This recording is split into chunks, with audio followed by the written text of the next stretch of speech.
Hey there, yeah, some really good stuff coming through. I was waiting for someone to get here before I get in and show it up close. You can see all that yellow gold sitting right on the side there. I've got a good row covered in those black sands right there. I've only got one straggler down here on the low end.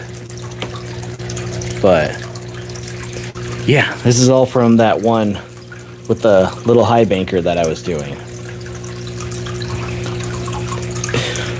Right there in that one about 5 foot wide by maybe 100 foot long flood deposit. Yeah, I think I'll get a gram out of it. My goal was to get 1 gram on 1 battery charge. The battery lasted longer than I expected, so I ended up digging for an extra hour than I expected. So this is 5 hours of digging, which if I got a gram, that's pretty good. If I didn't, oh well.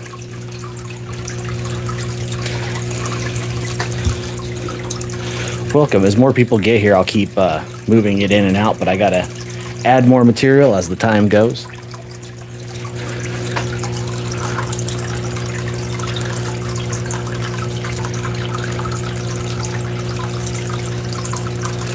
Gotta feed it very slowly.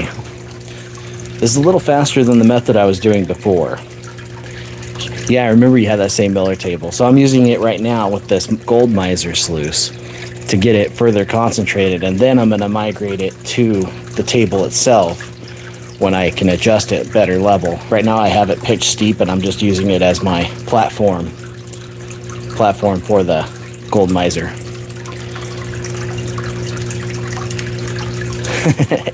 Right now it just works because this fits right in here for a abrupt cleanup. Now that we got more people in here, let's get a little better close-up. You see all that little gold adding up right there. That first riffle is getting a little full here. I've only had one kind of skirt and roll, but it doesn't look like much, but it'll add up quick. Hey, Check. Good to see ya.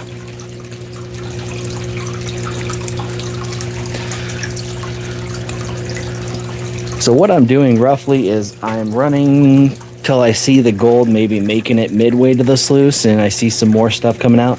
Then I clean the sluice out into a gold pan. And that gives me a more concentrated concentrate. So then I can progress and clean it up on here. Because last time I was doing it spoon by spoon by spoon. This is my bucket and I have all this material to go through. I've maybe gone through a quarter of it. Maybe.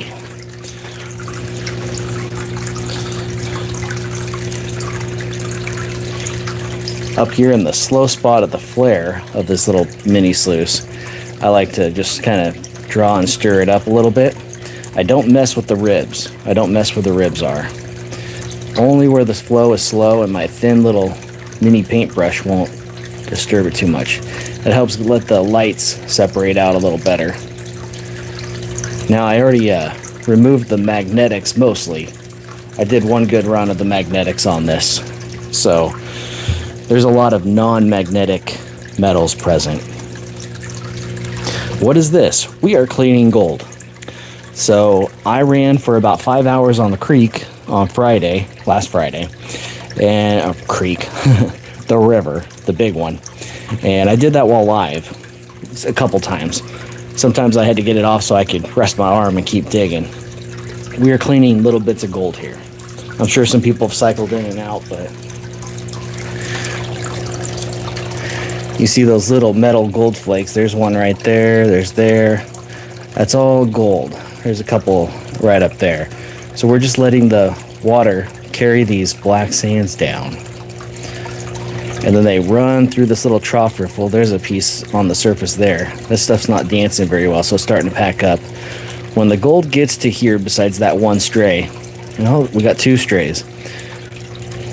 As long as we don't see any on the bottom, we're doing pretty good. I see, oh, yep, I see one right there. See, it's right on the border of the shadow there. So it looks like it's almost time to clean this up. We're gonna get some of these. Let this wash down, get this concentrated. We'll dump it in the pan and start over. So I just accumulate more of these concentrates. Then I can readjust this miller table so that we can get it as clean as possible. My goal is to get a gram out of this, and I made a pact with myself. If I don't get a gram, I'm probably going to give it away. So, not sure what the comp would be, but it'd have to be someone that's subscribed so we can work on that.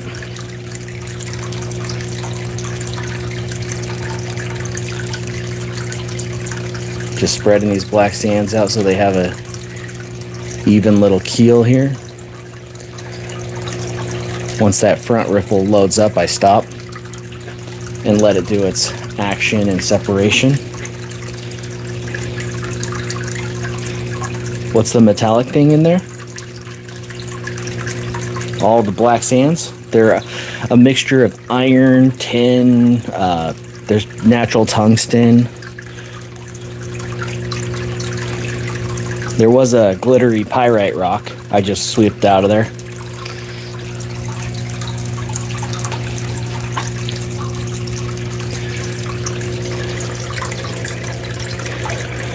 Yeah, this isn't a fast process. It's rather kind of tedious and slow. But the clean gold makes it totally worth it. Nancy, hello, what's up? From my phone holder, you can't really see it. So we'll go back in. I'll do this every few minutes. We're cleaning out this concentrates I got from the river last Friday, digging for 5 hours on a flood deposit. We're just trying to see, I got a little migration there, a little migration there. So I need to clean this up really soon. There's one, oh, that's just a yellow rock. Probably a chert, as Glacial Gold Hunter would say. That's chert. So we don't have any in the lower end. We got a few stragglers right here, and most of it's right up here. We might just keep going and let this build up. I wish I had an extension arm to get this view up here a little better, but I don't really have an extension arm for this tripod that won't tip over. So I kind of just gotta keep it back here, and you guys stay tuned, because if I zoom too much, it runs the image. Maybe I can zoom a little more in. That's kind of true. So I go maximum and it bounces back. So, oops. Right there you can see that gold. That line is getting cleaned out. All I simply do is let the water kind of take it. And I just let the lights kind of get carried away. Gold is 19 times heavier on specific gravity. It's 19.3 to be more specific. 19.3 times heavier than the same equal volume of water. You'll be there in August? Nice.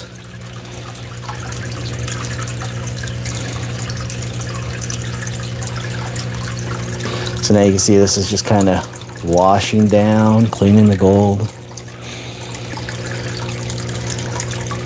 The goal is to get it clean. Whoops. I wish I could get it clean like that. There's a big piece. This is from Porcupine Creek, just upstream of Parker Schnabel's grandfather's claim. The Big Nugget Mine, this is from right upstream from there.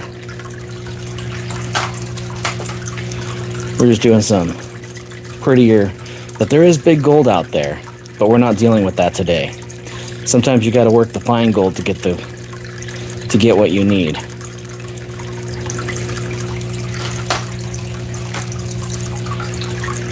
These are some little borderline picker flakes. When I do outings with different groups like Boys and Girls Clubs, foster kids, things of that sort, and take them outdoors to go prospecting, I tend to throw a little flake in there so they can actually see what the panning is and have a memorabilia. Sometimes I throw 2 or more if there's less kids present, but hello everyone. Thanks for saying hi in the chat there.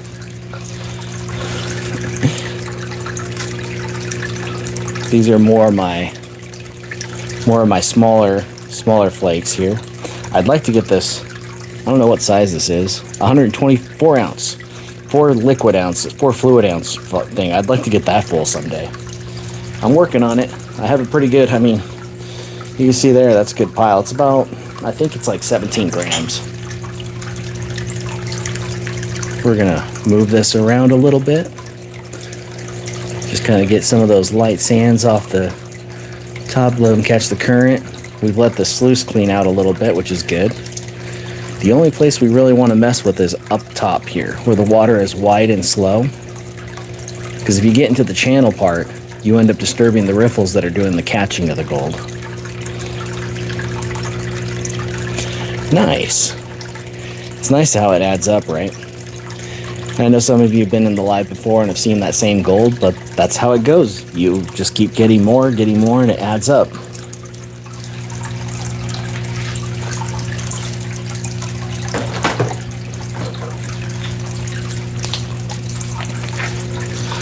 I went on a dig with a kid friend of mine and newly met. He was at the river with me, and this is supposed to be his. I told him whatever we get that day is yours. I took the time and cleaned it up. We've got a nice little pile there. I'd say that's maybe 1/10 of a gram. I like to keep it safe in a little Nalgene bottle so it has a double protection. You'll be coming on Carnival and panning as an excursion? Oh, right on. Are you going to like Juneau on one of those cruises? You're going to be there? Or are you going like to Haines or Skagway? I keep water in it just so it's more visible. Some of them I don't. Like that little fine gold, it magnifies it better. This stuff is so big I don't have to. You can hear it clinking in there. So it just depends on the size of it, what it is. Plus I just literally used my pipette to fill it the other day, so I could let it dry out, but I think it looks really beautiful in the water.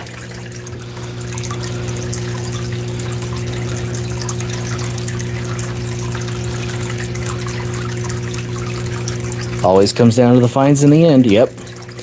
It's time consuming. And normally, being Alaskan, I do this part in the winter. But I made a challenge video for myself, which I'll be uploading once I get it finished and figure out how much gold I actually have. I will get it weighed out. Got a cat hair on there. I'll get it weighed out to the specifics of what it is. And then I will see what we got.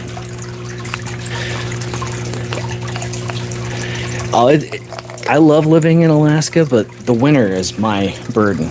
Here's an example of what this stuff can add up to. Here's I think it's about 4, maybe 3 grams. It could be more, but I'm just lowballing it. Of fine gold like this that's been cleaned and dried. There's still some little specks of like lead, iron, or whatever that made it through, but I haven't bothered with it too much. It's a good little pile. These fines add up. Summertime, I wouldn't really want to be anywhere else unless I was doing some sort of special prospecting trip with someone, or like maybe doing a volunteer thing with a club. Wintertime though, I like my water in liquid form, which is tough to get up here. A lot of the places I like to go to freeze up or are too dangerous with the ice. You'll only be there for a week? Well, let me know where you're going. Like what port of entry you're going to, like whether you're going to Juneau, Ketchikan. Juneau has some places there that tourists can really pan at. I'm not certain about Skagway. I was close to Skagway, so I spent a lot of time in Haines. And in Haines, there's not really any public, like, touristy panning thing that I know about. Oh, you're hitting all 3. Nice. So, yeah, Juneau would be your best bet. There's, I believe, by the Mendenhall, there's Gold Creek. There's a couple places that you can actually enjoy. Let's get it a little bit closer up here. So right there you can see see how the gold just sits there? The black sands are slowly rolling away, which then leaves behind these little tiny chunks of gold. Yep, that's gold. It's little. There's a big one for visual reference. I put that in there so when like that's big, these are tiny.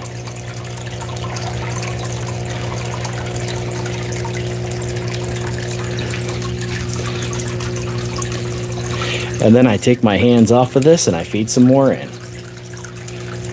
As long as it's not migrating down too far, we're good. We're getting a nice concentrate. Plus it gives an extra visual for it. Hello. This is so fascinating. Any questions? My focus on my channel is to educate and like give pointers of where people live. So you may be coming to Alaska to prospect, but you may live somewhere where you can actually do this on your own there. There's a lot of surprising places in the United States and Canada where you can prospect and get some gold of your own. I've been to 49 states now. Whoops. And I found gold at some quantity, some not really amazing, but at some quantity in all but 2. Florida and Hawaii, I did not find any. Hawaii was a trick because they have certain rules for the grounds there because of the native Hawaiians. So I was with a native who had the land there and we had to do all of it. It was going to go to him, but there was nothing to be found. We found some peridot green gem. If you watch Dan Hurd, you've probably seen him talk about his peridot mine and that beach in Hawaii which has it, but you can't take from the island, it has to stay. And so I was just there and the guy was a fan of me on the TV show, and that was, well, yeah. Hello from fellow Alaskan. Hello, OG. Texas. Okay. If you're in the interior, the hill country, you've got the Llano River. It's a loaded bedrock area. And after the crazy flood it had the year before last, or was it, yeah, last year, 2025, I believe, had a crazy flood through hill country from that rainstorm that swirled and swirled in the area and flooded out a bunch of places. Well, odds are that actually deposited new gold on those same areas. And there's actually a bedrock area there on the Llano, which is public. And you can get little tiny flower gold like this from the Llano River. You're not going to get as much of it from like what I get from the glaciers and other areas of the United States. But it is there in Texas, in the Llano River, Sandy Fork. The other places you can get it are towards like the Big Bend and the mountains of Guadalupe, but there's national parks and criteria, and there's so much private ranch area that it's almost impossible. But I did go on the Rio Grande, and let's say that was a little bit on the nerve-wracking side. Once you start hearing and seeing the helicopters fly over, it's like all I'm doing is trying to pan gold. Makes sense, volcanics? Yeah, they're just too fresh. And they aren't the hydrothermal kind. They're more of the eruptive rock exposure kind, so it's just not quite to the right thing for the Hawaii to have the gold. And Florida just has so much limestone that you might be able to get some on the border with Alabama or Georgia, but the rest of it, you're probably not going to find much. Oh. I know there's not very many people in total, so I doubt there's a lot of what you're asking.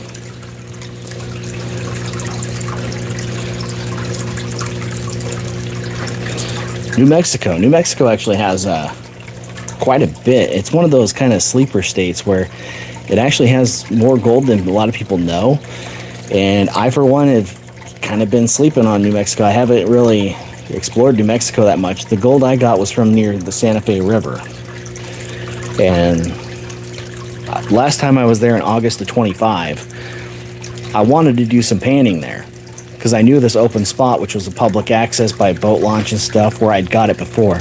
But the river was running so muddy and red and just so low, it was just kind of pointless to really try and pan muddy red water. Wow, we've got over 200 in here now. This is awesome.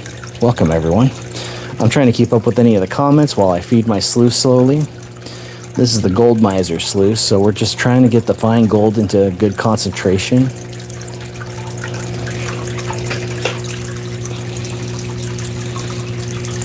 Eastern Tennessee and North Alabama. Yes, Eastern Tennessee.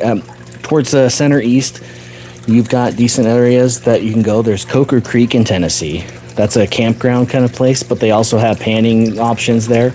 And in Alabama, in the Talladega National Forest, Alabama has a weird gold deposit that just happens to be there. It's called Alabama Gold Camp. It's kind of in the center fold of it.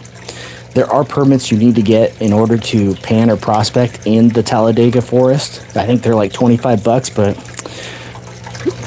they've gone up in price probably, so don't quote me on the price actually, but once you get one of those and you get the criteria, you can work that public land as long as there's no claim present or it's patented land, privately owned land, and get some gold of your own there. Is this drinkable? No. I wouldn't drink this dirty water. It was drinkable when I poured it in, fresh from the well, but now it's been running with river stuff that comes from probably a lot of beavers have been contaminating this water.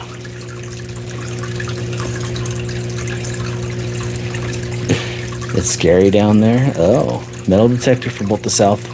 Oh yeah. What state have you not been to? I have not been to Maine. So when I was younger, I did a 22,000 mile road trip across the United States.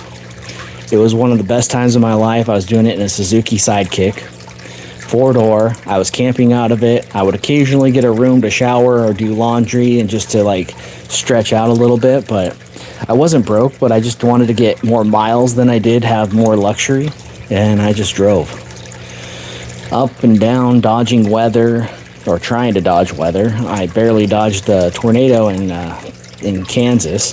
That was a joy.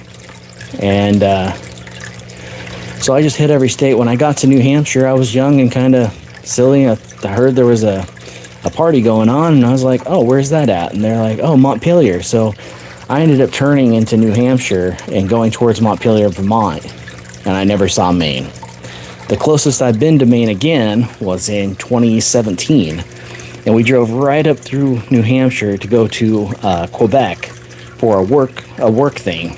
And once again, I did not see Maine, even though I was looking over and I was like, I probably am looking at mountains in Maine right now, but nope, didn't see it.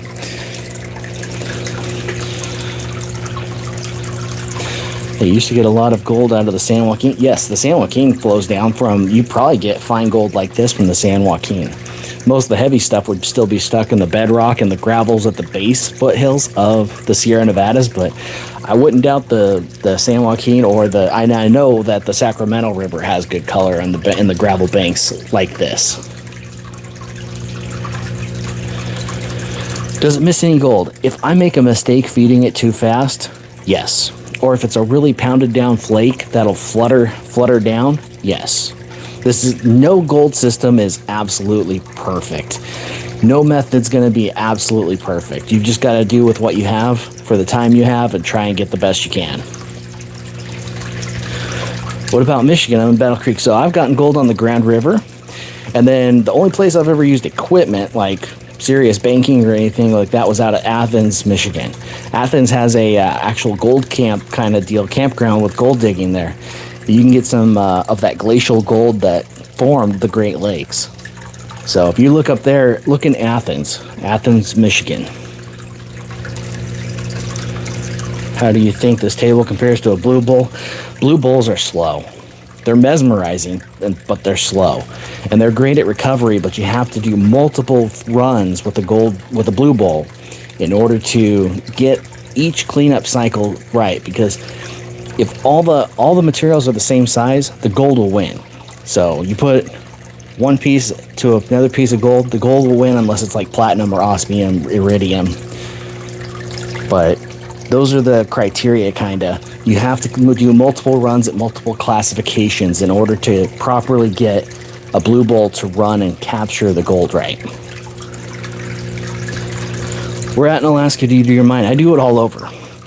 Sometimes I'll take a trip to Fairbanks. I'll go to Chicken. I'll go to, which is funny because when I was in Chicken last time, I got this little trinket. This gold's not from Chicken. It's from the same place this gold is. Big River out by Palmer, Alaska, where I just get tiny little flood gold. Easy digging, just short drive. This is some from Chicken. This is 2 pennyweight vial. This little vial here is over $300, like almost $400 worth of gold, just in this. That's taking in account the purity percentage, just because of the volume. That's all it takes these days. You used to have to get a whole ounce to get this size, this much gold, to get the price, same price. You want to soon? What GPH do you suggest? So this one, I have an overpowered one, but I have a neck here so I can throttle or close it, and I can adjust it from there. And this is just recirculating the water. You kind of just have to eyeball how level and center everything is to actually get the right flow. So I'm kind of pausing here. I need to feed some more into the sluice box, and I'll keep up with. I'm trying to read every comment and answer every question. So if you've commented and I haven't gotten to it yet, don't worry, I'm going to try and get there. After the spoonful and I answer some more of the questions and get some more discussion going, we'll do another close-up and see how we're doing. So far I only see one piece that has migrated down, and that was due to me overfeeding it. 22,000 mile road trip would literally be 10 times across the country. Yep. So when I started in Oregon, went down to California, and it got to like 110 degrees. So I drove back up north, went through the foothills of California again, because I went the coastal to like 199 to the Redwoods, came back up, went into Idaho, Montana, kind of worked my way down, went by Yellowstone, Idaho Falls, back that way, then crossed over like Wyoming, Evanston, across through Colorado, went to some high points to escape some of the heat because there was a big heat wave going all across. Like I went wherever I pleased, and I dug. I went to the Black Hills of South Dakota after that. Went back up to check out the Medora in North Dakota, through up north South Dakota there to North Dakota. Came back across.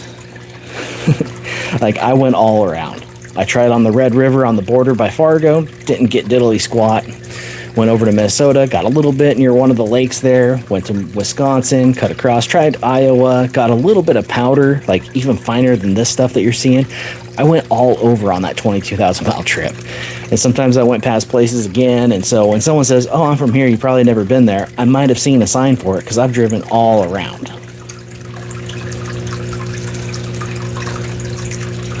Yes, I did. I did a 22,000 mile road trip. Fuel was only 90 something cents a gallon back when I did it. So, and a Suzuki Sidekick, it was totally affordable. For real, look it up. I forget the name of the camp now. They renamed it. There used to be an LDMA, Lost Dutchman Mining Association there, but yeah, in Athens, Michigan, you can go prospecting. And you can check out there's the Modern Michigan Prospector. There's a lot of actual prospectors that work in Michigan, and there's actual groups that you can talk with about it. Get some pointers, go on group outings. Hello. All right. I'm going to catch up on these. All right, DB. You're crazy. At least you're giving me watch time. Have you ever been to Caribou Creek? Yes, that's uphill. That's up about 90 miles. I was thinking about going there when they do the car launch for the 4th of July, but I'm not sure how the traffic will be for that time. This is a mixing tub. So, concrete mixing tub, that's what I use to recirculate my water and run my sluice in.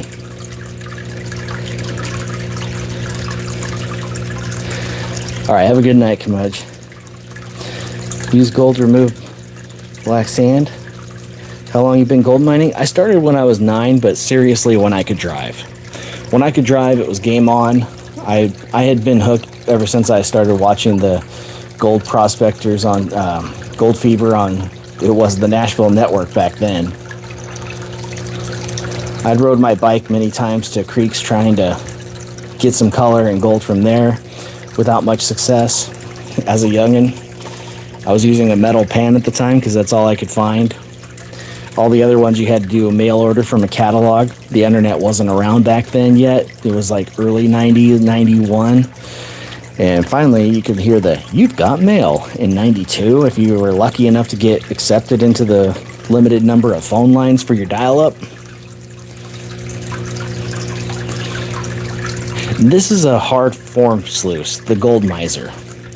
Have you been to Utah? I've been to Utah many times. The only place I got gold in Utah was up near a reservoir, American Fork. And it wasn't very much.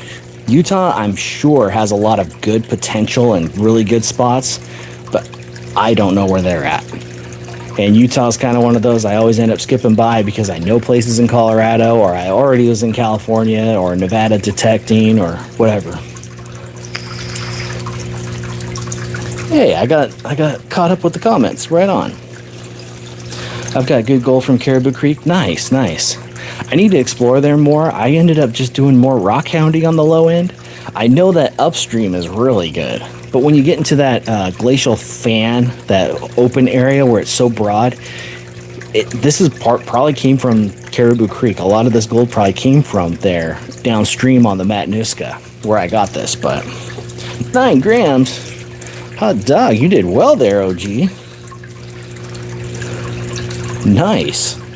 I'm hoping for 1 gram in my 5 hours of digging. All right. I've lit the thing here. Let's get a little close up here. We've been talking the whole time. Yeah, it's looking pretty packed. And I've got some migration. So there's a flake of gold on the top right there. Oh, yeah, I've got some migration. That's that one full rock. There's a piece. There's a piece. And there's that one low piece. I don't see much down this way. Oh, there's one right there. So I need to clean this up and put it in another pan. So we're gonna do that. We're gonna get this into my storage pan, as I like to say.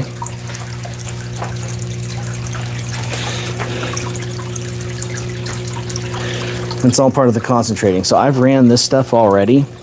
I was running before I started and decided why not go live? I'm just standing here and I can answer questions. So there's a little bit in here, but it's all buried in. So we're gonna gently take this up, put that in here. And then I like to use a snuffer bottle. I'm just gonna fill it with the water.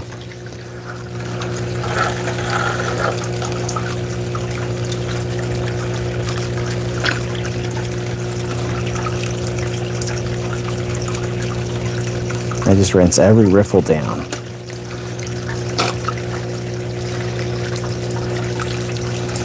I need one of those chemistry style rinsers. I'm hoping I'll have at least that. I've got about 10 pounds to go through and I haven't even gone through all of it yet, so I'm hoping I have that much. I've always been a little more skeptical on my takes because something looks so good and then you realize the gold is so thin and flat that it just didn't really add up to much. And that's why I like using this table, because all I have to do is reset my sluice and I have it back to normal. I'm gonna get this down here, wash off my lights. I'll turn this here, try and settle it out. We'll see if we can see any little color in here.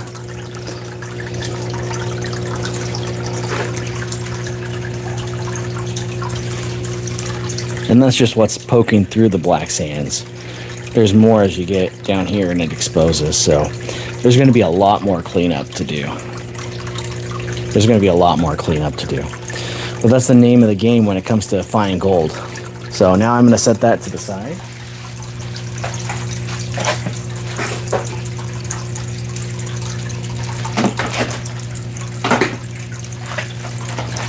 We'll take a brief break to show off some other pieces. I know you guys have been staring at the small gold the whole time, but some of my little prize pieces, and some of them I remember where I got them. Most of these were up in the Petersville public area, just up there. This was my first gold in Alaska. This was from the town of Hope.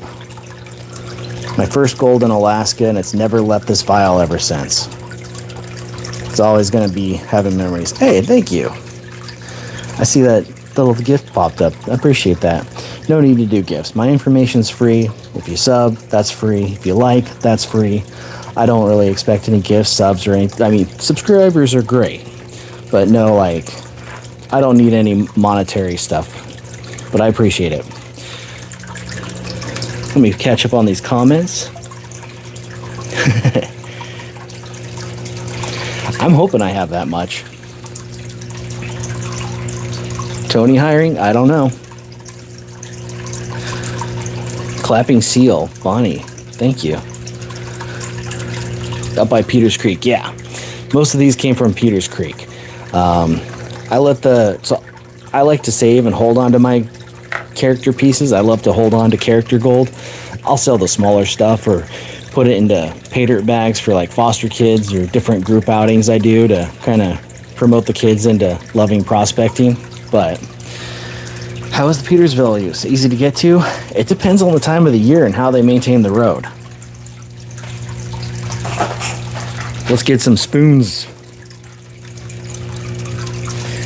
Now that the sluice is bare, I can be a little more aggressive. Whoop, that's a little too aggressive. There we go, even it out. Now I just gotta let the sluice do its thing. Black sands aren't holding it out. Yeah, Peters Creek, you definitely have to sample. People have worked that creek over and over and over. And that's the story of any public place you go to.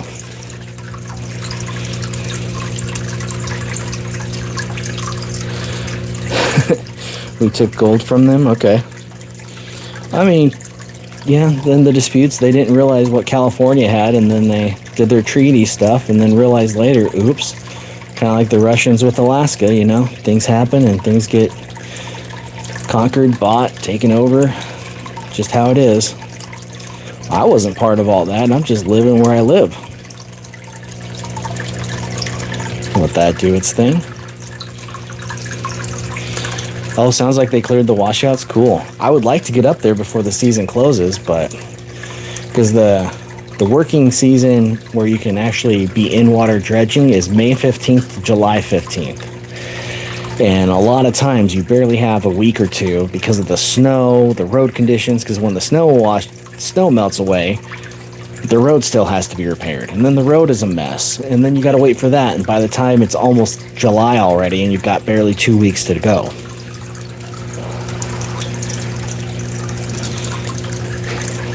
Yeah, I'm in the Matsu. I'm in South Central here. Fabric GT, hello.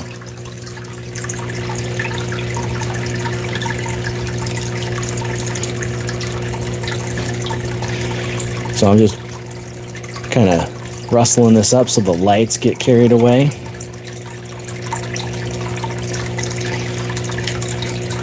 The scoops in this stuff have been pretty good as of late, so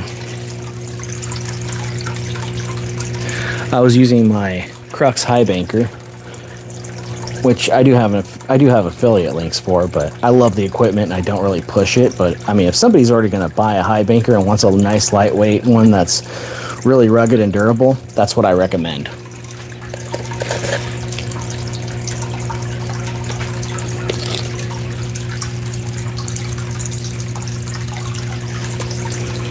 Nice. So you're out in the area. Oh, you're out in Glen Allen. Nice. There's some areas in Eureka I would love to actually work in the Eureka area more.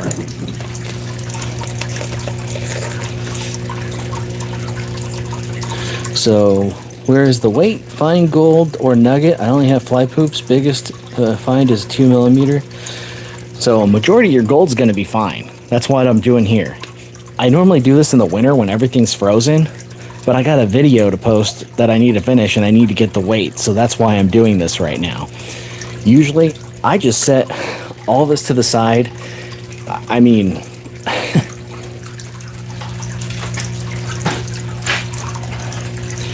let me show you this. There's concentrates I've classified. There's what we're working through because I kept it separated. Here's the black sands that I've been removing from the magnetics that I've been removing from the materials. So I've got 20 mesh classified, lots of stuff to run through the winter. And that's what I do. I try to strategize my time because in the winter I can be doing this, but I've got a video to finish. A gold hog piglet. Oh, nice. Gold hogs are good mats too. So where's the weight? Well, it depends on where you are. I could get pointers to maybe get some bigger stuff. Yeah, it just depends on where you are. If you're in Alaska, you can go to Chicken and get a picker. If you go to the Myers Fork camp, Chicken Gold Camp, I know you can get a picker there if you work hard enough. Yeah. Hello, Elizabeth. Ruska. So far, the crux looks really good for out here. So I like the crux. It works volumes. And I mean, some of you probably saw it, have heard about it from either Pioneer Poly or Dan Hurd. But it's a really great unit. I've had it for about 2 years now. I still have the original mats and everything. Apparently there's a new version of the mats. I'm not 100% certain, but for me it's real easy, especially because I can't do lightweight's been my criteria. So I've been stuck at home not doing much, which is why my videos have been lacking. I had to have my bicep reattached. I tore my bicep in March, had surgery in April, and I've been in kind of a recovery, physical therapy, rehab mode.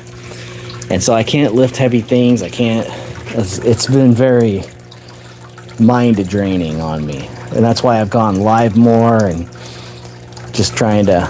Oh, that was a good scoop. Shnikes. Okay. I'm trying not to... I checked the box that I don't use any language on here, but... that is some... Look.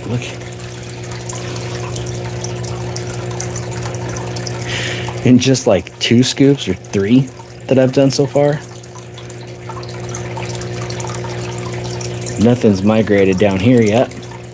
It's all stuck up there. So I'm going to let that clear out. I accidentally spilled a little above. We've got some good concentrates there going.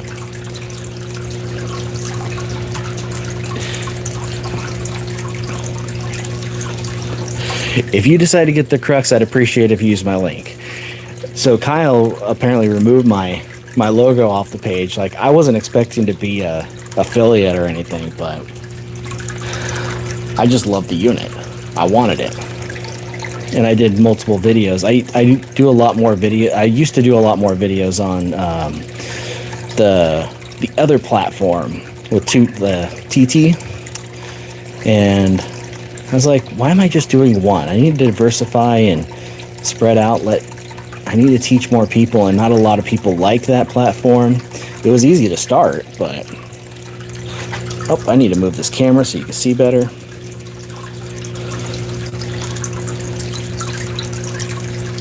There we go. You see some of that gold right up here. Any Mercury? Well, not in this stuff yet, but I have over the time collected myself some Mercury. This is in a very solid, cared for thing, but I like to separate the Mercury because I get some people like, oh, well, you distribute Mercury. No, I actually remove it from the rivers permanently. So, have it you will. I clean the river, whether it's fishing lead, stray from ammunition shots from campers or whatever. I clean the river. And I get some gold while I'm at it. And I pick up trash for others because for some reason they love to leave it behind.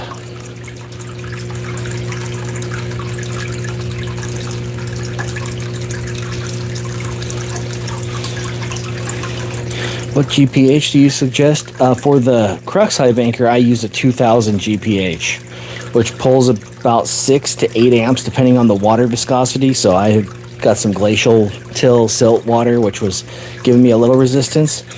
For this, I have an oversized one, but I have a valve over here that lets me kind of tune it, and I close that off for free flow so it cycles through and keeps the pump cool in this water. I think this is a, oh, I can't see it. Can't see the label. It says it's a GeoGlobal Partners pump, 84575 model number. I have smaller pumps too. This is like an aquarium pump, so it's just a pond pump.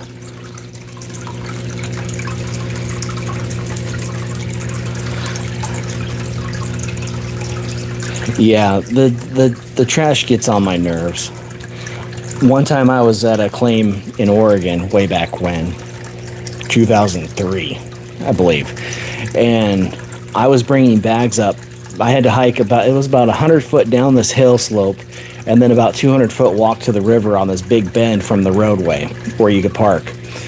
And I luckily had some garbage bags, but I only had so many. But apparently the weekend was a big camping, escape the heat weekend, and I had bag after bag after bag of trash.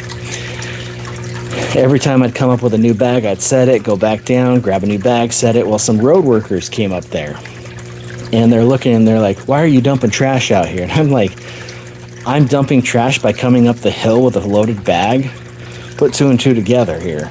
And he's like, "So you're cleaning trash?" And I go, "Yes, but I don't know if I'm going to have room for all of it, so I've got to kind of stop right here." And he's like, "Okay, we got a work truck right there, and we can take it for you if you got more trash to get." I go, "Yeah."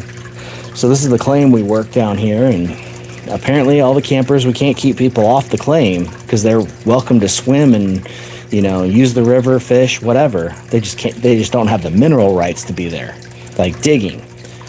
But they left so much behind after this weekend that it's just a complete mess. And they're like, "Yeah, we'll be here for about another hour. If you got some more, bring them. We'll throw them for you." I'm like, "Thank you." And that was quite a chore there. You notice that Mercury covered gold wants to leave the pan or sluice before clean gold. It slides a little better, like it slides easier. So Mercury covered gold will slide past there. So it doesn't necessarily stick like these, but I wouldn't say it necessarily leaves the pan earlier. It is less dense when it's coated with mercury because the mass of the piece is split between the specific gravity of mercury, which is less than gold.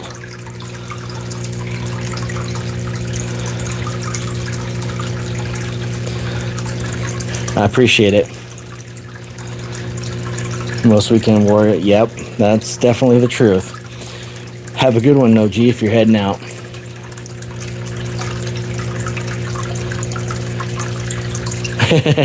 You've been saving the gold leaf? It takes a while to add up. Gold is so malleable, it can be smashed super thin.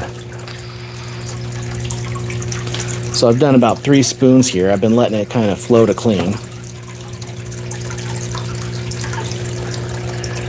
So we've got one visible peat too. There's one tucked in the side there in the first riffle of this micro gold miser sluice. The rest is kind of sitting in the flare portion, which is on purpose.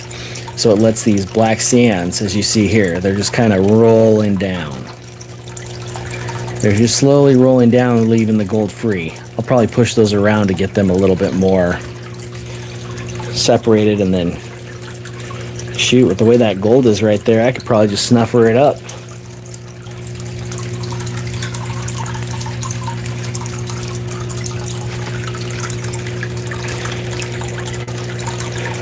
My goal for this cleanup is a gram.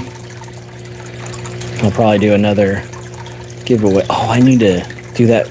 I took the footage and did the drawing for the Fair Play video last week, but it's been so nice of weather out here that I haven't been trying to mess on the computer as much. Like I need to get videos done, but gotta dig while you can, right?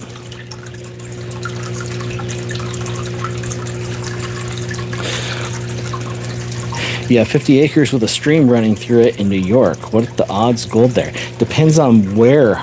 I see yours says upstate. So just west of Lake Champlain, I found gold. But New York has this weird law, which you'll have to look up, which is the King's Law. And New York says you're not allowed to keep the gold, or you're stealing from the citizens and government of New York. So I put it back to grow. That's, it was tiny little stuff, and it wasn't worth trying to justify myself and be a liar. It wasn't. New York is a weird state in the regards of prospecting, mining. It's a state law, despite having the federal level of where the minerals belong to the people, and we have the right to claim minerals, which is funny because the entities claim a lot of the minerals, but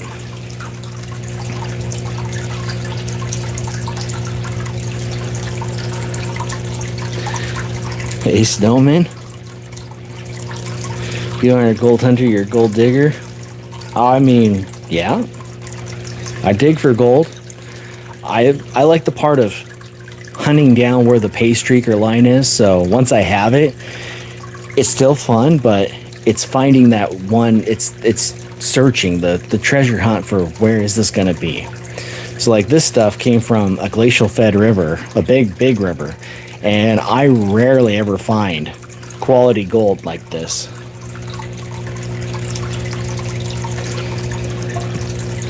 And that's what makes this, I'm trying to get there we go. That's what makes this really the exciting part, is all these finds.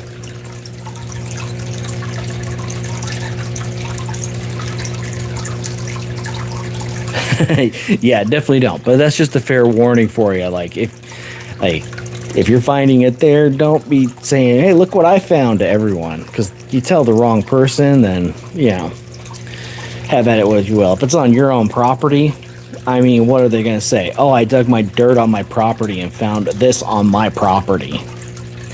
I don't know the criteria for that, so I can't give any legal advice, but that is part of the thing in New York you have to be aware of.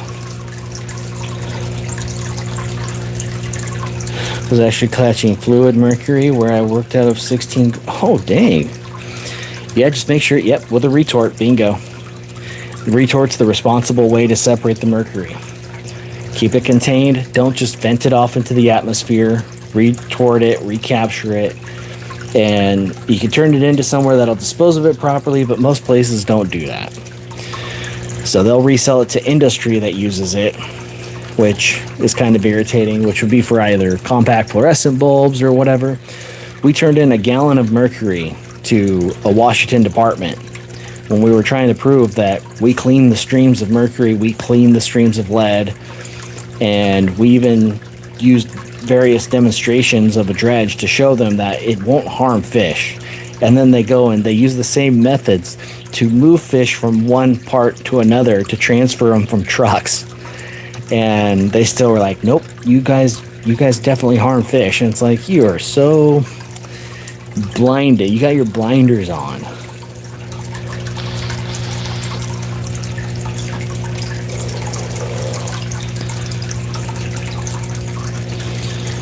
And these days, nobody can find anything and keep, yeah. Yep. Margarita, yep. I'm on that same page. I'm not a fan of government.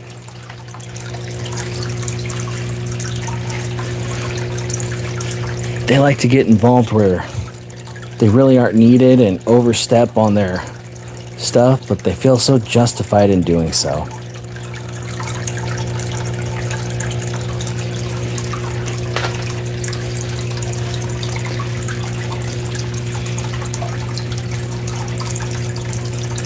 Yeah, that's a good way to put it, Check. Yep.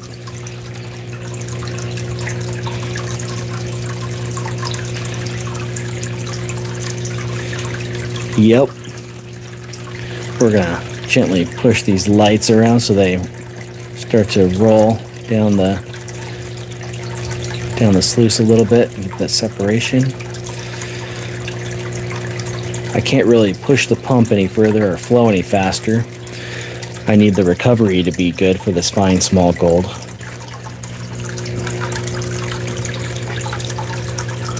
Ah, that makes sense. Yeah, so there was a study about the optimal gravel sizes for efficacious of spawning. And it's one reason Alaska's friendly, because they were part of the study for of salmon and how the salmon respawn and deal with like compacted gravels that are silt slain impact.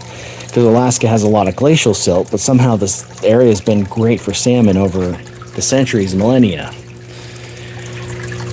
And when we run a dredge in the river, our gravels fall down and then catch different flow currents of the river that we're running in, which create a dip pool that then helps keep the spawning fluid, as you may put it, from traveling rapidly downstream. And then when the female salmon lays the eggs, they get caught in a specific screen size of gravel, which happens to be settling right there. And it gives such a high such a high efficiency of the spawning that it increases the fish numbers if done in the right areas, which coincidentally tend to be where the gold settles. And so that's one reason Alaska is a little more friendly. We just don't do it when they're spawning, because when they're spawning and you suck up eggs, you could cause damage or move the eggs and then they roll downstream. So that's why we have seasons in Alaska, but they're friendly towards it.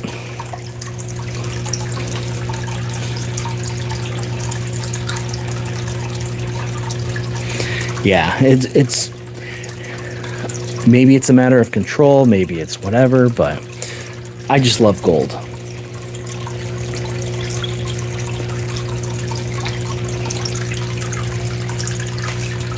I just love gold. I'll get it where I can, when I can, responsibly and ethically.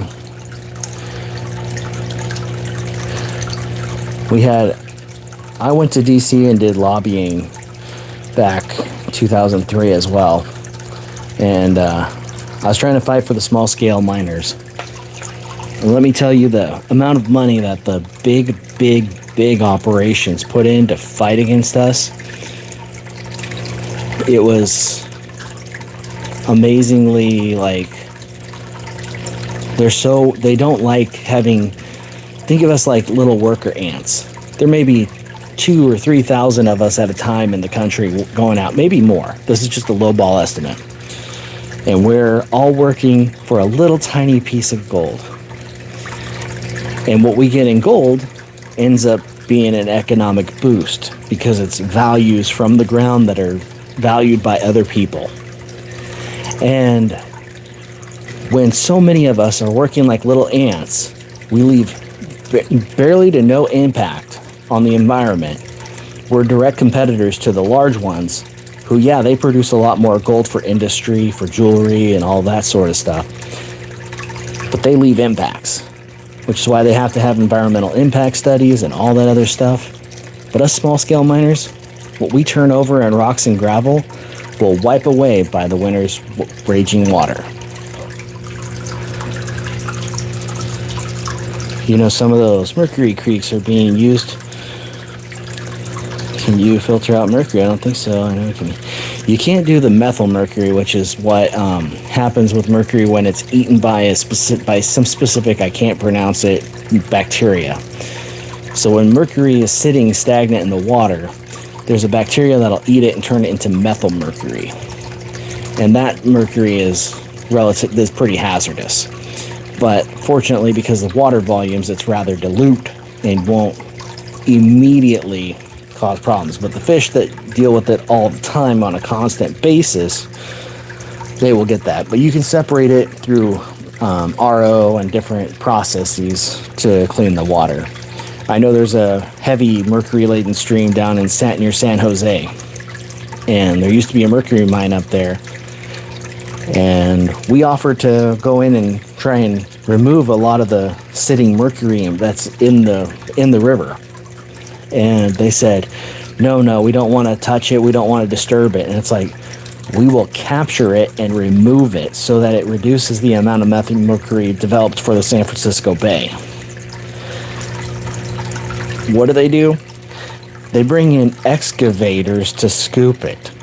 So excavators are going in the stream, running with their greasy tracks and oil and diesel that they have to fill. They're running into the shallow stream, digging it with an excavator with poor capture. It was very sad and pitiful, the methods they went through, but they had to bid on a contract or whatever, and that's what they did. I got a mosquito in my garage. I was just like, what the heck? Artisanal diamond mining. I found that black sand's more prevalent when I find cinnabar. Yeah, cinnabar is the ore, the most common ore I found that in the Klamath River Basin area and various areas.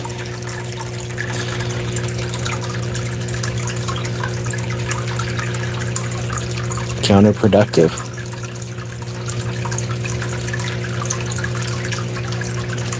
Did I miss a comment here? Okay, no, I didn't.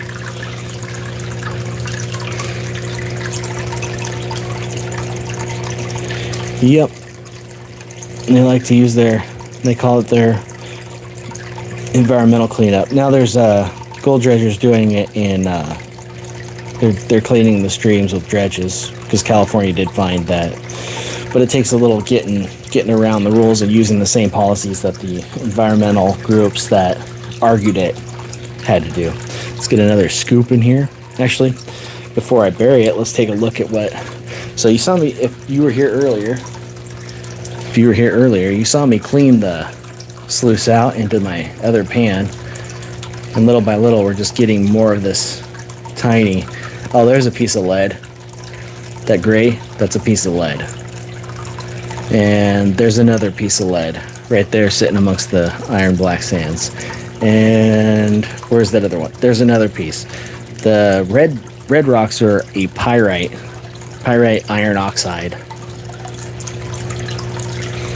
I don't see any. There's another one, little birdshot lead piece. That's not gold. So we don't have any migration yet. We've got some gold on the sides there, the top riffles, and plenty sitting still here from just a few scoops. I wish the silver was there, but nope. The closest thing we get to silver here in natural form is actually not pure silver, but it's galena. This is from the Talkeetna Mountains in an ore body. So this is a lead silver ore called galena. It's more lead, and there's definitely some zinc in here too. You see it kind of shines one direction, kind of a mirror finish. Has kind of a boxy crystalline structure. So there's silver in this, but it's not a high quantity of silver. Now with the price of silver, what it is it worth it? Probably, but I think it's cool as a natural specimen of galena.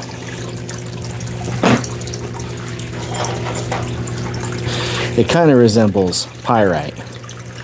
This is one of the cooler pieces I have. This is from Southeast Alaska. Notice all the boxy, like there you can see it's like a cube embedded. And then there's another like corner cube embedded, just like grows in cubes. But the coolest piece, which I did not find, I bought it because it's cool, is this. This is a cube of pyrite, a large one, just like what you saw in that other fool's gold piece. A cube of pyrite, almost mirror finished. I was going to try and look at you in the thing, maybe if yeah, I can't get the reflection. It's too dark behind me as I have the sluice lit up. This is from Spain. So Spain and Peru. I believe they found some of this style pyrite in Utah as well, but I can't confirm that. But yeah, a cube of pyrite. It was so cool. I just had to I wanted it. This is a large garnet. This was found in almost the interior. A lot of people consider Cantwell and the Denali Highway the interior, but it's more the southern part of the interior, because the interior is when you get past the Alaska Range, not inside the Alaska Range. This is from a kind of schist deposit. It's really cool. All right, showing off some minerals.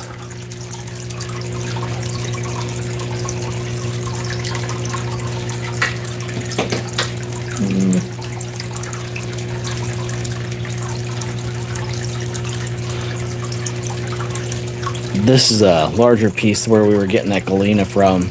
I still need to test this center stuff to see if what I thought was gold visible was. It's one of those things, I grab it, say I'll do it later, and I never get to it.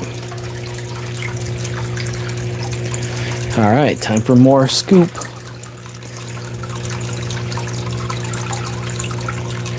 I love garnet. A lot of people, like in Washington and Oregon, they just hate the garnets that build up in their sluice boxes.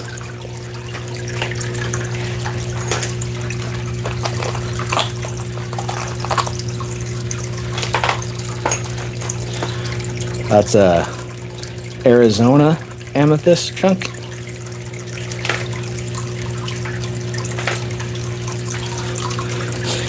And these are some of the baby garnets that I've gotten from my diggings. A lot of these came from Washington.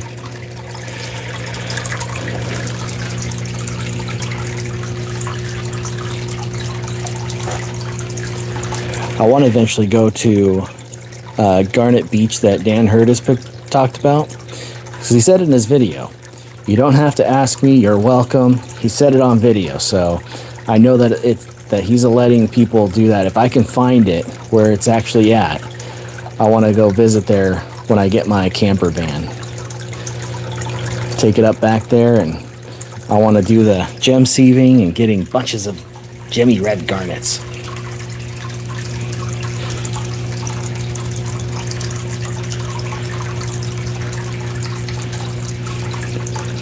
I don't know how long I'm going to be on here tonight. I got a lot of stuff to work through.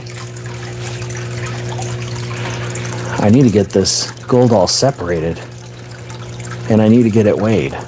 Oh, that's right. I got to get batteries for my scale. I overloaded that one. This is going to take some time. Shoot. It looked like less. Just kind of... This isn't ideal, so I'm just kind of sweeping up with the lights. I'm going to let them settle out here. I got to keep a watch on the lower ends of the sluice to make sure no gold is migrating, because when the ribs fill with black sand, the gold may not penetrate through the black sand and get to the bottom.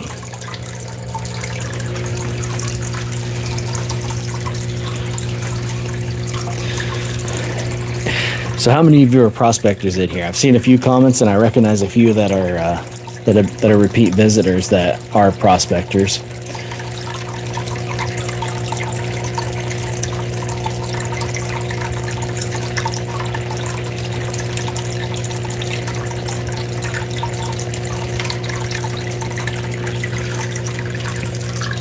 The red is an iron pyrite. I get something similar. Thought it was red jasper. It depends. You can get red jasper. Mine that I'm seeing here is an iron pyrite. Let me get my little... I'm gonna get this. Let me get the...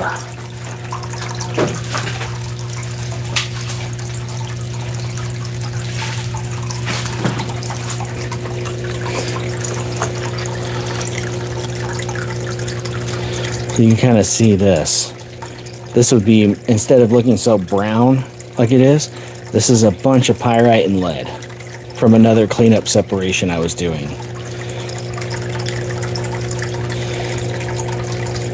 Some of it's washed black and abrasive. Some of it's that small cubic pyrite.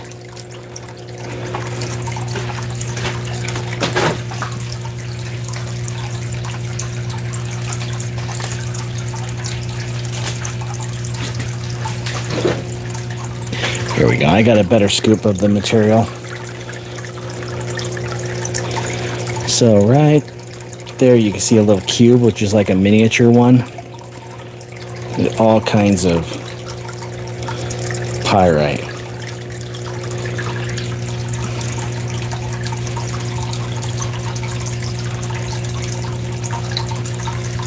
Free miner. I have some equipment, just not the time. My sluice and pans are collecting dust. Yeah, it happens. There's times I'm working so much that when I get home, I just don't end up going prospecting because I'm still trying to recover from my long days. I work 84 hours a week when I'm working, which I'm trying to get to a point where I don't have to work so much. So that's why I'm working more than I should probably, but lots of extra time. I'm 43 now, and now I just thought of the lyrics of I'm 43 now, but will I?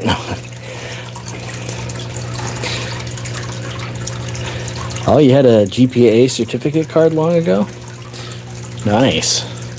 I was a member of GPAA for a short while, but a lot of the claims they had access to or had in their dockets were really just public areas, besides a few which were more for the local claim members. So like if you were in an Arizona chapter, you needed to be an Arizona chapter member. If you were a Portland chapter, you had to be a Portland chapter member, and so forth. So it wasn't really as valuable at the time as I thought it was going to be. But boy, did I love that show. When the buzzard was on there showing that golden gnome driving the big truck up the beach to get to the gold, that was great.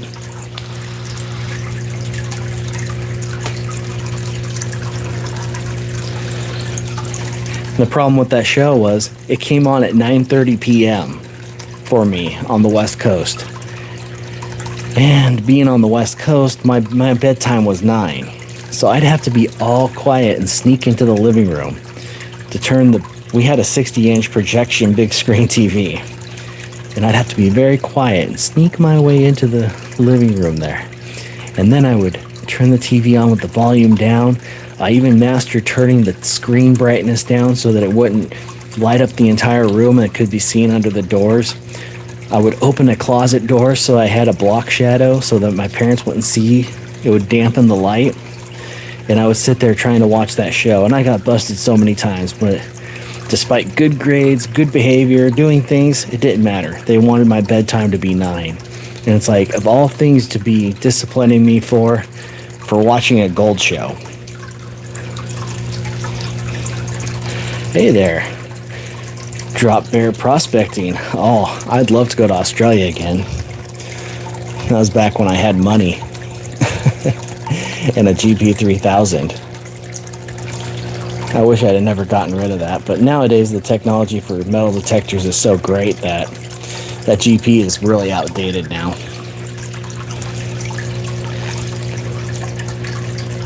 Is that a sluice on a Miller table? Yes. I'm using the Miller table to get my supercons, and then once I'm done with the Gold Miser sluice, I'm going to take these concentrates, run them on the Miller table, sweep them into there. I have the Miller table set up flowing way too fast to run as a Miller table, but literally just trying to get the concentrates down. And then when I see the gold migrate down the sluice a bit, I dump it in my pan to run later on here on a much slower feed. So this is kind of a two-step process for this glacial small gold. Big gold in Aussie. The biggest I got in there was in Western Australia near Meekatharra was a 3/4 ounce nugget. And nearby is relative because it was hours away from town.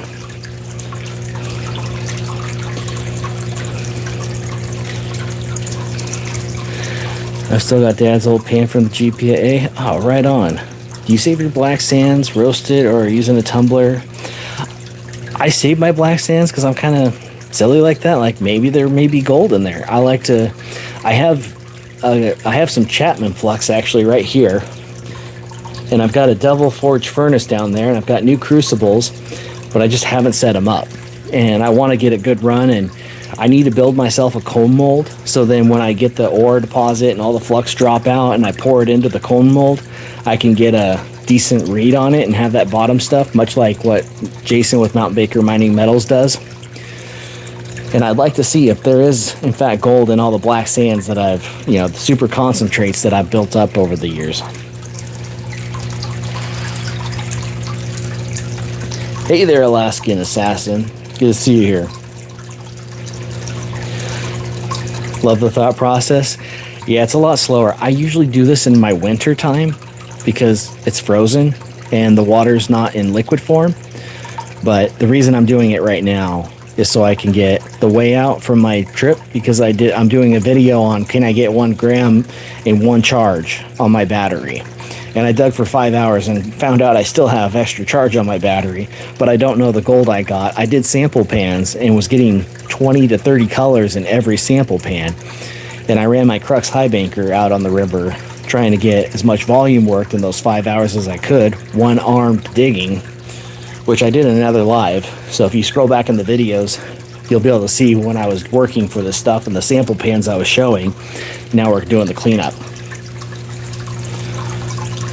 Yeah, I think black sand video would do really well.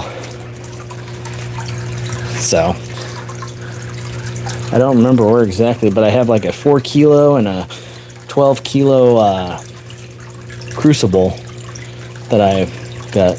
My garage is a mess. I really need to go through and clean it all up, because I've got a gold cube sitting over here, spiral cube. Well, I've got various gold mats, tools, and all sorts of stuff. I need to organize it. When we had the earthquake in 2018, my garage, the shelves fell over, it made a mess, and every year I get a little bit of progress, maybe like 10% progress on it, and never quite get to that full. Let's do a little looky-loo at it.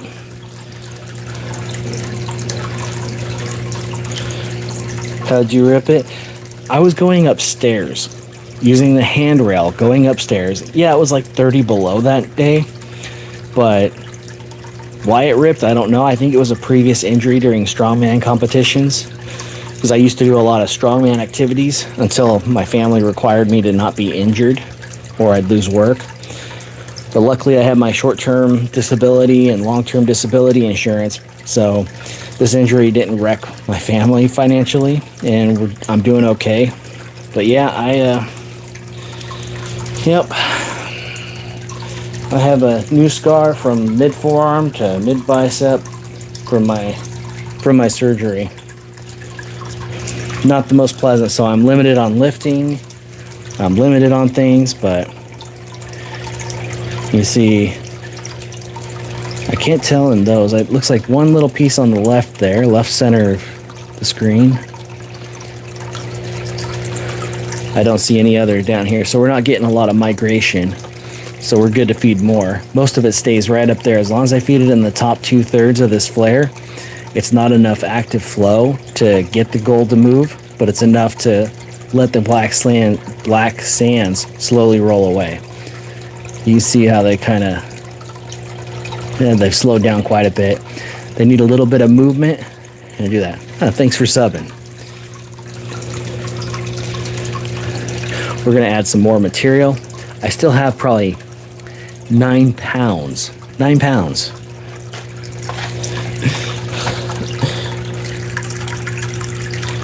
I've got this 1 gallon bucket, and this is what I'm spooning from.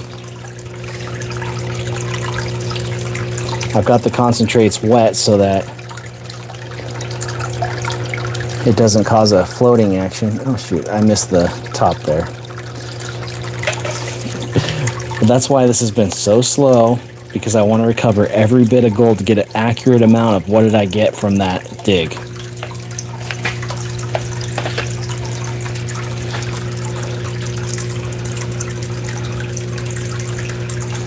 Yeah, I love the blue bowl. Like, if I have beach concentrates and stuff, like really super duper fine stuff, I probably could use the blue bowl, but it's just so long.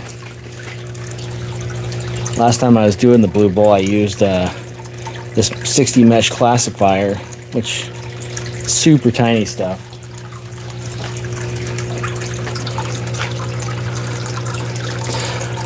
I would need to set that back up. I actually bought a bottom bucket by Pioneer Mining, which is the creators of the Blue Bowl. I was there and visiting them last August when we were doing June of last year when we were doing a road trip, and I went to Bear River Day Use Recreation Area, and I always stop in Auburn if I'm in the California area there to say hi and see if they got any foster kitties. I am a cat dad, so I'm kind of a gullible one for the kittens.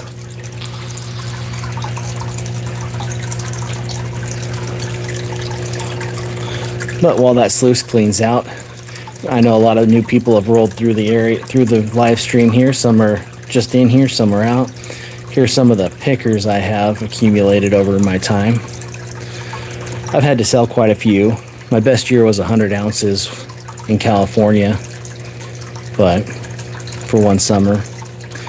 But when gold is 280 an ounce and you're trying to live on it, you got to turn it around pretty quick.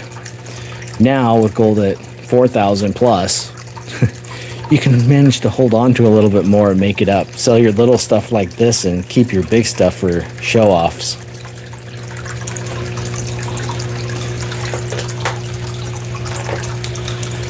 So when I was on Gold Rush Whitewater, we were working on, if you guys watched season 6, we were working at Mark's claim, trying to work the old bedrock, hoping that the old timers didn't get it all super cleaned, like, because they didn't have vacuum tools. They literally were just fluming the river and using flumes and getting it all, you know, to flow somewhere else so they could clean it.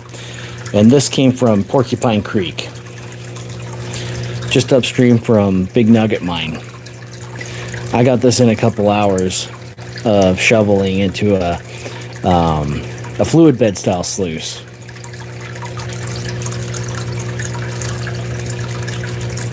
All right, you have a good night there, Marcus, Mr. Cuss.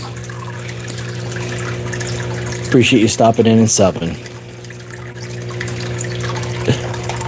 My favorite part about getting more subs, I love every sub that I get on YouTube, but my favorite part is when I get so many that I send my wife a screenshot and she sees it and she's so much more excited about how many people are subbing than I am.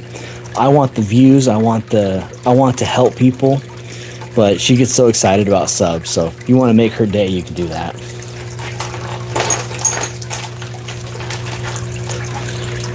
This is currently the biggest gold nugget I have, which is just at 3 grams, 1/10 of an ounce. And you can see the crystalline, where it was nested within the crystals of the quartz. Right there in that little point.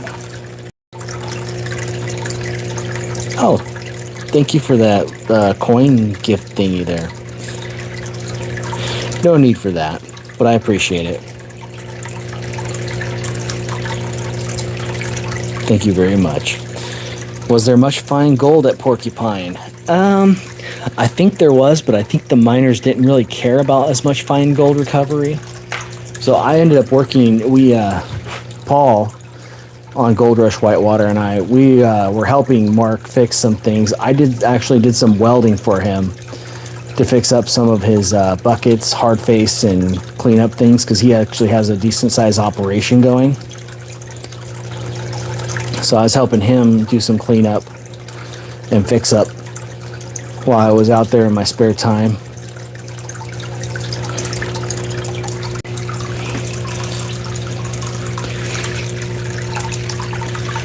I like to show because a lot of people don't. I mean, yeah, this gold is adorable, but it adds up.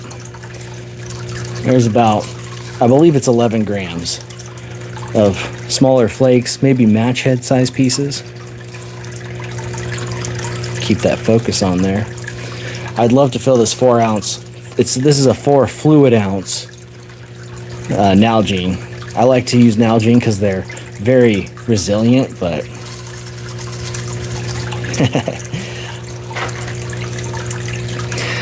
gold prospecting is my passion. I love finding gold. I love all things about it. So some of the stuff like this is more of my winter kill time, you know, just burn up time, because our days are only 5 hours in the winter. And it's not very much time to do anything. Plus it's frozen. The reason I'm doing the small stuff right now is to finish my video, get a weigh up, get my scale out, see how much gold I got from the dig, and then finish editing my video so I can post it. Here's 2 penny weights of gold. Crazy thing is this is like $400 in gold, and this little thing, and an ounce used to not be worth this much. It's crazy these days to think of when gold was $280 an ounce, and we were out there every day trying to get as much as we could to survive, to now this would be all it is. It's really hard to fathom, and it's like now cost of living is still up there, and it's like gold is so worth so much that I know I could be making a living on it, but that would take a risk, and the security of a paycheck is so scary, plus insurance. So the moment I thought about going full-time when the prices jumped up and getting a head start, I tore my bicep, and I'm glad I was still working, still covered by insurance, had my short-term disability, and it's like, urgh.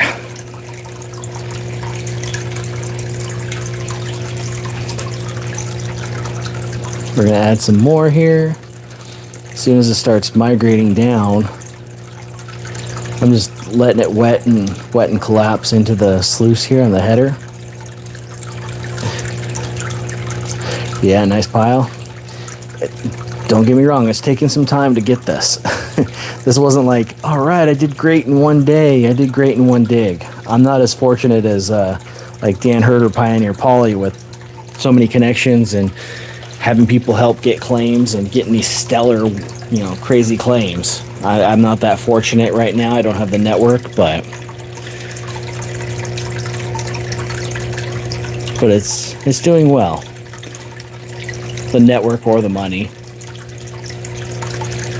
I might have enough for a small claim though. But a lot of the problem with claims these days are because of the price. The price of the claim is.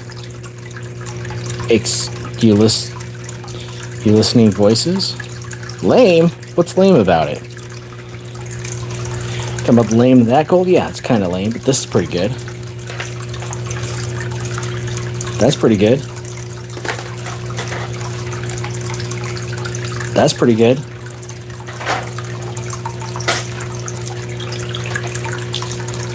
That's pretty good. There's a bunch of different samples from different areas. This is the tedious part that pays the bills. If you need to find gold does it. Big gold's fun, big gold's nice, but very few places where you get your whole living on big gold. You listening to voices.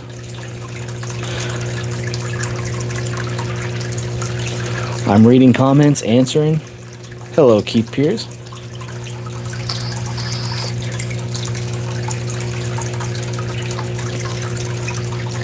Water's getting a little cloudy, which is making this, there we go, making it a little less visible here. Theo, hello. It takes time and effort. The big thing about finding gold is sampling. Too many people just go out, pick a spot, and work that spot. And if you take the time to sample and explore, like move and test, move and test, move and test, you'll find a spot where it'll take a lot less work. Your quality of material will be better, and you'll get more gold in less time. So it seems counterproductive to not start digging right away, but the way the math works, if you find something that has a higher concentration of gold, you will do better than others because you took the time to find that concentration. Kind of like this. This is a unique hot spot for the river that I'm on. What's up, Kepliwa? There's a ton of gold in the creek behind your house. Nice. When the first time you go on a gold hunt? So we were learning about the gold rush days in elementary school. We were learning about actually the Oregon Trail in particular, and the gold rush in eastern Oregon and Baker City, and how a lot of the people coming to the Oregon Territory were wanting to go farm, but then they got stopped in Baker City and got bit by the gold bug. And they started doing gold mining and decided, hey, we could do ranching, we could run cattle and do small farming, and we can go gold mining, so we will be covered. Not a lot of them realized the elements of the high Oregon desert areas, but they did it anyway, as resilient as the people were of the century.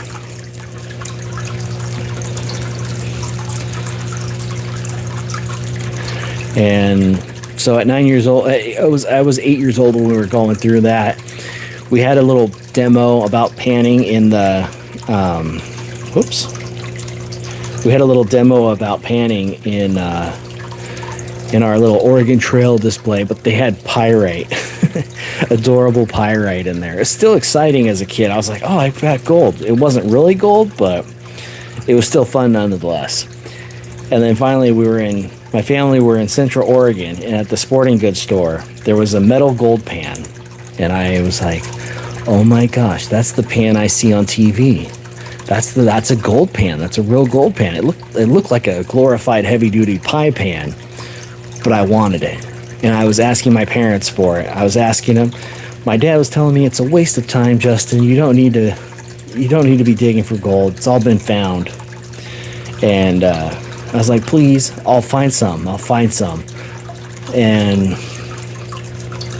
I was like, I'll pay it back. I can work for the neighbors and get that money back. If I could just get this gold pan, I would love nothing else. I haven't seen a gold pan in the store anywhere. And they got it for me, and I paid them back. They told me not to, but I paid them back because I didn't want it held over my head. And I got it. I panned in the Deschutes River, got diddly squat. The Deschutes isn't a really good gold area in Oregon. And from then on, it was panning the creek, we had a creek near our house, but it didn't have much. Too young a geology after the eruption of Mount Hood. Whenever I look at Alaska land mapper claims and BLM locations, it can be definitely daunting to try and figure out where to claim, because so much of the good areas that are, accessible within reasonable means are claimed up. It's definitely difficult to spot the right region, but be grateful that Alaska has a solid mapper that we can actually reference. There used to be, across other states, good mapping tools like that, and now it's because they try to make it so difficult in other states to actually locate claims that you're often fighting against the paper stakers who don't really make a discovery or don't do their corner post and signages or anything like that. And you gotta kind of fight with a lot of them on getting your claim.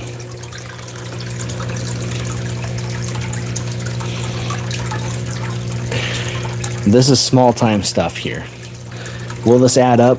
Absolutely. Because during the winter last season, this about 4 grams of gold came out of like this. And if you know the price of a gram today, this little stuff, yeah, it's slow and not as like glorifying, should I say. It's not as mentally gratifying as finding a big nugget on the river. Finding it out of the bedrock or digging it up from, here's a little speck. But we'll get back up here for a close-up. That little gold there, it adds up. You see, I'm just letting those black sands roll. I sometimes move them a little bit, but it looks like silver. That's gold. That other vial's gold.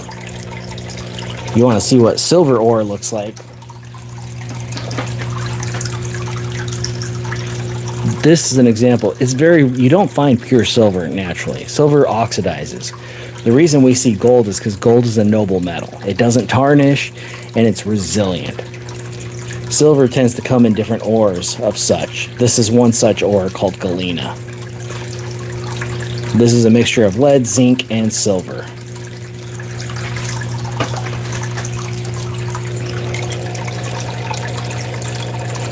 That one actually looks fairly like a nice little chunk right there.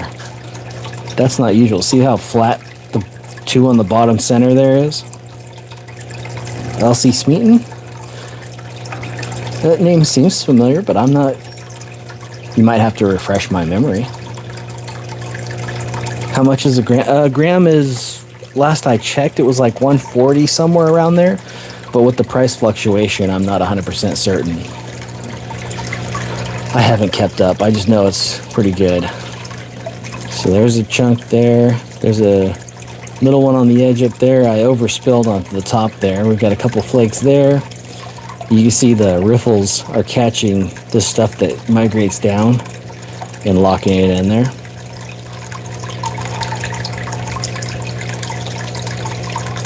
Hey Bradley, what's up? Mega Silver Stacker, hello. Seems like a very small setup from what I understand. Nope, it's definitely a small setup. I don't have big cleanup stations in my garage. I'm just doing this small time. I usually take my time doing this in the winter, but right now I'm trying to finish my video of can I get a gram in 5 hours, which I was live doing demos on that out at the river.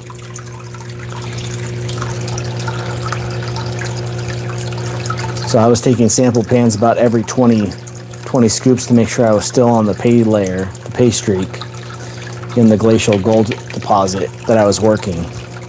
So this is slow process. We're in Alaska, are you? That's cool. I'm in South Central Anchorage, Matsu region. Nice Bessia galena. Well, you'll probably... Hang on, Mega Silver. Let me show you this. It's back here. Hold on.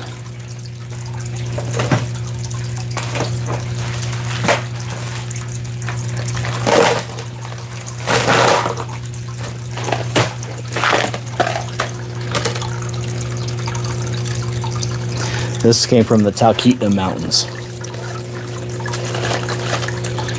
All sorts of galena ore. Whoops. Oh, these were little baggies I was doing for a group of kids for a demonstration. We sent the baggies over to that asking for pictures, not to publish or anything, just to verify the kids were panning. And the person never gave me the pictures. Never took a picture of, like, I didn't care if it was just a group setting, no faces showing. I just wanted to see the kids panning that I donated gold for. And I filled a bunch of these little baggies with little bits of gold and sent it to him separate so he could issue. Oops. What's that doing here? An empty 2 penny weight. See, I'm just a mess, but here's all the galena.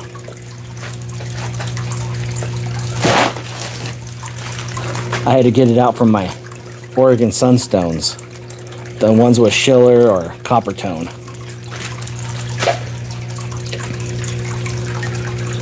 If you're finding gold, then others are also looking for it. How do you feel when it's finished? I love others looking for gold. I've been called the preacher at the Church of Mining. Teach moral prospecting and mining, doing it right, cleaning up after yourselves, and sharing the methods with others. Not necessarily your secret spots, but helping people learn into how this goes. Looks like the gold in my creek. Maybe I should start painting. I went out one day and just dug around and picked out a few small pieces, but it seemed like, well, if it's actually gold, then you're on something, and you don't want to be bragging about it much, because then you'll get those trespassers.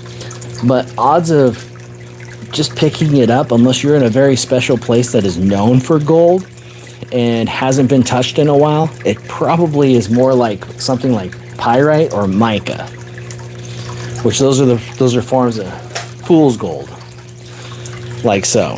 This is a large chunk of pyrite. It has that gold luster, but it has that shine. It's not the smooth, like this will break. If I smash this, it'll break and shatter. If I smash gold, it'll go flat. Government not a problem? The government's always a problem. In anywhere of life, government always wants to have a say or something involved. So just any sort of thing, the government likes to make sure that, hey, now we're here, don't forget about us. How can we?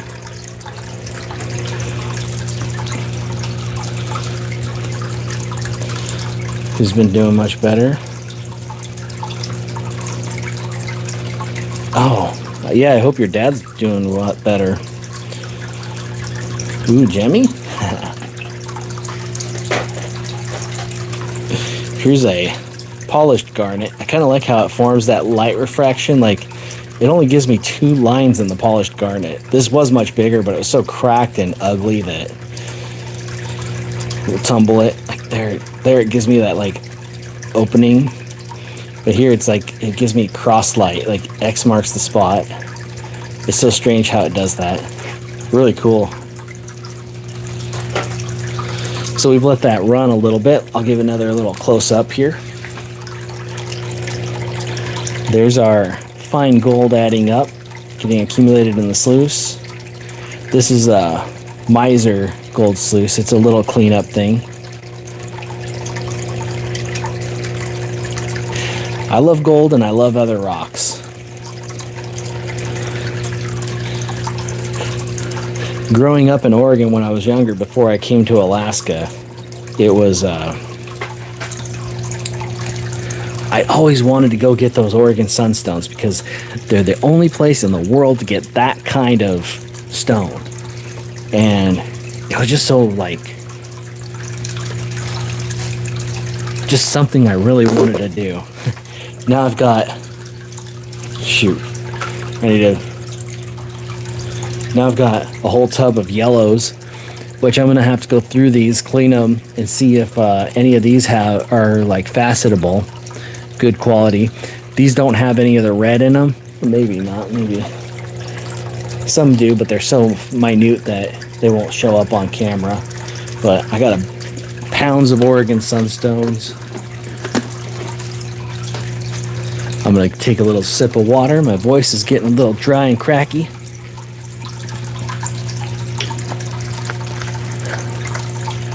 Rock hound for 50 years. Gold's always my focus, but if there's other cool rocks around, I'm gonna try and get them. Let's get back on that gold sluice and watch that. We're gonna feed some more in. I became interested in gold when I was about 8 years old. The Gold Fever show, or Prospecting America, whatever the GPAA show at the time was. I know Perry Massey did Prospecting America, which that was later. I think the late, or like 2000s. So, but it was Buzzard. Gold Fever was on TNN, the Nashville network. And I wanted to, I saw that and I knew I wanted it. And then we learned about the Oregon Trail, and I learned about Baker City, the Armstrong Nugget. And that's when I became interested and got my first pan at 9 years old, begging my parents in a Central Oregon sporting goods store, and kept going.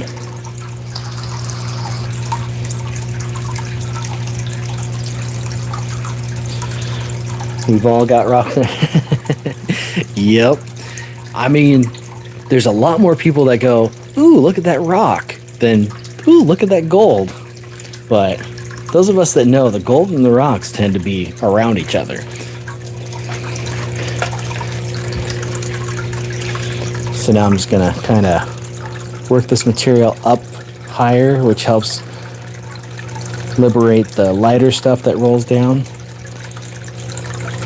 I like to pull it up to the wider, so the flow in this up here is slower and it accelerates as it comes down here. So as long as I stay up in this top part, moving this around, I'm not really disturbing where the gold will drop out. The other materials don't have the specific gravity to really fight like the gold does. So the gold wants to stick.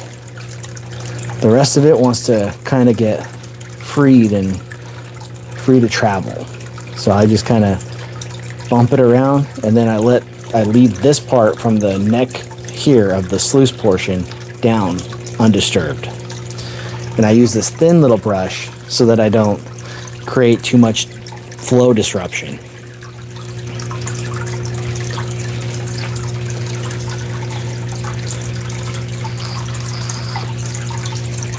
The good ones. Ah, Flavors of the Forest.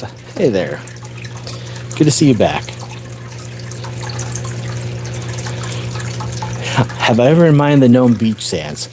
I've been to Nome, but no. I've been there for work on multiple various construction projects, from doing communication towers at a school to doing building supports, but I have not managed to actually prospect in Nome. I do plan on it when the time comes, like I was going to this summer, until I ruptured my bicep tendon. Now it's like, how could I really get the work done to justify the trip if I paid for like AKAU resort, or if I just showed up at the beach one arm setting up? So I don't know that Nome will be in the picture for this year. Just seen a piece fall? Oh, you might have. Looks like right there we got a little migrating piece. That's a good eye for the camera. We've got various lead pieces here, but there's one right there. Good catch. We are almost due to that time to switch this and put this in the gold pan. So I run around 20, 30 spoons, and once I see it start getting down here is when I stop. I clean it out. I'm going for a super duper concentrate. Here's what I've cleaned so far from that fine gold, all this flat.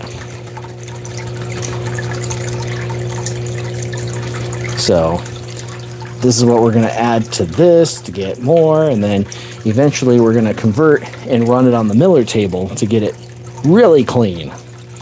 So you panned a few flakes today in the main Umpqua River? Nice. Probably bigger than what I'm getting. I love the Umpqua.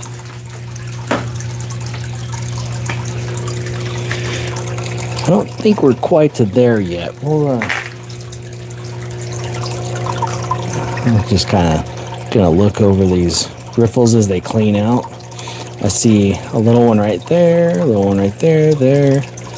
Looks like one right there, one or two right here. So they're holding steady. There's nothing in the bottom section. So we'll let this clean out some more, and we'll take another look up close.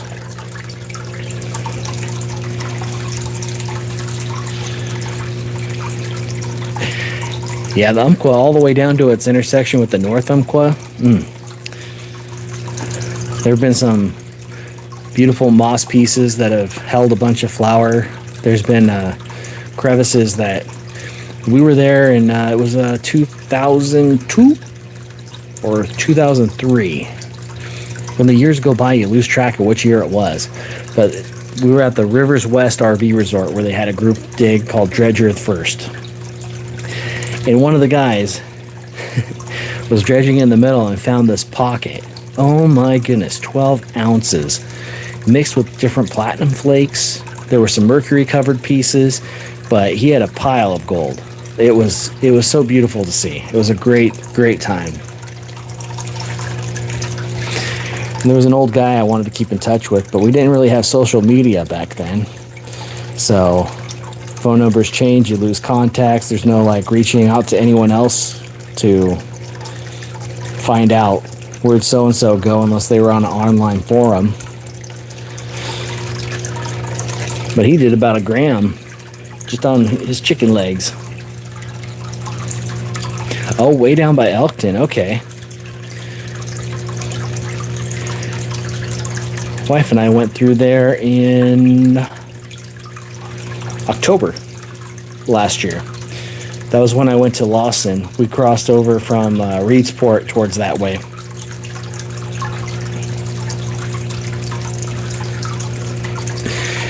That 12 ounces today would be so phenomenal. Back then it was like $300, $400 an ounce. It wasn't tremendous. It was better than it was in the earlier 2000s, but it still wasn't quite enough to whoop and holler about.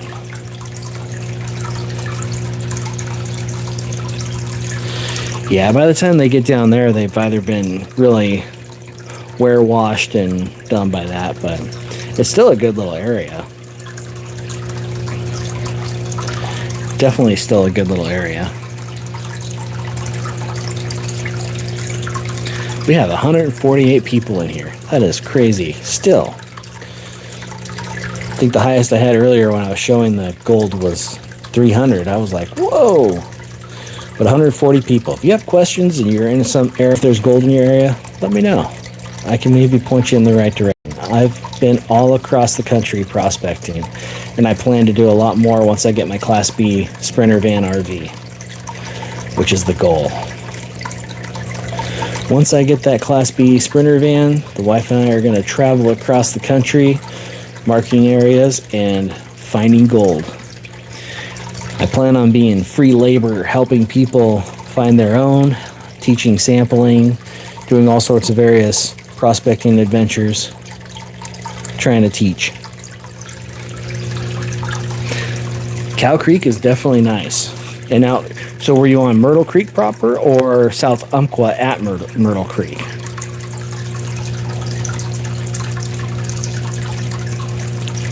Don't get the 4x4. I had the all-wheel drive. Okay. Yeah, because I used to go down. I had another video I posted a long time ago, probably 16 years ago now, when I first thought I was going to do YouTube, which I should have, because who knows where I'd be by now. But I was on Dole Bar and working layers, looking at different black sand layers in my little Dodge pickup. I have the all-wheel drive one. I wanted to get the original 4x4 and have it modified with all so the fragile parts wouldn't get destroyed, but to get an older 4x4 is difficult these days, and to trust how it was operated is different.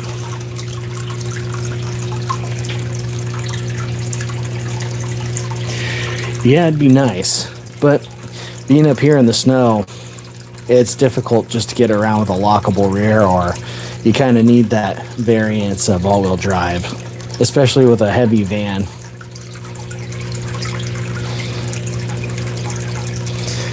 Yeah, Dole and Lawson are some of my favorite places down there. It's like I used to go to Quartzville a lot, but then when I added up how long it took me to get up there, the amount of gold I could get, how easy it was working, plus the water level, the bedrock, and all that, I found I would get more gold just driving an extra half hour on the interstate to Lawson, save money on fuel, and have service, and be able to get more color out of there. And nowadays I like it because there's an In-N-Out in Roseburg. So those pieces have stuck right here. Yeah, Quartzville is beautiful.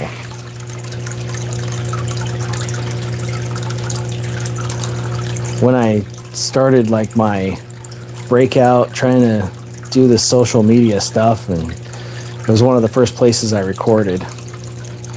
I took my little Geo out there and I got like water skippers in the video, trying to get some scenery. Boy, was I a rookie then. Now I've got better tools and better skills for getting the videos. Now I just need to become more popular and have a viral video take off. Oh, I think my cat wants in here. She's trying to peel the door open.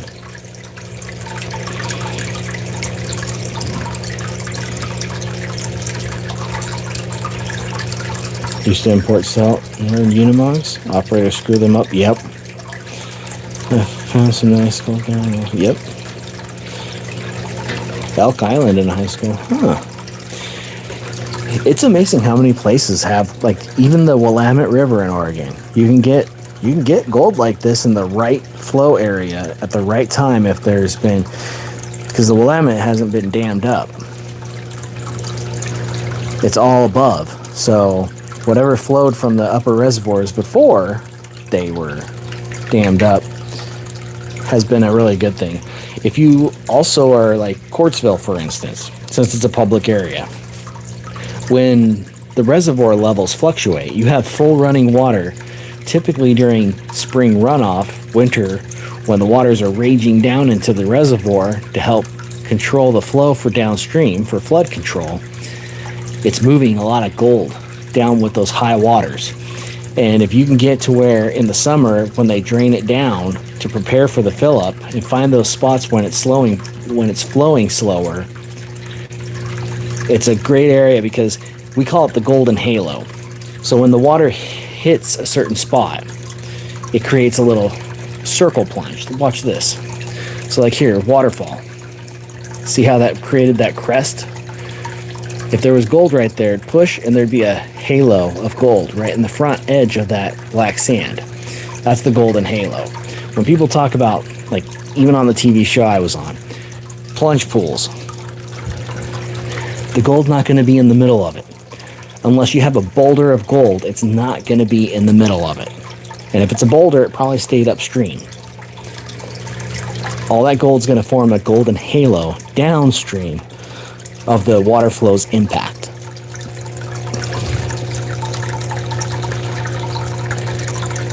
Because if the water was moving enough to bring the gold to it, it's going to settle downstream of it. When the water slows down just enough to drop the gold out, and then it slows down just enough afterwards to drop the black sand out, and then the rest of the material post it.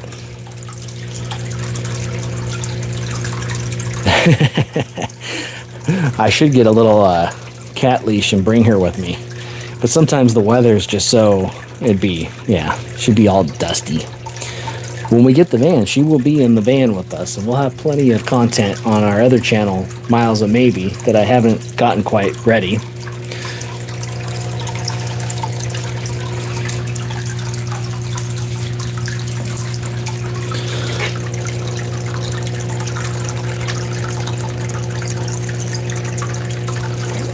Trying to slowly feed it. Get it all spread out. Oh, that's a heavy black sand spot. I try to scoop from the bottom of the bucket. Elk Island is downtown. Oh, okay. Okay, by the bridges there. There's actually a park just up there. Okay. Yeah, I should put her in the video. She's an adorable tuxedo.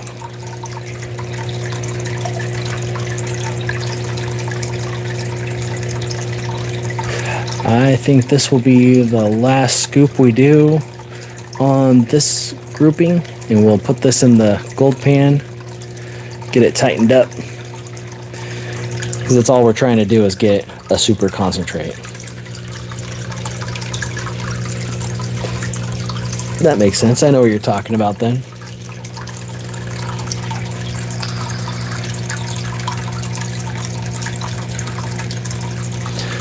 What's funny is Roseburg, so if you've seen those Home Depot sand videos, like I have one, Pioneer Polly has several that he's done, and I know a lot of others have done it. Chris Undertaking, a bunch of other prospectors have done this gold from Home Depot sand. I asked Jeff Williams, but Roseburg actually has some pretty good stuff from their supply, because it comes from a gravel bin, a gravel pit from the old Umpqua flow. Doesn't hurt to check. You won't get rich on it, but you know. Got a stray pebble. There we go. Grilled egg cooking up delicious. Hey there again. Welcome. I know it's got to be getting late for some people here. Right now it's, oh shoot, it's already 10:47 in Alaska. I think I got on here at 8:47. Yeah, I've been on for 2 hours and 1 minute now. How crazy time flies talking about gold.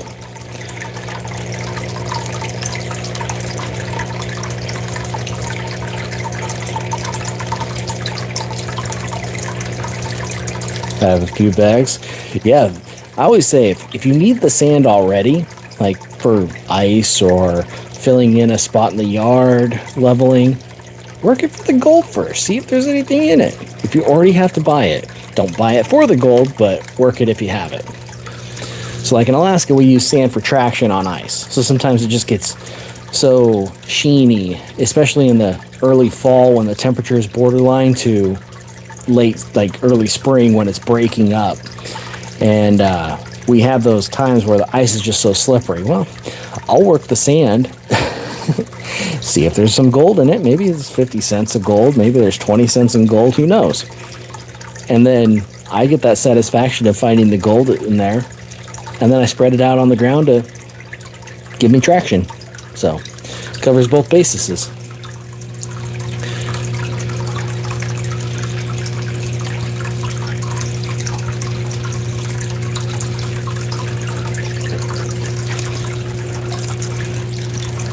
Let's get our close-up again here. It's starting to really add up. We've got some good little piles right there. We're just, oh, I think I knocked one right on the edge up there. That's okay. It's adding up. It's not nuggets. It's not a huge bunch, but I'm just gonna. You can see there's more inside of these black sands too.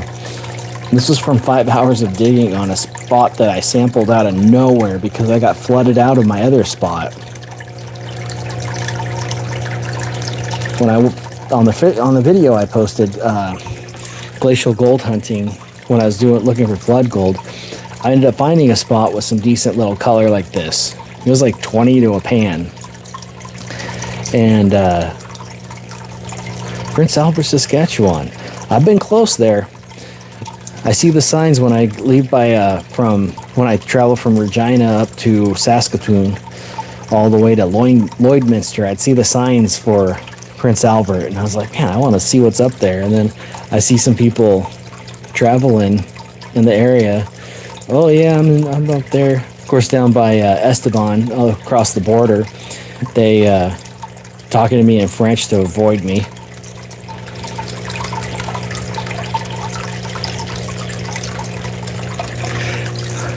I think there's some gold in Saskatchewan that's not been discovered yet, because that was the source from Ontario, Saskatchewan, Alberta, when the big Laurentian ice sheet came through.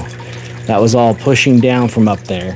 And I think there's some hidden areas that are pretty good in Saskatchewan. Near Battleford was interesting. I was looking at North Battleford and the river there. I bet there's some good stuff right there. I know the North Saskatchewan has it, since there's a place in Edmonton called Prospector's Point. It's not in Edmonton, it's outside by Devon. But like I said, I've been all around. I know I've been doing this since I was 9 years old. I'm 43 now, and I know I've been a lot of places prospecting and helping others. When I was there in Alberta with the folks, they were like, yeah, you can dig with us. You're not keeping anything. We brought the equipment. Like, that's fine. I just wanted to have fun. I'm here for the fun of it. Plus, I didn't need to be saying I brought gold from Alberta. Maybe now I would for some reason. Or maybe I'd give it away to someone in Canada, because why not, right?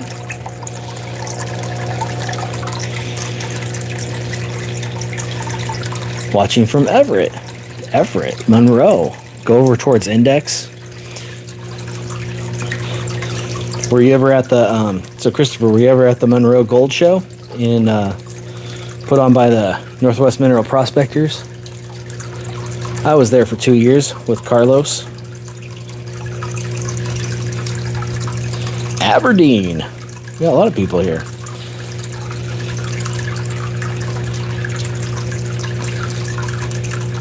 Lee's Creek. Lee's Creek. Not up, no. Nope. Well, there's a good show in February that typically happens there, put on by them, where you can see all sorts of this stuff. It's in Monroe, so definitely not too far from Everett.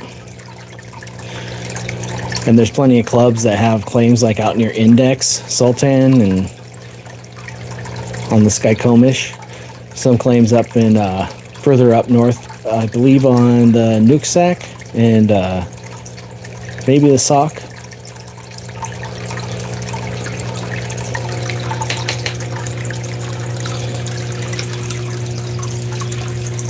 Edinburgh on the way to Glasgow. Oh, nice. Edinburgh. My great-grandmother was from Edinburgh.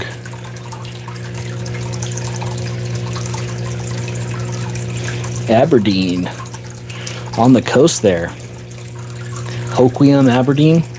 We actually crossed through Aberdeen in it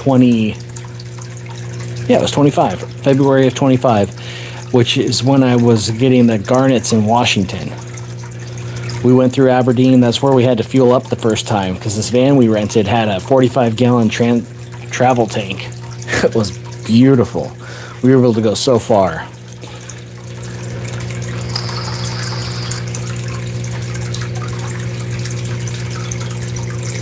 Oh, okay. No, I have not gone up those areas.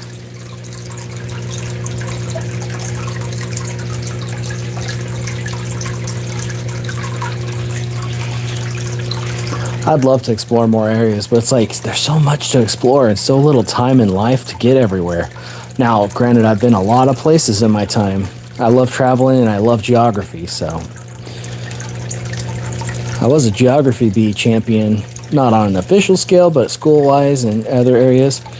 So I love to say I've been places. Haven't been to many countries. Yeah, it was still $4 a gallon. Almost. It was like $3.89 then, because Washington is one of the more expensive places.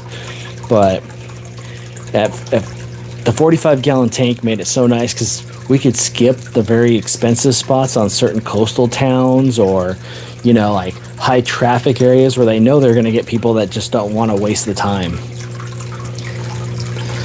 And so we were able to use our time wisely and get the travel. We had to make sure it was full when we dropped it back off, do all that right. But that was the one van that really solidified us into the van lifestyle and what we're going to do for our spare time. Because I work chunks of time and then I have time off. So we're going to be doing a lot of traveling.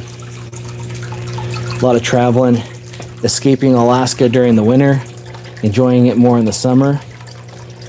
So we're doing a little check down here to see the gold migration. There's the one piece, I believe, that was down. There's one right there. You see that one right there. Most of our gold is stuck up here in these high areas. I see one on that low riffle, but a majority is stuck right up here. Right up here, where I want it to be. I bet we're getting close to a gram, if not. Why do I use grams? So it's a habit I did when I was younger, because 1 troy ounce of gold has 31.1 grams per ounce. So when I was living on gold, when it was $280 an ounce, I had to figure out how many grams in a day do I need to get. Well, most months have 30 or 31 days. So if I do a gram a day, I can figure out roughly how much I'm getting per month. Like how my track record is for how much I'm getting in a month. So that's where the reason grams have stuck for getting this gold. I'm going to let this continue running a little bit to clean out these riffles a little bit more. And then we're going to dump this into the pan for further concentration on the next step. and then we'll start feeding some more. I've got about 7-8 pounds of material still to go through. This has been a slow process, but I want the gold clean, which in actuality I could snuffer that up right there where it's at, but right now I have it there for show.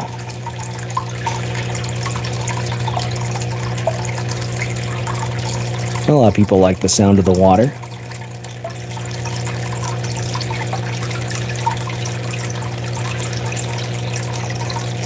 How far out is the Sprinter from hitting the road? Well, the Sprinter is with the builder right now.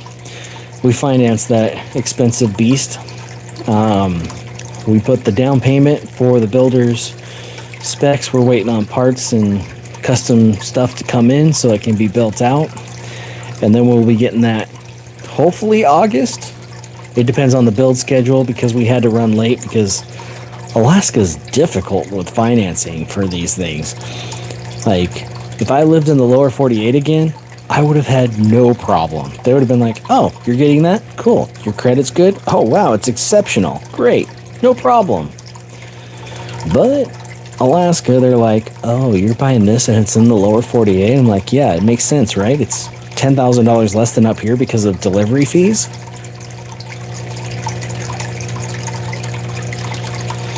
So hopefully August we'll be picking it up, doing a journey back to Oregon for the first stop with it, where family's at.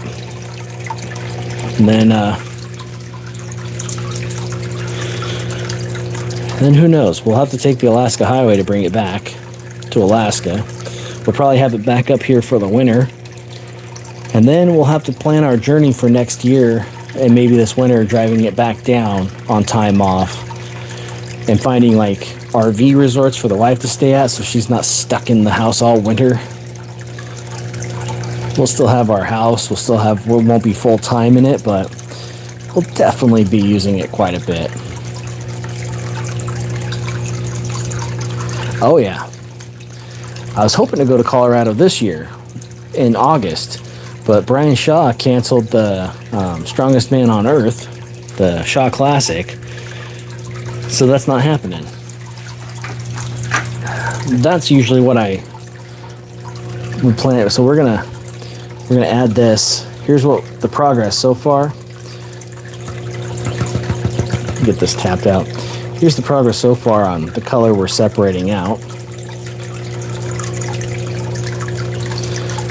We're gonna add this to this and then start cleaning up some more stuff again.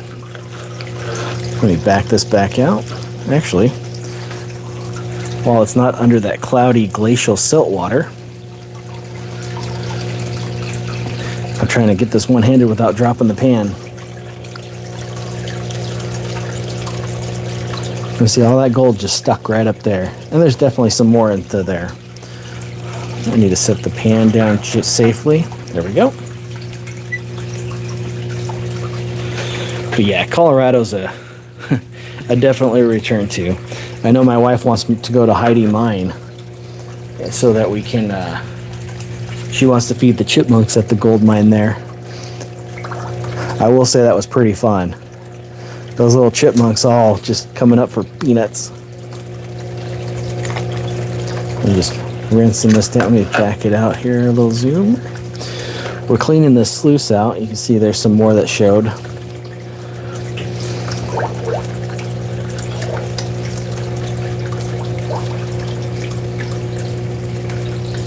Oh, that'd be awesome. I'd love to help you work on a claim.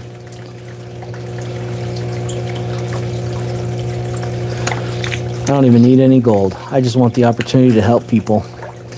So if you got a claim out there and you need some help or want someone to test it, I'll test it. I don't expect any gold. Just let me record some content showing the different region, and I won't give any spots away. So we're just cleaning out the riffles here.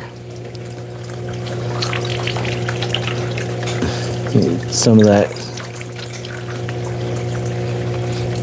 gold's stubborn. Just stubborn. This is an old sluice, so I just recently washed the sticker off. You can see the original color of it.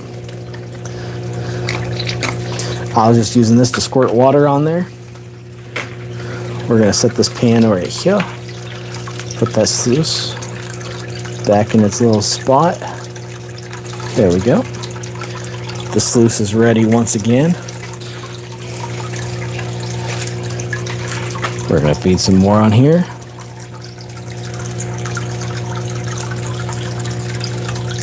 We're literally just concentrating what we can, getting a really good super concentrate for the Miller table later. And then I'll have to dry it out, put it on the scale to see. So I'm gonna get this all bumped down.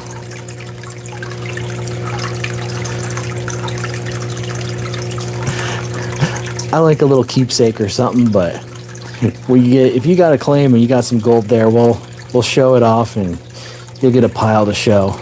Make sure that you can, because as you see, I have plenty of gold opportunities, even if they're flood deposits on a glacial river.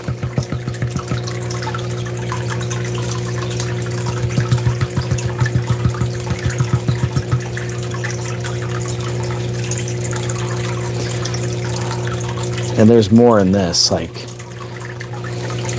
I could probably just keep tapping and tapping and tapping. Put your eyes on that right there. As I tap the right tilt and everything, see how it walks out of the black sands and up to the edge?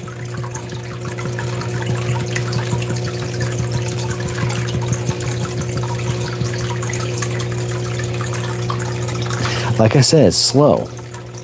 And it's not scream-worthy. Like, you're not going to hope and holler that I did so great, but it adds up. It adds up. So many people are like, oh, I didn't get much. All I got was some little stuff. But I'm sorry, but have you ever had to shovel a driveway? Those snowflakes add up. So can your gold.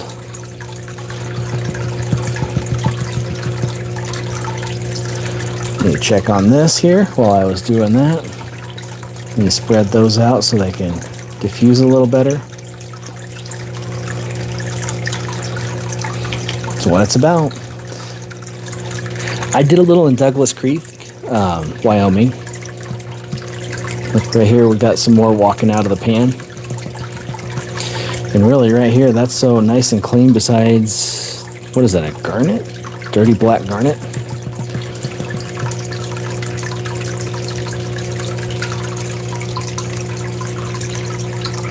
It's like thunder outside, distracted me. Yeah, really, we could just, oops, don't focus on my thumb. Oh yeah. Anything is a good day. You absolutely have that right. That's actually quite a bit of nice clean stuff. And there's going to be more where that came from. So, we'll get this cleaned out later. I have more to do. I got to get more concentrates.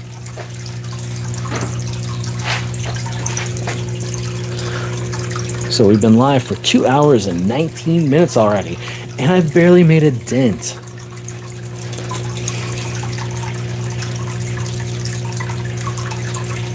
I've been watching pretty good. I don't have any blowing out. And if it is, it's in the tub. I can get it again later.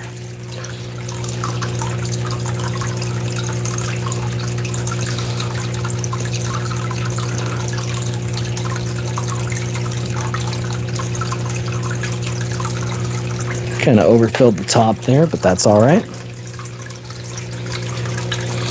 All these riffles are clean. They're not loaded with much black sand as of yet.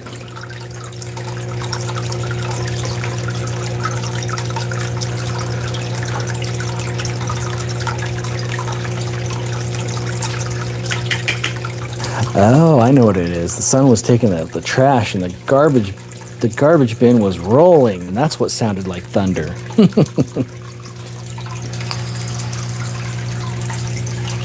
I love the Falcon Gold Pan. It's already pre-textured, so you don't have to season it. Like, I still wash it off, but the Falcon is a really good finishing pan. The gold loves to walk up it very well.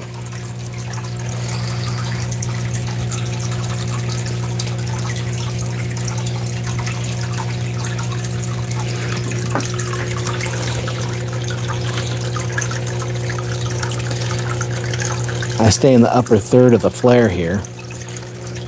It's the only place I work it like a miller table with the brush. I don't mess with anything in the riffle section where the water is fast, because a simple disruption could cause the gold to flutter and migrate down further. I'm seeing my first piece right here. Oh, entrancement. The water is kind of cloudy from the glacial silt source that this came from, so it's not showing up as well as we add more material.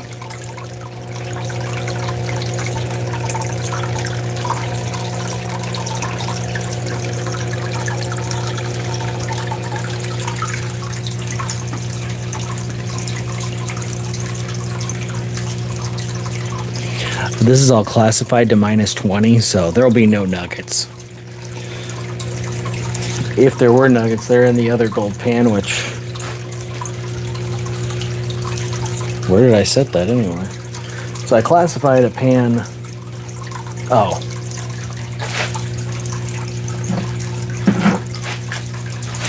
If there's anything over 20 mesh, it's in here. I still haven't checked it. I was hoping to see if there was any good sized garnets in here. I got a cool little jasper. So tiny it's not really worth anything, but kind of cool. Yeah, no nuggies in here. It's all fine, tiny stuff. I was doing it with the miller table straight up, but it took so much longer and less progress. So I'm trying to just get a super concentrate, get it once I see the gold, make it to the midway of the sluice, clean it out, start over.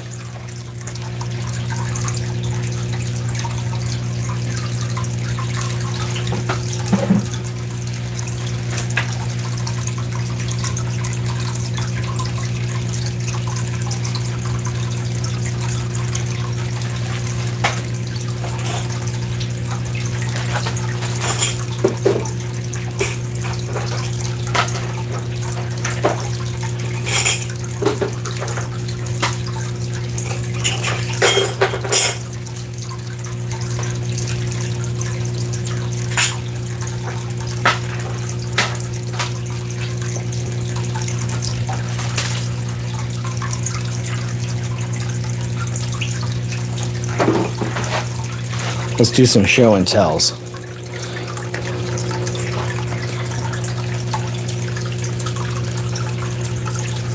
It's not a big pan. That's all the baby stuff. Here's some little character pieces I thought were cool. So that one on the top there, if it's this way, it looks like a ram or the ram's head. Whoops. That's why I do it in the pan. These are some little picker flakes I got from the Kenai Peninsula.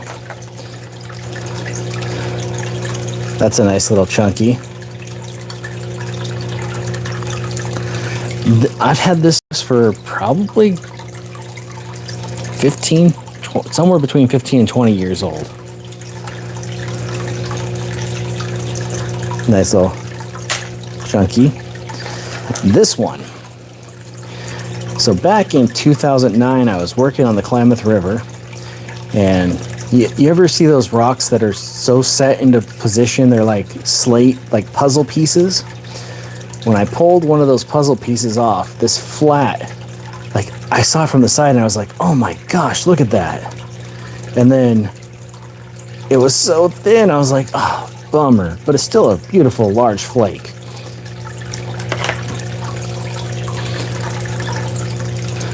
This was from another trip. It's dry and sitting in, if this vial were full, this would be a ½ ounce.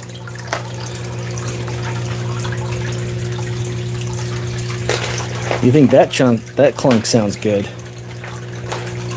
Check out this one. This is a 3-gram nugget. If you ever seen Gold Rush Whitewater where Fred dropped the nugget, that's the one. So this stuff, this is just filling a void. This stuff's the fun stuff. It happens, sometimes it doesn't. Got all kinds of various chunks in here.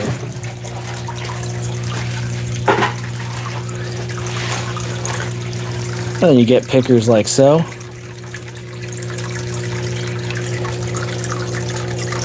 These are all chunkier pickers.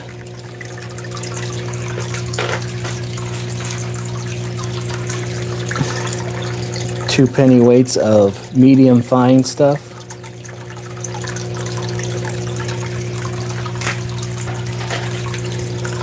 And roughly 11 grams of fine flakes.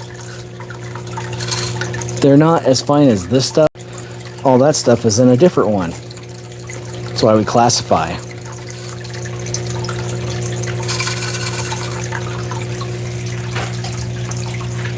The other fines are kept in here. This is from the same spots as this. We got about 5 grams of fines in there. 4 or 5. I'll say 4 just to be on the low side, but this is the kind of stuff. This is still kind of dirty, which is why I'm taking my time and trying to get this cleaner so it shows up better. I keep it in a little safety because if I drop a picker, odds are I can find the picker. If I drop this, I've got to like vacuum, sweep it up. It's a tedious mess. So I keep it in a secondary so I'm less clumsy. Here's some more like picker flakes. All kinds of gold. But it's taken years and a lot of labor and tools to get to it. There's a mix. Some of that's from California, some of it's from, like, at some point you just gotta like put the similar sizes together. These are chunks from Porcupine Creek, just upstream of, see that one's still kind of dirty. I need to clean it off. I bet it would be a beautiful piece if I cleaned it off, but I haven't touched it since 2022 when I found it on the claim just upstream from Big Nugget Mine where Parker's grandpa worked. So this is just to kill time, and usually this is a wintertime activity. Because in the winter, Alaska's frozen.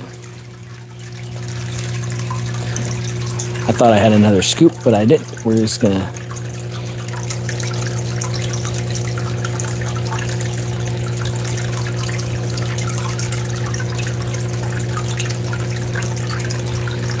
gently. I've been doing this since I was 9 years old, and I'm 43, so 34 years. I used to have a lot more gold than this when I was doing well, but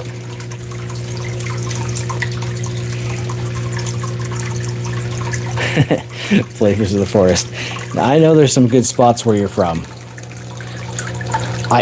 So there's a video I did, which is closer to where you are, kind of on the way, where, or actually, no, it's not. It's on the other end, because you're on the Umpqua on that other way, I believe, if I'm remembering correctly. Yeah, because the Umpqua flows on the upper side going towards Reedsport. So to the south, the other access, which goes towards Coos Bay, Coquille, there was a claim I was checking out there, and it had a good potential. Plus, it was legal to dredge, as it was not a essential salmon habitat stream in Oregon. And I was looking at that for doing work in the winter, because the water stays liquid there. Still a young buck. Nevada got good gold.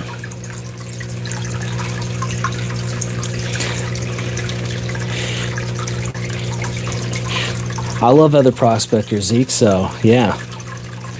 I love to give backstories. A lot of the stuff I have here has a story to it if it's in a separate vial. Because sometimes you just don't want to, like... These are the only gold that I got when I was on Gold Rush Whitewater. And it wasn't even from the operation on Gold Rush Whitewater. It was from being able to dig via invite, because I was nice enough to help start welding and fixing things for a gentleman who owned the claim. And these 3 chunks are all I got from it. The whole 2022 season on Gold Rush Whitewater. So those will never be going into any other vial. They might go into a different vial, but they're going to stay together and have that same story.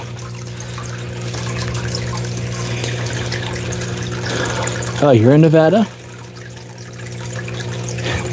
Well, you have to find gold to get gold. And we did, like, find little bits, but it wasn't enough for us to get, like, yeah.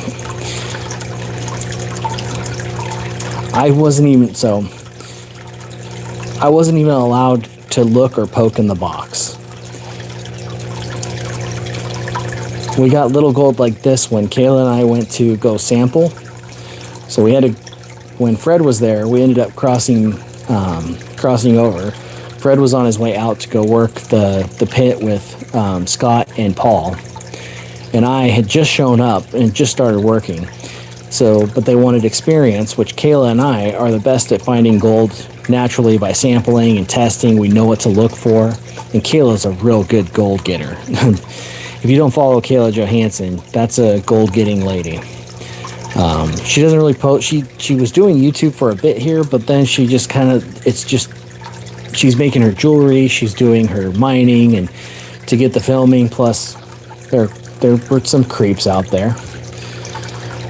Well, I've had them too, like trying to get me to give her number, give her information, just weirdos.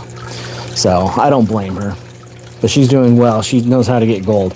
So we went up and over the hill to go test where the gold was, and that was the only time I got to see gold pan from there. The rest of the time, like, I wanted to try and find a better spot, do more sampling. Like, it was, no, we don't have the cameras over there. It's like, I'll find it and then we can film it. Be like, hey guys, I found something, and bring them in there the next day. So I was testing here last night while you guys were all, you know, whatever, but nope. Nope, no offer of gold. We didn't get diddly squat. There wasn't, I mean, it'd help if we actually found a decent amount, but there was no, like, I have more gold here from my adventures than there was on the whole show for that season.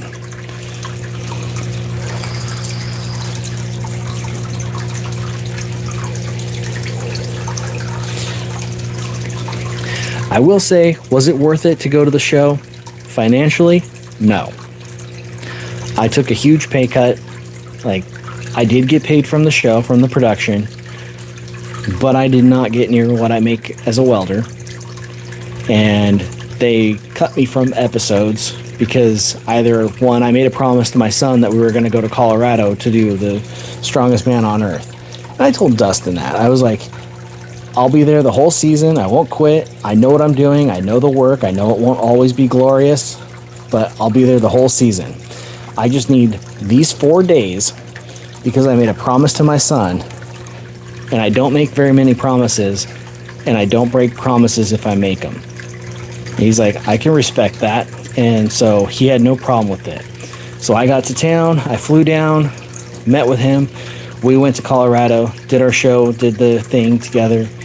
Him and my wife flew back to together, and I flew back, taking the small puddle hopper back to the show. But what about Southwest, like Toutle? Okay, so Toutle River, no, because of Mount St. Helens.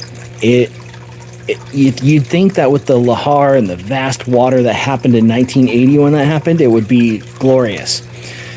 But it hasn't had enough time to wash and concentrate what eroded down from that massive water. It's still so deep and so hard to get to. Southwest Washington, if I were you, I would look at the East Fork Lewis River. East Fork Lewis River is a much better gold producing place that wasn't impacted by the eruption of Mount St. Helens.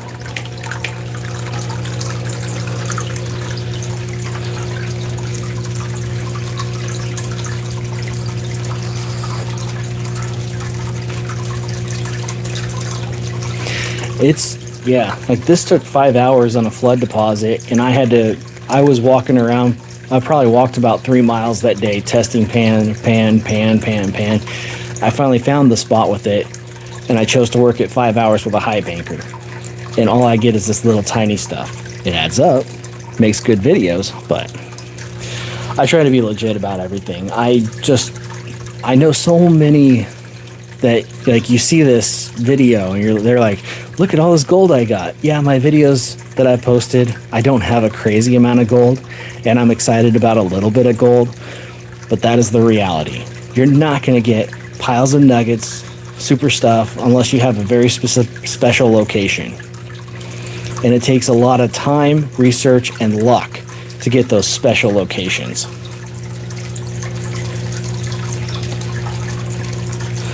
Brooklyn, New York creeks? I don't know. I've never tried them in the city areas of Brooklyn. And I don't know of any history that might have that.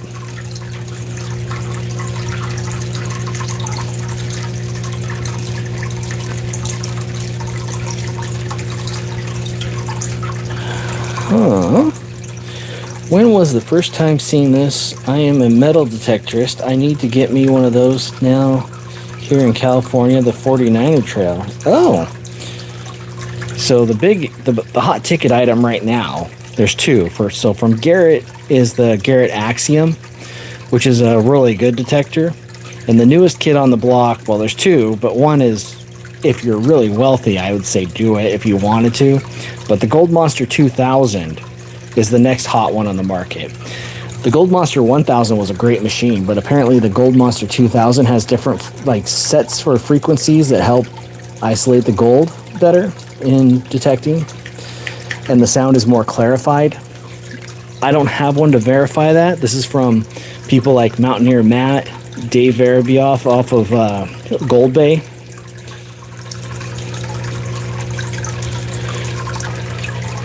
It depends. It's not a huge waste of time if you got a right spot. So, like here. This is 11 grams. This stuff comes from just weekends, like going out on weekends or little short trips, having fun. Now, there's nuggets and times. I'll have to post a short. So if you guys sub, I'll post a short with a picture of my hand in a gold pan from 1 day's worth of dredging. If you're in it for the money, you're going to be disappointed. If you're in it for the fun, the money will come along. It's kind of one of those, you have to have the real expectation of getting nothing to appreciate getting a lot when you get it.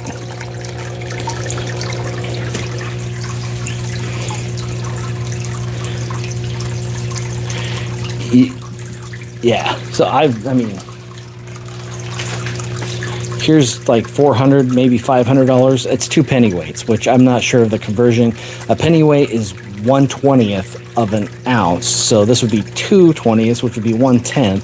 So roughly 3 grams. I know it's a little over 3 grams, so this would be like $450-ish in gold in just this little bit here. And with the price of gold today, it's actually feasible to make okay wages if you do the research and sampling to get the right spot. But the problem is, once you work all that ground, you have no more to work. You got to find the next spot. And of course, when you find chunkies like that, it's a lot better.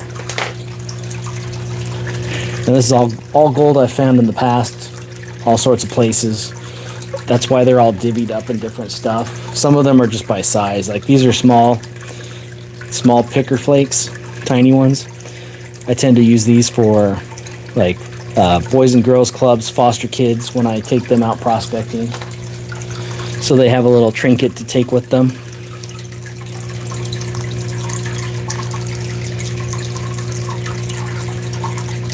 Oh, nice. Okay. Find a lot of silver with the metal detector. Nice. I've got a good bit of silver. I've got some ore, galena. It's not as rich in silver as I would expect. It's like 12% to 15% silver. It still is good.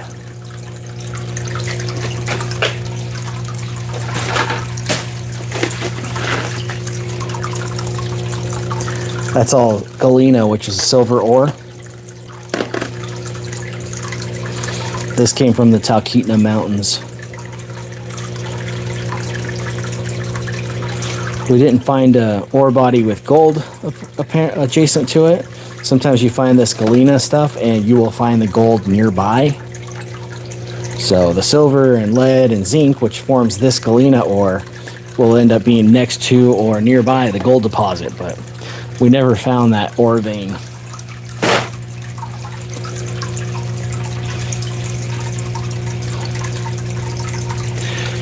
Oh yeah. Jeff Williams got some good stuff. It's funny when you try to find oh shoot. I'm trying to blank on the character name that he had. The skeleton. Oh. I guess it's been a while since I watched.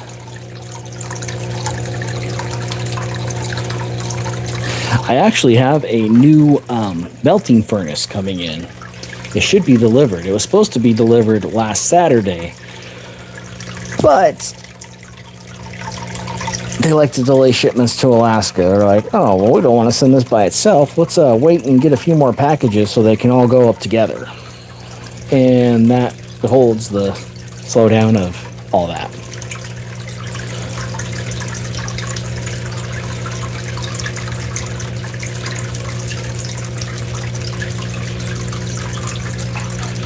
Run district?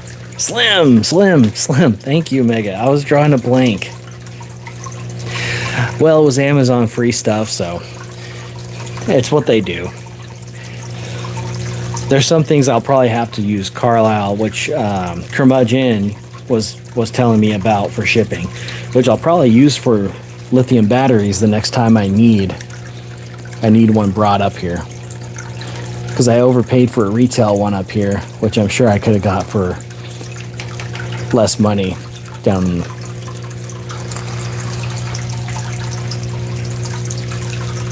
Oh yeah. If I could afford one of his shaker tables and had the room for it, I absolutely would probably get one. I mean, I could probably afford it if I sold some gold, but then I'd need more, yeah. Plus, I don't have the room for it. I need like a shop. My little one-car garage here with all my storage stuff and is not the most ideal for a table, unless it was smaller. I did see an RP4, which is made by Keen. I saw one of those for sale, and I was like, but they want $5,000 for it, and I don't even know if it's been taken care of. But yeah, I need to weld myself a cone mold so I can do my melts and pours, because I'd like to get some of this melted into buttons. Speaking of which,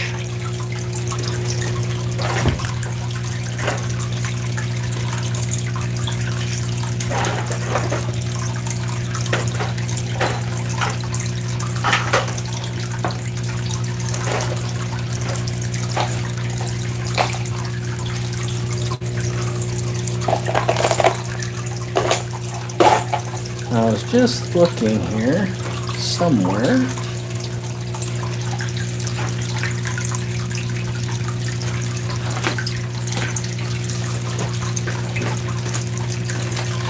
I would like to get these buttons remelted and cleaned up better. They aren't like refined, but they're nice little buttons we melted with a torch. Because this tiny stuff likes to... This one was funny. It's like a golden donut. But I'd like to get these melted better into a good button. It'd be nice to have a really big button.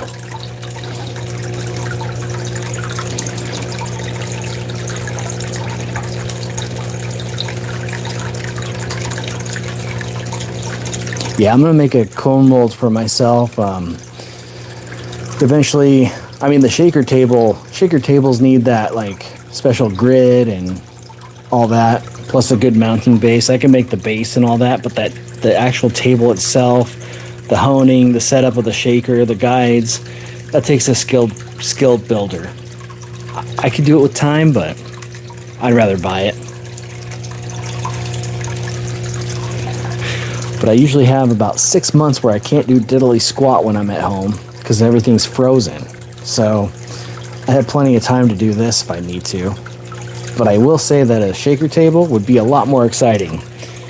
Could end up adding a dubstep track to it and having it be with the table like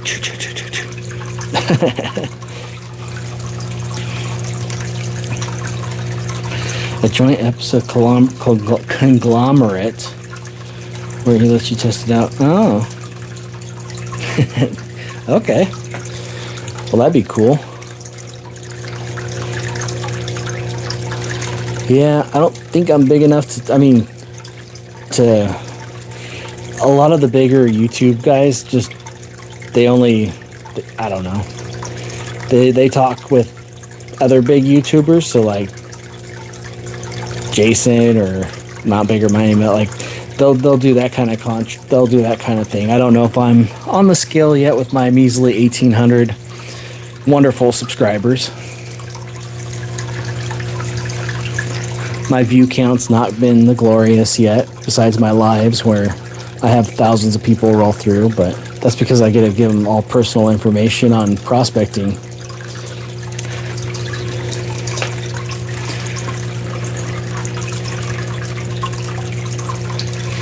Yeah, I will when I can actually when I get my van. That will be the ideal time because I'll be back in the lower 48. Before easy, like if I lived in Oregon again, which I don't want to live in Oregon again because of income taxes, and I love Alaska gold. I like to visit Oregon, but if I live down there, a drive to Arizona, shoot. When my son was young and just born, we drove from Oregon all the way down to Fresno, California, just for one weekend. Literally, I got off work on Friday, we drove south, we're in Fresno the next day after 17 hours of driving. My son got to see his great-grandfather. We hung out for a little while, and then Saturday night, we started driving through the valley back north. We stayed the night in Gilroy, California. The next morning, we went to Alcatraz, rolled around the Ghirardelli area, and then the whole rest of the evening we traversed back and drove back to Oregon so I could be back to work Monday morning at 6. So driving, yeah. But from Alaska, you got to go through one border into Canada, then one border back into the U.S., and it's 3 days to the border. So when I get in the van and I can travel south and do that more, that'll be perfect. We're going to have a off-road capable lifted Sprinter Class B RV for our other channel that's going to be soon being taking place, Miles of Maybe. So if you find that channel out later on, you might have a head step in there. We're going to be logging our journeys, coinciding with the mining, because we're going to be traveling, showing different things we see, and then doing the mining with that, because that gives my wife a cozy place to read her Kindle while I get more of this yellow metal. Alright, so we did that cleanup of the sluice a little bit ago. We've got some more little bits here.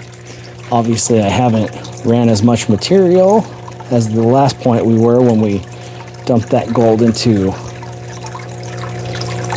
the gold pan for concentration. But we have a good little bit building up there. Our first riffle is still fairly bare. There's a little bit in the shadow of the pan right there. I can't lean that light over more. We're getting there. And we still have a lot of material to go through in here. I still have a lot to go through in that too. Get back up here. Sorry for the rush. Don't go. I'm not sure what that stands for, but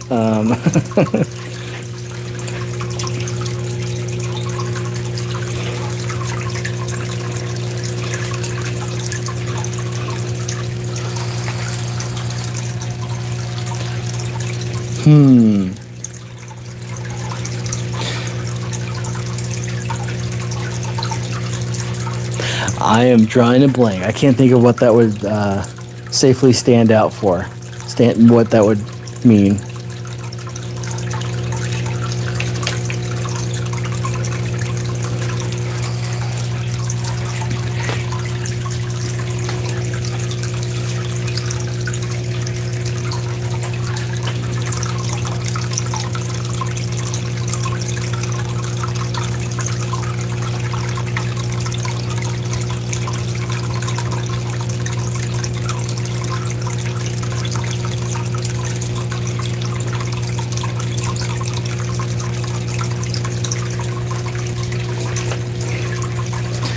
Japanese truck manufacturer, one of the current forward control. Okay. Are you talking about those mini ones? I looked at one of those mini ones because our family business does fairs. We sell elephant ears, curly fries, and corn dogs at fairs in Oregon and other areas down there. It's more my extended family. But one of those little tiny like Isuzu pickup trucks would be perfect for driving through the trails to bring like our groceries in, because you set up in the middle of like a state fair or a county fair and you're blocked in. You have no access to the area and you've got to literally bring wagons or dollies. They don't even like the ATVs because they're loud and they have that brap sound to them. So like, oh, you can't be driving that through here, there's children. It's like, I can crawl, I can go slow, I just don't want to carry 200 pounds of groceries over and over, or pay someone to do it over and over. I'd like to just go roll in, unload, roll out.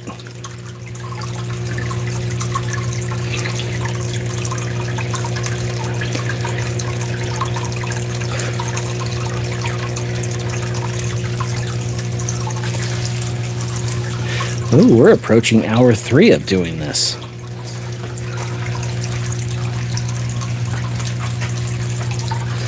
So for those of you, if you're still here from the beginning, I appreciate it, or from mid-time, here's what we're working on. We're trying to get this gold into a super concentrate to run on the Miller table, or to separate by pan to see if I get a gram of gold in the last dig I did on the river.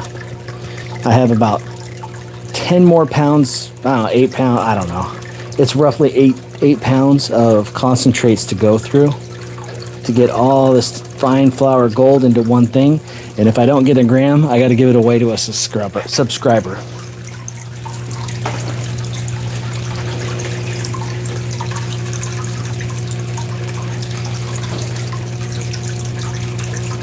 Sean Cunningham, hey. When you getting your rig? Not sure yet. Not sure yet. Hopefully August. We've had some delays in the financing. So we finally got it. I don't think it's 3 grams. I don't think that's 3 grams. I mean, that's 11. Sean knows about gold. Mother lode miner there. We're just taking our time getting some flood deposit stuff. This is about 3 grams. 2 penny weights. Oops. I dropped it in the tub. I'm not letting that stay down there.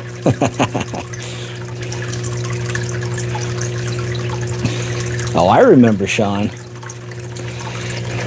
People that are passionate about gold stick together and remember. Yeah, this is 2 penny weights, which I believe calculates to about 3.5 grams. It's not 2 to 1 for the, it's kind of like the kilogram scale. That's 2 penny weights of gold right there.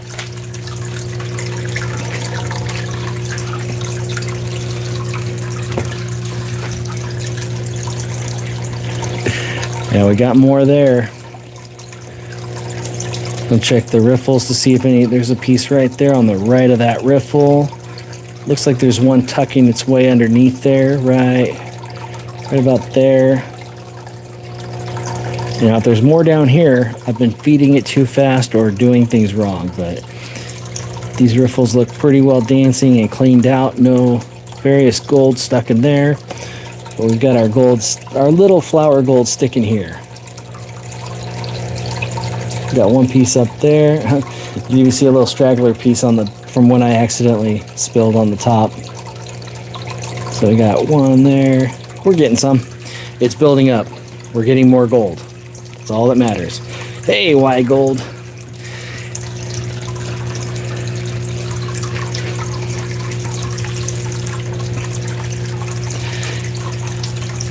Nah, you told me a while ago. I remember gold, man. We're just doing a slow cleanup. What's funny, every time wild gold comes in here, I just think about the raffle pay dirt that I've won and I haven't worked yet. So Gold Prospector Space was doing a raffle to build up funds for the website, and I, being a member there, donated to the raffle and won this pay dirt that I was told is really good, but I still haven't done anything with it yet. Yeah, pennyweight's 1/20th of an ounce, so if it was 1/10, which would be 3.1, because there's 31.1 grams to an ounce. So yeah, it's about 3 grams in that 2 pennyweight vial.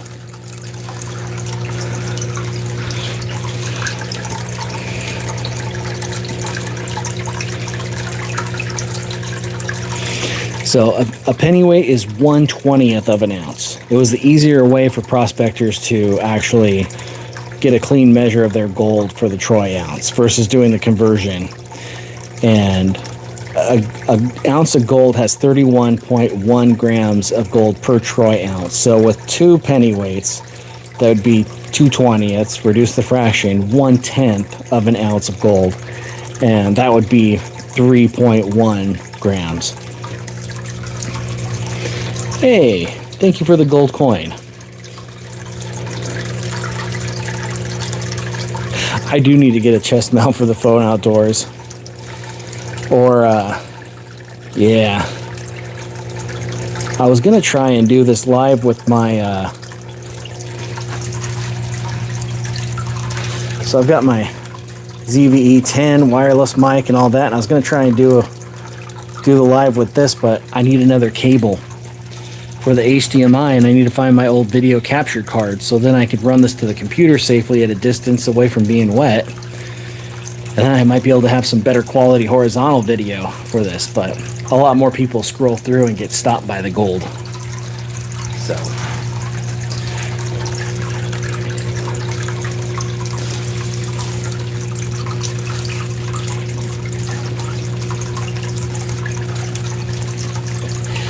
you need a vacuum for the bedrock. I actually have a rigid vacuum, like the Home Depot brand carried, the orange batteries. And I got a vacuum, which is the same one I saw Jeff Williams using in a video of his. I just haven't done it for bedrock yet. We used to use leaf blower motor tops, and we'd convert the leaf blower into a vacuum top on a bucket and run the hose from the bucket with an adapter. And we do that on the Klamath River in the high bedrock zones.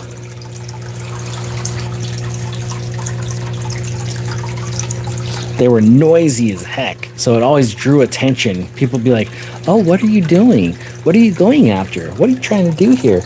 Oh, that looks like fun. Could we join you?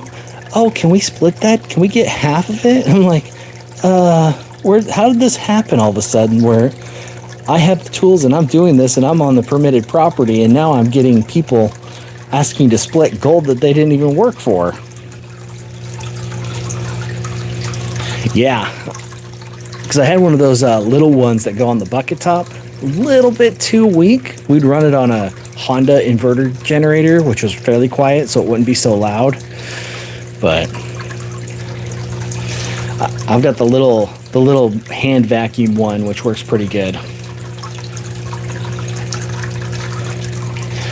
I don't have the leaf blower one anymore because when I moved to Alaska, there was a lot I didn't bring up that was in storage that was sold or given away. Oops.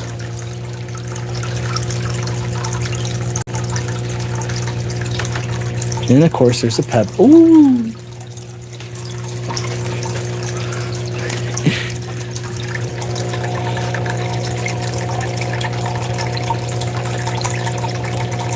You stay right there. There's one right there.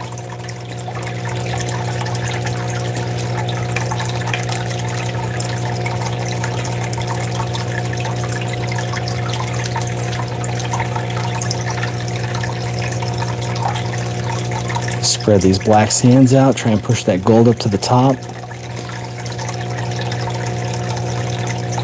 That was a good scoop. Some scoops are hotter than others. Uh-oh.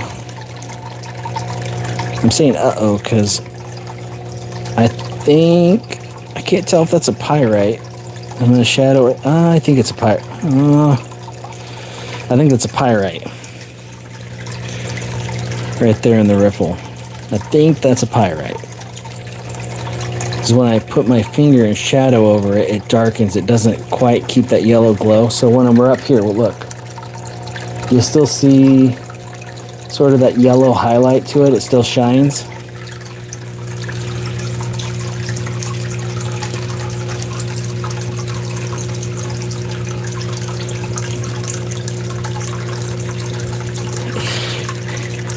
How we plan on it. The van is in Reno, so we'll be picking it up from Reno, and then I've got one appointment in Mariposa area to work a claim out there that's getting a lot. So then we're going to be going north, basically to your area there, Sean.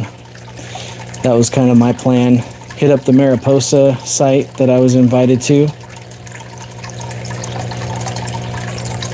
and then migrate north up the highway. Dry washing is fun, especially in winter. In summer, it's not so fun. I mean, it's fun, but typically where you dry wash, it is 3 digits in the temperature.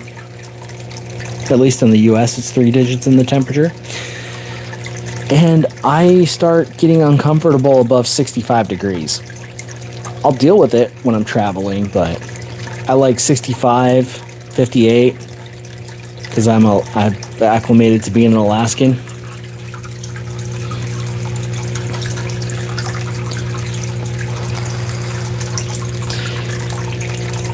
Yeah, we'll let the sluice work a little more. I believe that's a pyrite chunk, which pyrite happens here.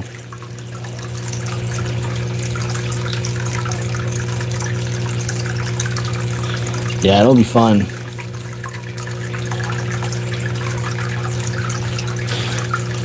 Must have been a typo.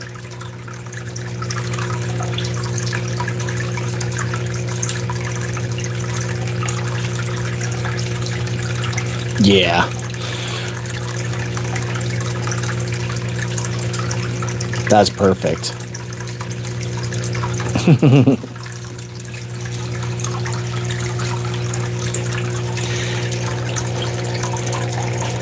That's why I don't mind, like, when I visited the Bear River Day Recreation Area last summer, it was like 93 degrees up there, even in the foothills. Like, Sacramento was like 103, Yuba City was like 104, Redding was like 109.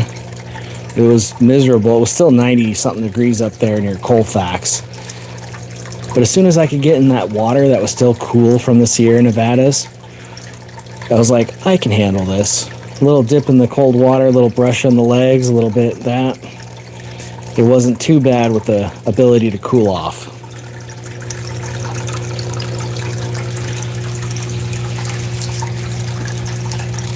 Maybe it's leverite. Leverite. Well, if you leave this little tiny stuff, you won't get a pile like this. I had to block so focuses. There we go. This is a pile of fine gold. I still need to clean it up better. You can see some black sand still in there.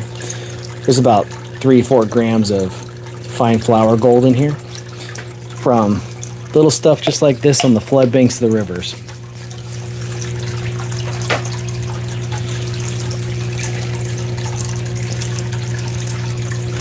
I like to take these tiny things and melt them into buttons.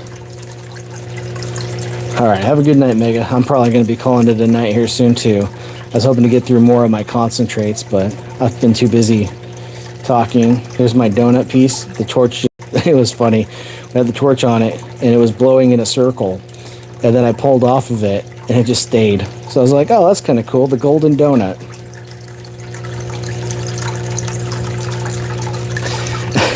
I accidentally dropped my little 2 pennyweight one in the tub here. And I have dropped them on the floor of my garage, which is why I like to melt them into buttons. When I get all this little tiny gold here built up, all this little gold, I like to eventually melt it into a clean button, but I want to get it as clean as possible so I don't have all the burn back from oxidized iron. Granted, there's fluxes for that, collector metals, but you see a few of those flakes are right there. There's one on the left here. There's a couple on the right. Most of the gold's staying on the right because I've been feeding it up here more directly when I see it, but it's all over. Up here in the slower flow, which just lets you see right there the black sands are slowly rolling away, which is what I'm letting it do. I'll sometimes give a little tiny push sweep to spread them out, which will help for the migration of the black sands, but help keep the gold. These are basically just a backup. That's a piece of lead right there. That's a piece of rusted pyrite. Oh, gold coin. Thank you. Have a good night, Mega Silver Stacker. And we don't have much. There's that. Oh, there. See that cube? That's like a rectangle cube. Right there dancing. That was what... See, that one's moving around too weird above it. So you got a pyrite cube right there, dancing around. And that one's still in that same spot. I wonder if that's just lead. Or maybe it's gold and it's just a flat piece that traveled down. That looks like gold. But then it's dark on that side. It doesn't look like gold.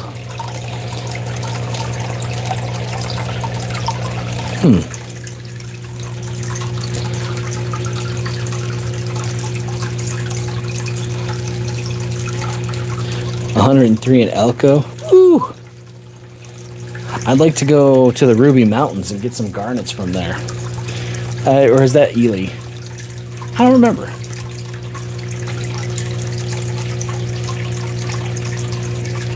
This guy from Colorado sent 20 pounds of 10 to 14 karat scrap for me. Oh, nice. I got some of that. I need to build up my collection, but now that everyone has been doing videos about it, it's getting harder to get that electronic scrap stuff. I used to have bunches of it.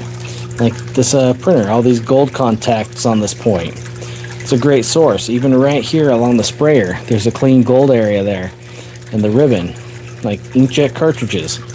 You'll be able to get gold from those.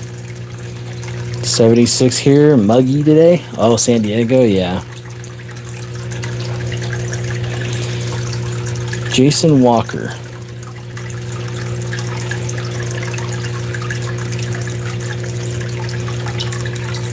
Nope, I'm not good with names, so I'm good with usernames sometimes, but I don't know Jason Walker, not off the top of my head. Oh, monsoon season. It was August of 24, I believe, when that hurricane came into the southwest and drenched a lot of lower Nevada, Bullhead City, Arizona, Kingman. Like came in right up the Colorado River basin there, which is part of why they recovered a bunch of water for Lake Mead and Parker Dam, Lake Havasu.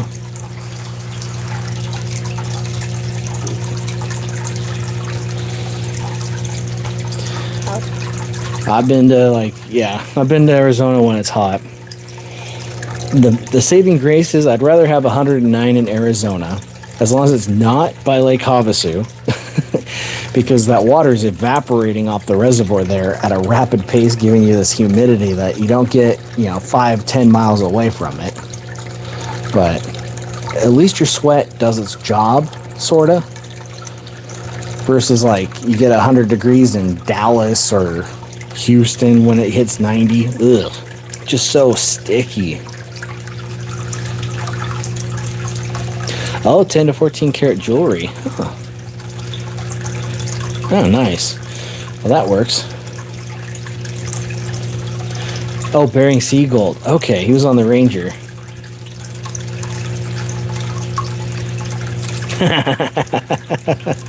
Okay, I don't know many from the Ranger besides Bern. Bern lives up here in Alaska.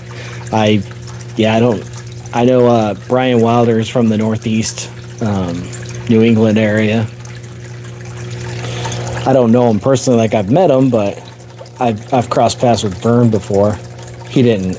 Yeah, he was grumpy about something, but what's new? I was like, oh, hey, Vern, good to see ya. He talked with a buddy of mine, Ryan, before about working in Nome, but yeah, he was like, ugh. I was like, all right, I won't go any further.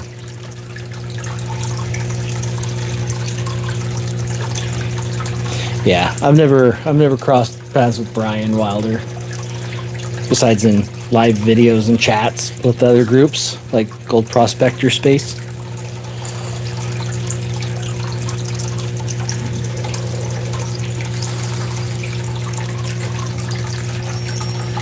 Oh, did you have it like a while back in the in the video stream? I do that all the time where I bump the play button. Like I open a new window to check something because an alert popped up, and then I go back and I'm like 5 minutes behind everyone. And I'm replying in the chat like it's right then and there. And you gotta be careful. I've been live for 3 hours and 13 minutes so far.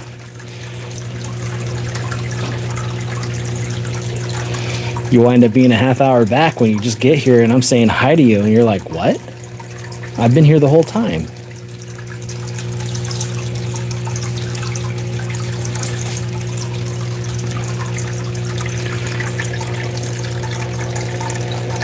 I'm just letting those black sands walk down, kind of clear out.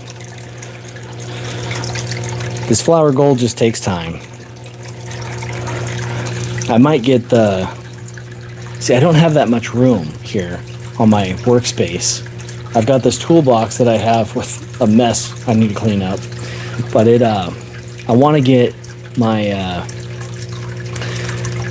I would like to get the Flower Gold Wizard cleanup set up because I know it would handle this with ease. It has a lot more surface area for the capture rate on the first stage one with the ribs, and then I would use the longer Miller tables design like he has for that one. But it would be all the way to the garage door to here. That's about the same. It's about the same, Sean. So I was live on TikTok the other day and had like 100-something people in here. It's mellowed down now because of the hour we're at. When I start showing gold, it picks up. People stick around.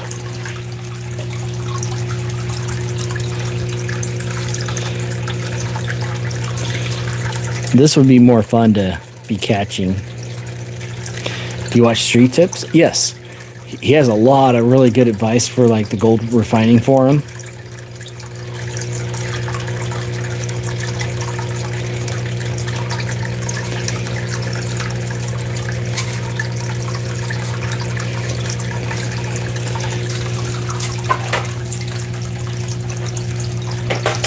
I've learned a lot actually on the updated processes and sources of ways to do that. So way back, the information was shielded a lot. A lot of people didn't want to have a lot of people know how to do the refining themselves and kept it in a closed group, which kind of defeats the purpose of refining and kind of showing the gold. Oh, that looks good from that way. Those nice pickers.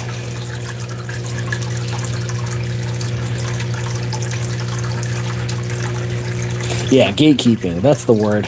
That's the word I was looking for. It's like, don't tell your secret spots. Like, if you have a really good claim and you've got gold there, don't give away your, your prize spot. It's like telling someone where you've got all your morel mushrooms or where your best berry picking spot is. Like, keep those to yourself. But what you do after is like a recipe. So how you cook those berries, how you cook the mushrooms, or where you sell them to, you keep that kind of, like the recipes are, it just seemed a little backwards to me.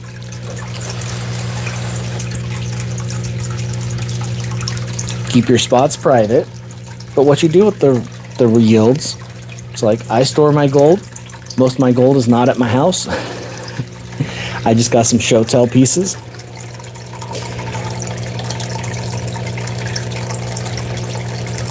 We're just gonna work this material just a little bit. Get those blondes rolling off of there. We stay in the upper section of the flare so that it doesn't affect the flow downstream.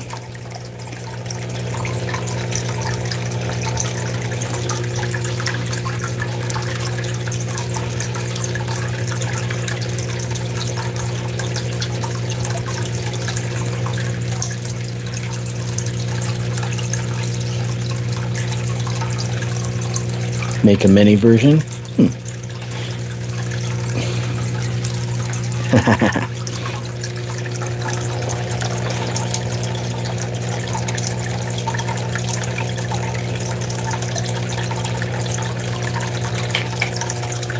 Let those roll down.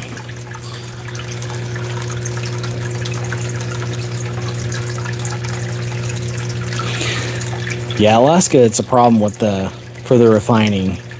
It's definitely a chore because we have the ORMD and hazmat costs of shipping up here, even by truck. Because then you got to get it through Canada and back out of Canada, so it's a double border crossing of criteria checks. And so up here, the refining of electronics is, we can get plenty of them because a lot of them just go straight to the dump. So you can get plenty of good material. It's just getting the needed supplies to effectively refine and separate the gold from the electronics. Even though the price of gold is pretty good, it still is kind of cost prohibitive.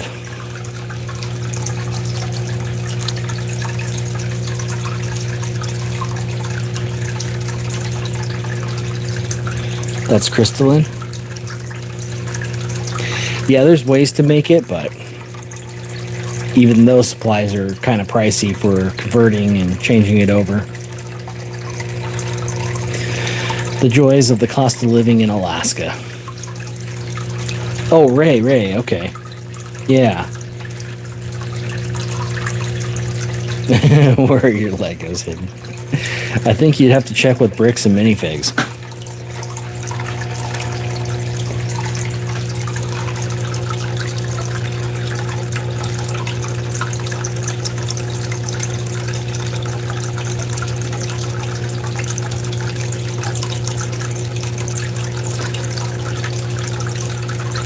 If you have enough of a supply, a good concentrate of materials to process, it's definitely worth it. Maybe when I start doing the Alcan drive more, I'll bring some personal stuff up and avoid the shipping expenses.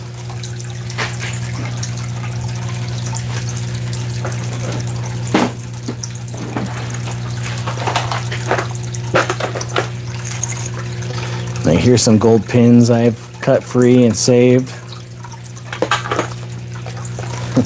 Some more pins I've got to go through. All sorts of old stuff.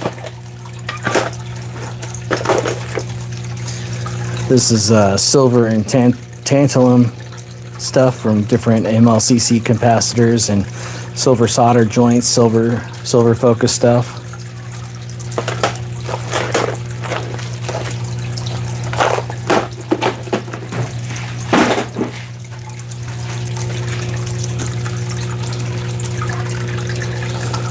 Oh, there's a nice one right there, just sitting kind of cozy. That's a new one to the new Sluice.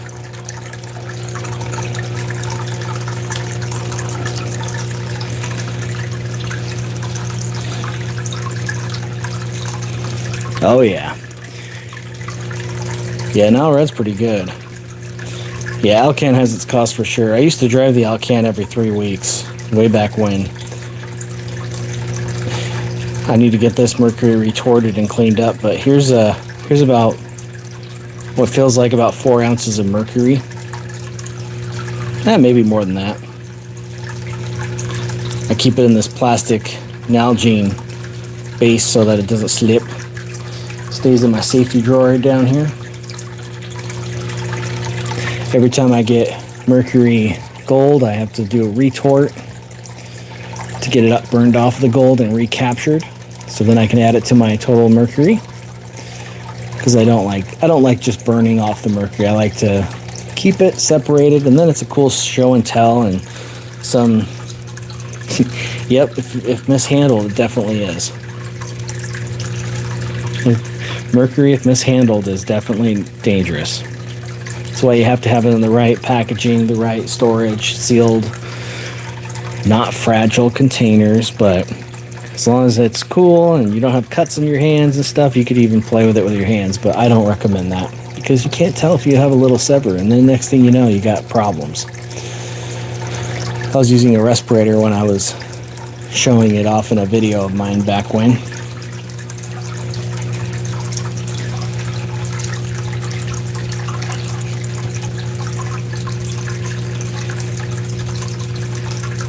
Yep. If you use it for that.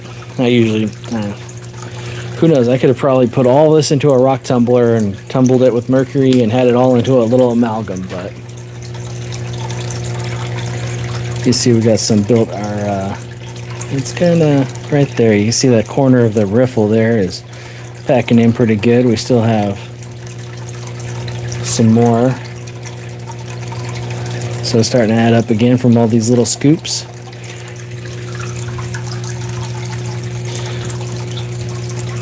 Where are we getting the gold? We are working some flood gold concentrates from a glacial plain river in south central Alaska.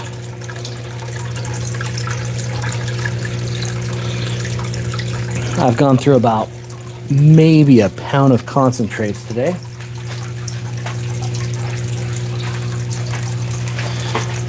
In my last ventures, there's more in this I haven't tapped out, but for the obvious gold here, we've got a nice little smile on the pan so far. And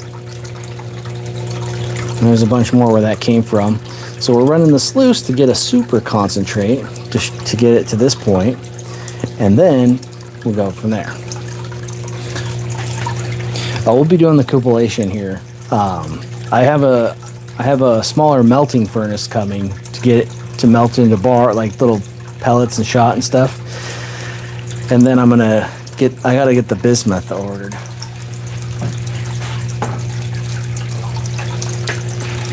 I used to do it with the lead, but because the lead was free from the river.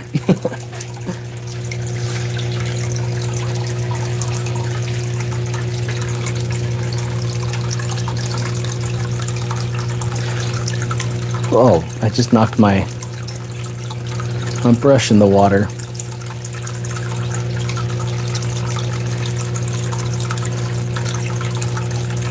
I just like to get a little pile of it. And I gotta find that back here. Drop it in the water. There we go. I'll set that back up there. So I like to do a little push up. Brings the gold to the top, helps the lights come out, and then I let it run.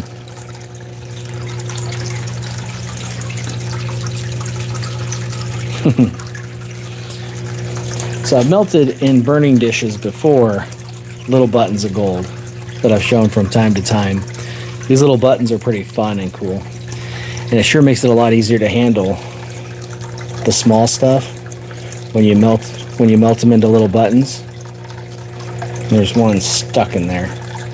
I try to keep them small enough to fit in this vial. And there's my donut, my golden donut.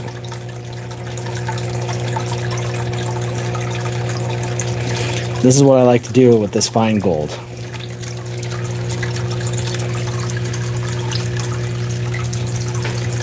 Oh, those blondes will go right away. Just side to side and spread them. I get to paint the picture like Bob Ross on the top, and then the rest go down. I don't have the glorious hair of Bob Ross, but I have the happy little gold.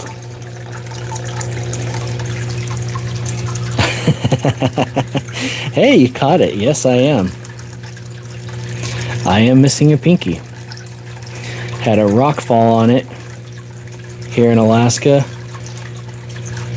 20 years ago. Exactly 20 years ago from the summer solstice. And yeah.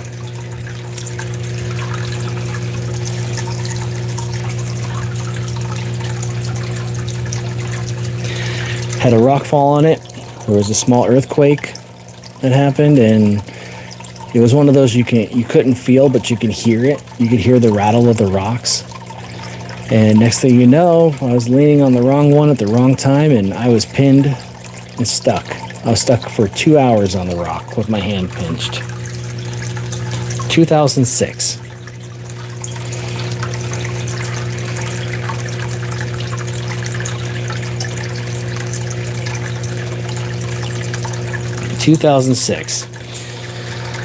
It came down, it landed on my hand, it kind of slid, which you notice this knuckles this finger doesn't bend all the way, neither does this one, so they're kind of rigid, still there. They don't hurt, they just feel funny, but it broke it right here. I had to have pins both sides, but this one broke and rolled, and this one dragged across the rock, and that one was beyond saving.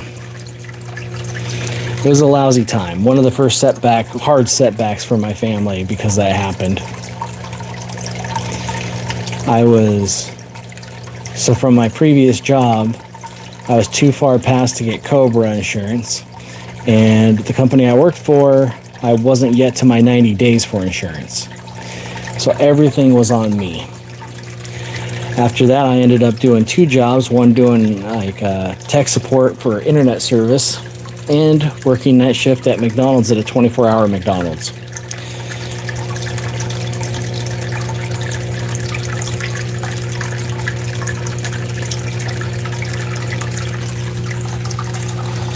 So I went from making really good money to trying to make any dollar I can with multiple jobs, and it was really tough. And the tenacity of the office after surgery. So they're like, we really need payment, sir. And I'm like, I need to get back to work. Right now, I'm barely taking care of my family with this missing finger. And you guys haven't given me the work release yet. They're like, well, we could consider giving the work release when you get a payment in. And I'm like, well, I'm going to need another prescription for, because my finger feels kind of funny, the one that's not there. She goes, oh, well, I could talk to the doctor about that for you. And she's like, why would you need that now? You've been off of them for so long. And I'm like, well, you want me to make a payment? I might have to do some things so I can get my family back on track and get back to work because you won't give me the work release I need. Sir, we don't condone that. And I'm like, ma'am, something's got to give because I need to get back to work or it's going to be a tight situation because you're not going to get a payment if I can't get back to work.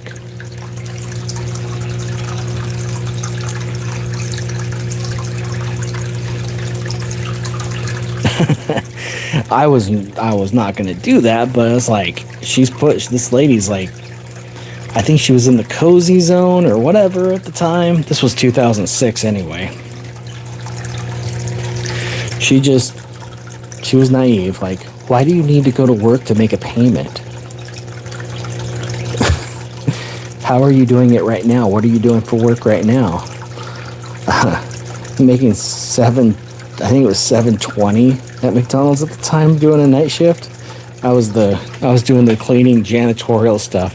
And during the day I'd make like 14 helping people connect their routers and stuff while I was a welder because I couldn't get permission to go back to work welding. No place would bring me on. They're like, oh, well, we'd hire you, but you need the work release.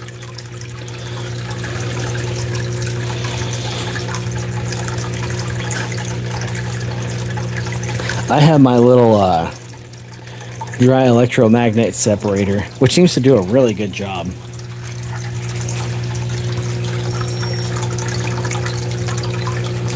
It gets them pretty well clean. I can run them multiple times over there.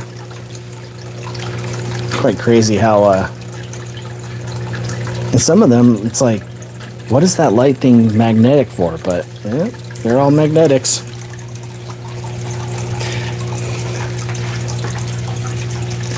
Yeah, work releases are like, like right now, I've had to really push to get back to work after tearing my bicep.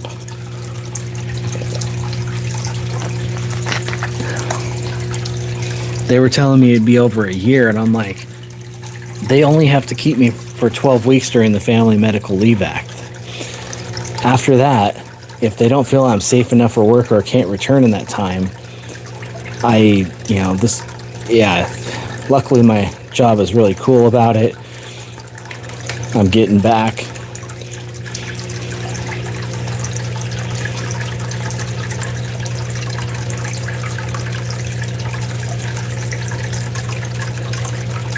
Oh yeah.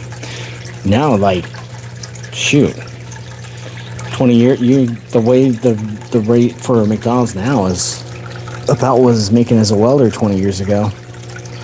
Not that that's good news or good time. Excuse me, hiccup. But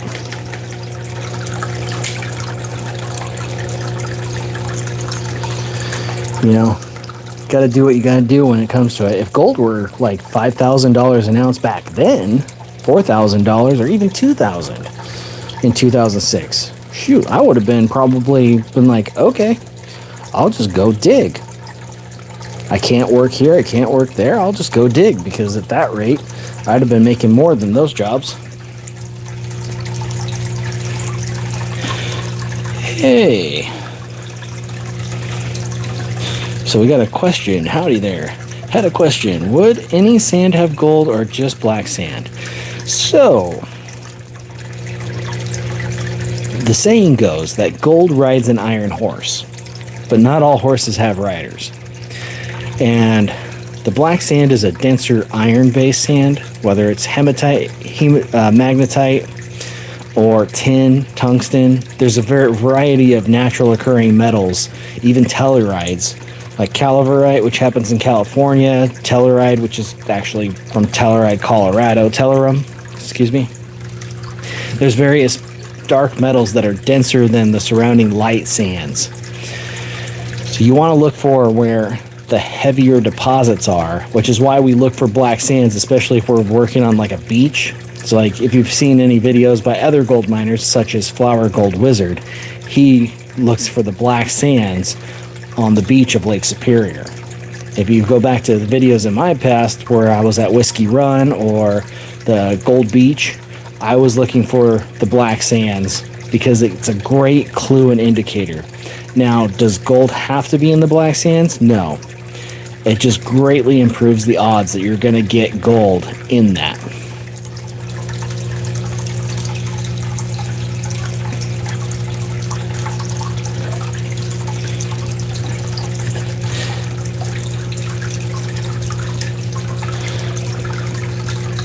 Yep, gold was barely 400 back then.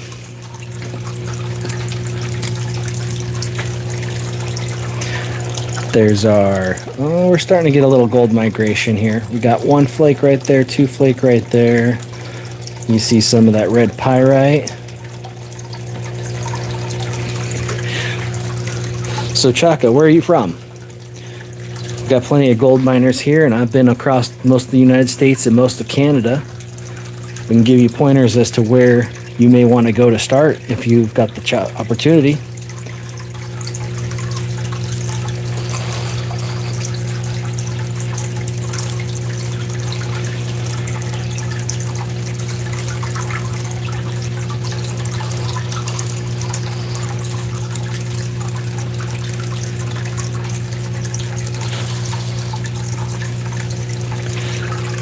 And that's true too.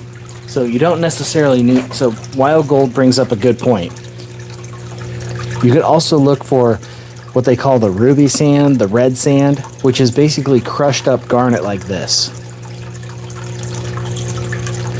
Sometimes garnets will be in the host materials that work down, and it'll be more of a pink red sand like this.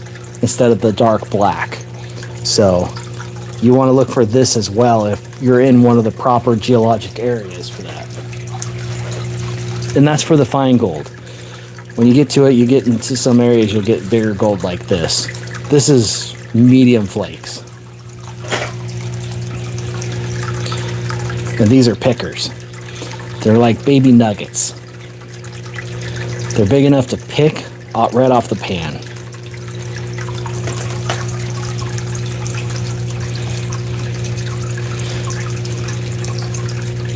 Why do we need permits to pan abandoned gold spots? I don't know about the permits in California to pan. That you don't need permits to pan, but if it's in a specific mine site, you might need MSHA if it's one of those designated mines or something like that. Certain areas have certain controls to it where they maintain and keep up on the land, and they use permits for that, or at least that's what they say.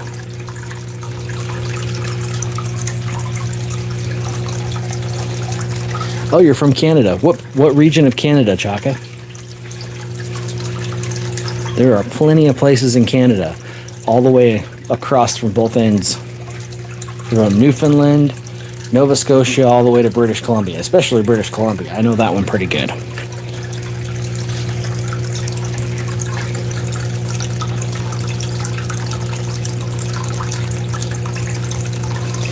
Yeah, I'm not sure what a permit would be needed for panning.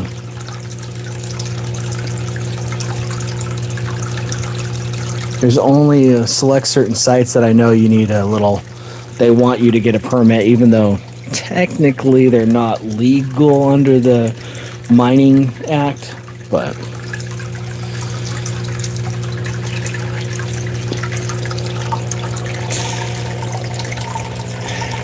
this gold reminds me of the gold in Edmonton off of the North Sask. The North Sask actually has a finer, powdery, little light gold, but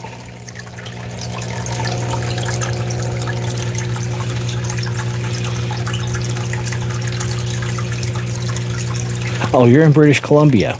Nice. So depending on where you are in British Columbia, they have what are called panning reserves. And Hope, BC has a panning reserve. It's literally you can use a shovel, scoop, and a pan. So you can dig and you can pan. No sluices allowed. You can classify, bucket, shovel, dig, but it's a pan and shovel only deal there. Like the Hope, Yale. If you go further north, there's one in Quesnel, Lillooet, or is it? Yeah, Lillooet has a panning reserve. And there's near Kamloops is Tranquille. Tranquille is on the north side of the main river there. You go up, it's a fork. There's an area up there. Over towards, there's a few panning reserves in the Okanagan Valley area. I'm trying to remember the name of one, White something. It's further east of the Okanagan. Yeah, and then way up north, you got Spruce Creek near Atlin, BC. There's multiple panning reserves that you can actually visit depending on where you are. I know there's one further north, closer like Prince George.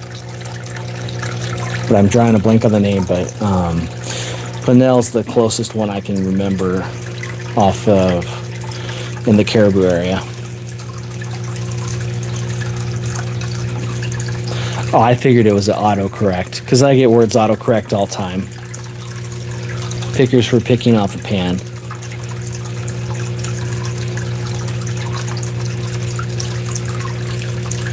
No. As long as you're doing it in a place that you have permission or allowed to detect.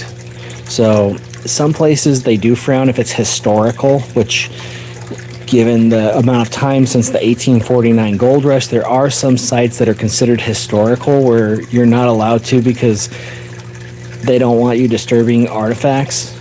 But how are they going to know there's artifacts if you don't find the artifacts to give to the proper people to document and record the historical document? It's one of those weird gray areas where it doesn't make quite as much sense.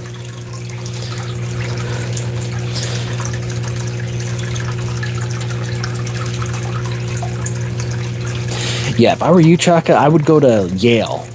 Hope is okay. Hope you can get gold like this. And like Dan Hurd says, there's gold everywhere on the Fraser River. But if you go a little further up to Yale, you'll do better than Hope. So just a little point of advice there. And Yale is super easy to get to right off the highway as you're going up.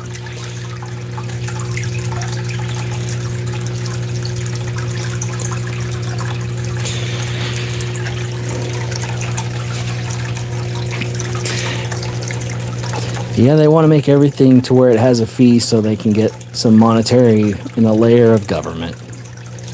But what can you do about it? Try to vote, but the main problem we've had is like just internal smaller level disagreements, which then people end up making it more difficult to get the rights and keep them. So like, for instance, fishing. I know a lot of gold miners that love to go out and go fishing. But there's a lot of fishing people that don't. They think that gold mining is bad. When in fact, a lot of what we do as gold miners enhances the salmon habitat by stratifying and separating the silty gravels apart to allow for surface area of cooling, because the sun won't hit the rocks on the lower area and water will be able to infiltrate through, keeping the temperature of the water down. Plus, when salmon come up there and wiggle their way upstream, our differentiated gravels that are clean will actually make spawning more efficacious and have a higher yield of return for each individual spawning salmon in that zone.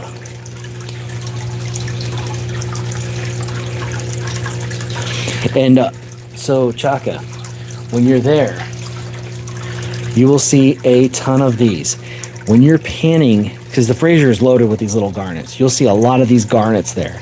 If you're keeping these in your pan pretty good at the end, then you know you're on the right stuff, you're doing the right method, you're shaking the pan right, you're getting it stratified right.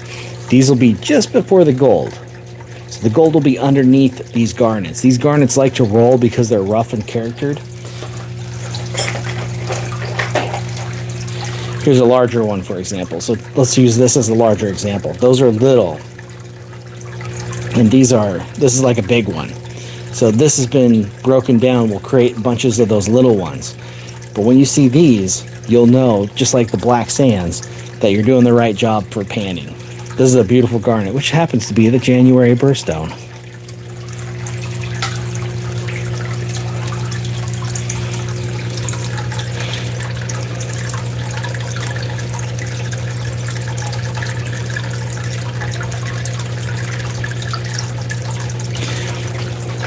Yeah, their moratorium for the fish was a little bit. So the mercury levels were steadily decreasing as people were removing the mercury, just like many of us prospectors do, like this. This is mercury found naturally in the streams on gold, kept removed from the river and kept out of the river by a gold miner. And there are many more miners where that comes from, that keep the mercury out of the stream when we find it. We remove it, it's no longer going to affect the river.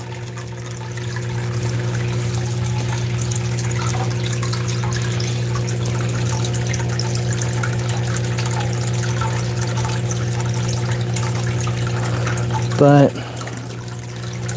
yeah, we were talking about it earlier.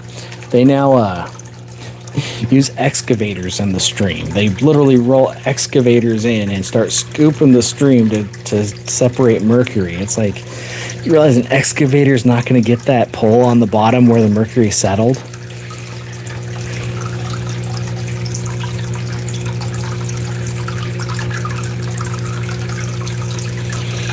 So the mercury, a lot of mercury in liquid mercury metal like that comes naturally. Unfortunately, during 1849, it was survival, and they used whatever means necessary to get gold, not knowing what it would do in the future. And so they would mine mercury. Popular spot where the mine of mercury went was Clear Lake, California. Also, just south of San Jose was a very prominent mine near, I think, Diablo Peak. And so those mines were mining mercury to extract from the ore to then supply to the gold miners to use in the streams to use in their sluice long toms. They would often take copper sheets, pounded out copper sheets, and coat them with the mercury. The mercury would amalgamize and stick to that copper, and when they fed their sluice, the gold would stick onto that mercury and stay there. Then they'd scrape it clean and burn it away. Well, that would then get caught in the rain, water go down, bacteria will catch it, and that would end up creating methyl mercury when the bacteria that eat the mercury, which naturally occur to get rid of the mercury, but they were oversupplied. And so it ends up being methyl mercury, which is a toxic form. Regular mercury, not good. Methyl mercury, way less good. And so back when they made mistakes. Now with our mining methods now, we use gravity, we use dredges, which pull the materials up into the sluice, capture it. We end up catching mercury. When we're mining, we're digging, we'll get, where is that? I don't know where I put it, but I have a little bit that was actually contaminated that I have segregated for future processing mercury removal. But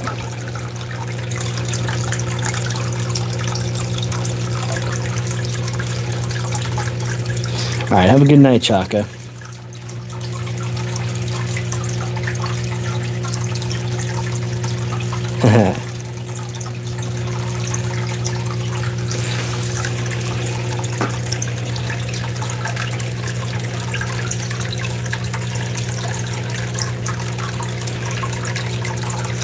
What you need is more cowbells.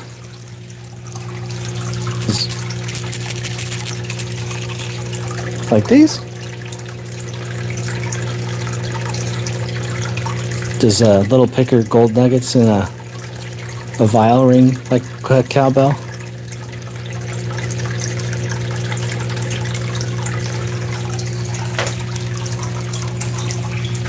Shoot, we're almost to hour 4. I've been on for 3 hours and 49 minutes standing in the same spot, working on cleaning this gold up.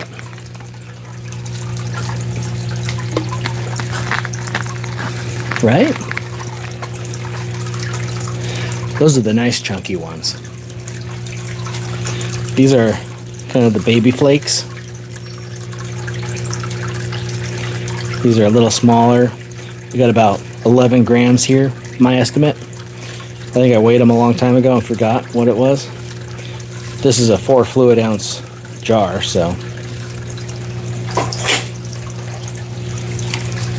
And the kind of gold we're working on right now, which takes a long time to clean up properly, is this kind of gold, this fine flour gold. Just a bunch of little itty bitty flakes, which is what we're working here.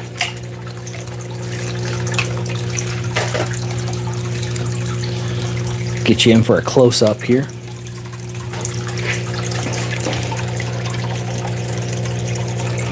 That's not a gold flake there. I see a couple little flakes midway in the sluice. I don't see anything. There's a cube of pyrite right there. But we got a bunch of little flour gold sticking up here at the top head of the sluice, and we got a good fill of gold line right there. Which, usually I wait till I see the gold around here. Once I see it migrate down this way, I know it's filled up and the flow is taking it down. And then we add it to the pan that we're using for supercons. I know someone from Biggs Junction, popular truck stop off I-84. Here's some of the gold we've cleaned up already using this. There's still lots of gold in these black sands that needs to be separated out, but it takes time and a lot of tapping to migrate it out. We got a nice little pile of gold here. There's some that creeped out of the black sands. So as I tap, watch that. Pay attention to that one right there. Or is that that's a pyrite? Watch this right here.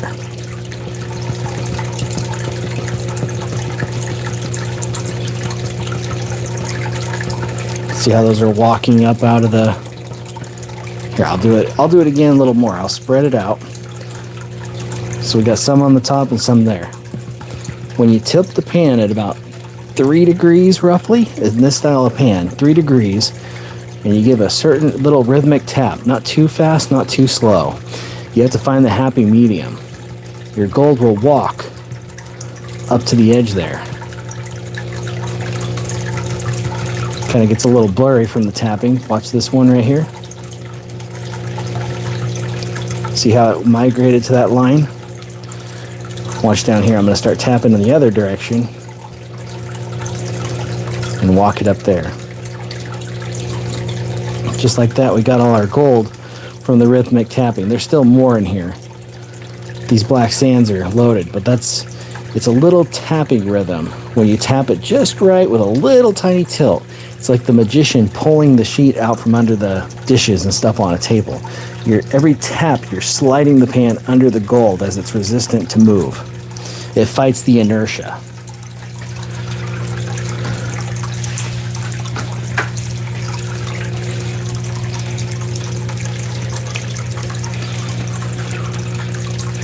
We got all sorts of comments in here.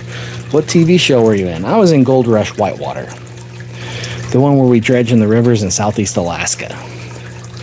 I showed up season 6 and was one season wonder. They reduced the crew after Kayla quit and Scott quit. So then they were down to 1 crew, and they didn't want to have 6 on there. So the only person from the crew I worked on that was kept was Paul, which makes sense. Paul's been there since the very beginning. He's a legacy character. And they told me it wouldn't work. So then I was all prepared. And then finally they said, nope, it won't work. So I ended up getting stuck. Luckily I had a job by then.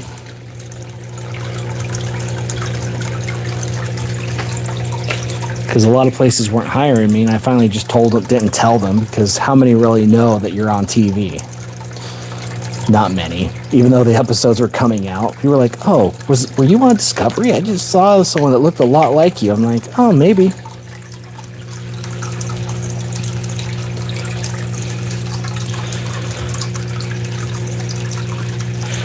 All sorts of conversation in here. This is awesome. But yeah, Gold Rush Whitewater. Season 6. I was introduced to episode 3. I was there and ready. Early. They were fighting to get equipment in, and I was like, I'm here.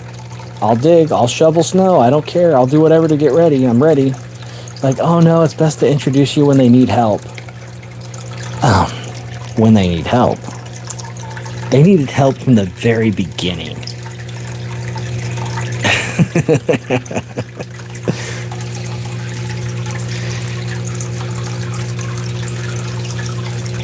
They needed help from the very beginning. And I'm not saying that deviously, but snow, equipment moving, testing for gold, they needed all of it. Like, Kayla knows what she's doing, but the rest are still learning. Looks like they're starting to figure it out a little better now. They have their new channel, Risky Rewards. I'm not sure if they're starting yet or not. There hasn't been any updates.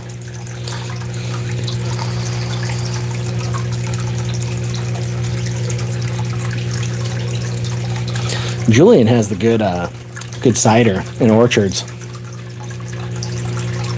But when you get over Julian and go down towards Octilio, the smell of the Salton Sea just it's not the most pleasant.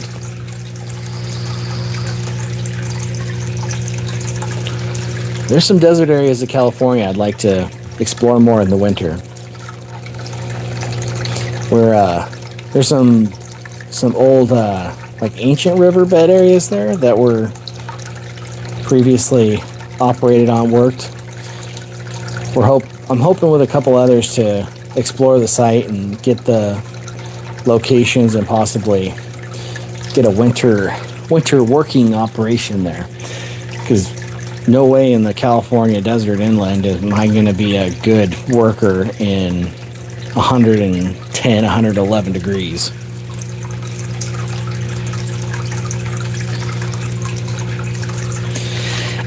There wasn't really politics. It was more like,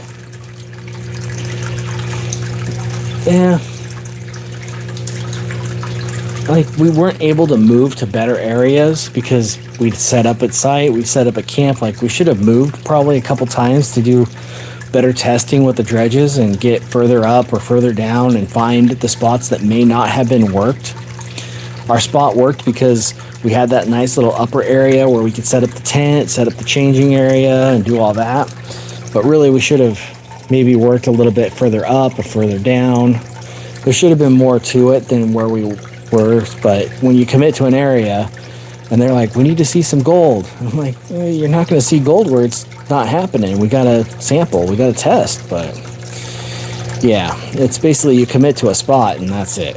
It's kind of what I was talking about in the beginning, how people can get more gold than others if you take the time in the beginning to test the areas. If you get out and you sample and work an area, you'll find that spot like I did on a floodplain of a glacial river to get this gold. This gold is not very common on that river. Most of it's buried. Most of it's been churned and set down into the low gravels, and you got to dig down or dredge for it. But luckily I found a flood deposit on closer to the surface, which made it easier for me to dig and get this fine gold in abundance.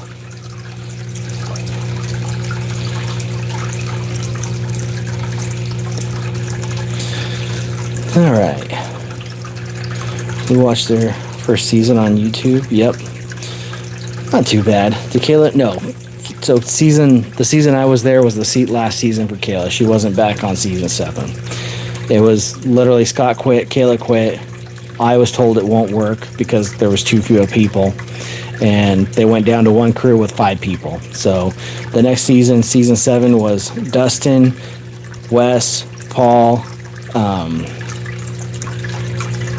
Carlos, and James.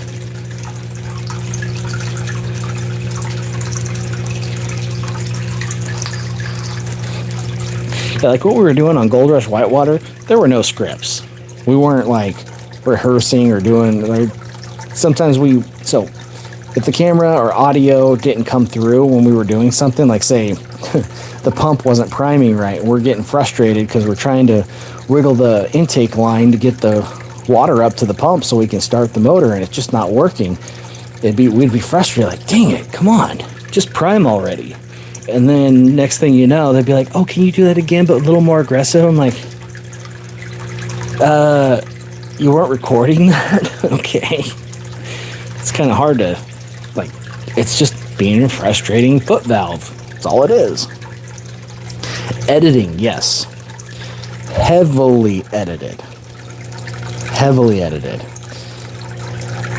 So, like, when Kayla and I first got there to Nugget Creek together to sample and figure out where we're going to be starting the operation with the dredges and stuff, trying to find open stuff. Our focus was we don't want to have to remove and melt snow.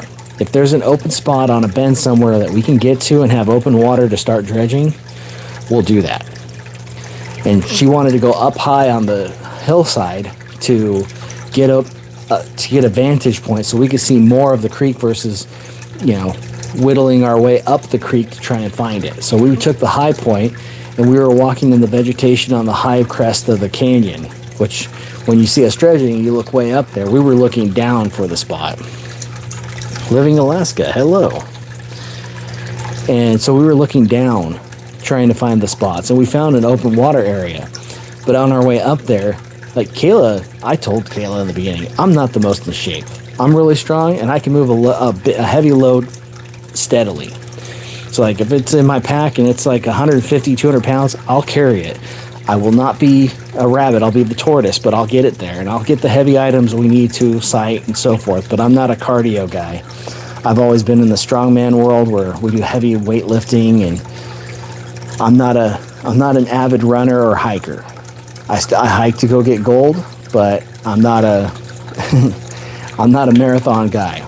I can carry a lot of weight for, to get to places slowly. And sun's still out up here? Yep, it's still out. And so I was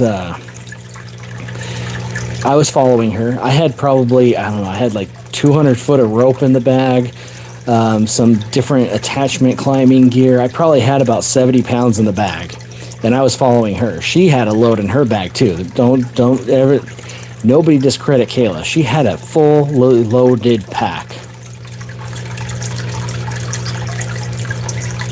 You're on the Kenai. You're about, Homer's about 7 hours from here. 7-hour drive. So if you're at the furthest point away by road, that's as close as that gets. But yeah, Kayla and I were hiking up there, and in the editing, they took something else, some other clip sound, because Kayla never gave me any grief. She knew I was honest. She just wanted someone with experience dredging who knew how to look for gold. And they they edited it. Somehow they found a clip saying hurry up, and they cut that in the audio on that part, which she never told me to hurry up. I was keeping up right with her. She was wanting to dig tracks for the camera people following us, and so nobody was tripping and stuff. She was cutting little footholds because that silty, dust-swept mountain was there, but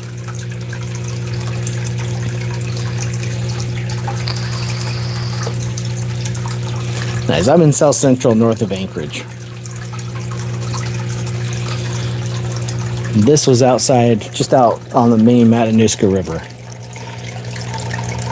where we got this little color. The Kenai's fun. There's some beaches there that I would love to prospect, but they actually have claims on the beach. I know the Kenai chapter was going off there.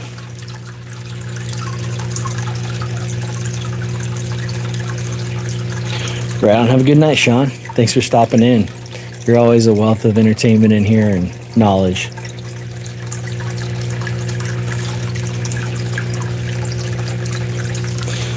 Maritime helicopters. See, I would love to get a helicopter to a remote spot for gold.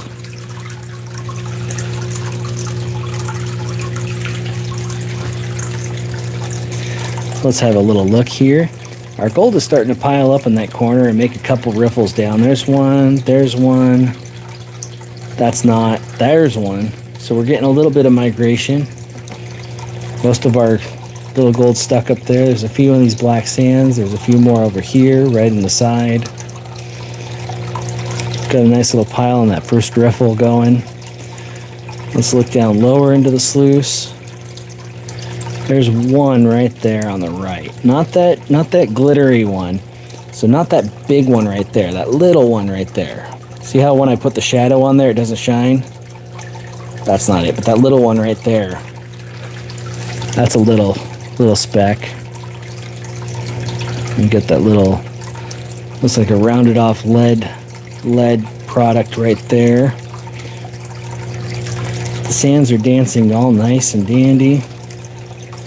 We got red iron pyrites. That little,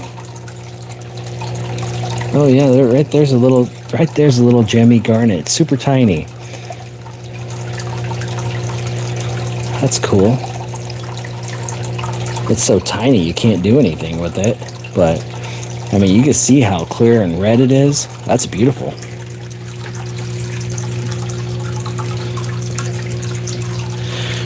Do you find much gold? Well, since you ask, I find a fair bit. This is about 11 grams here of medium flakes.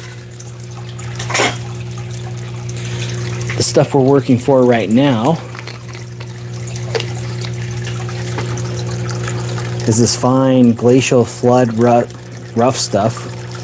This is about 3 or 4 grams of fine gold. We're going to be adding to that if I meet my gram goal.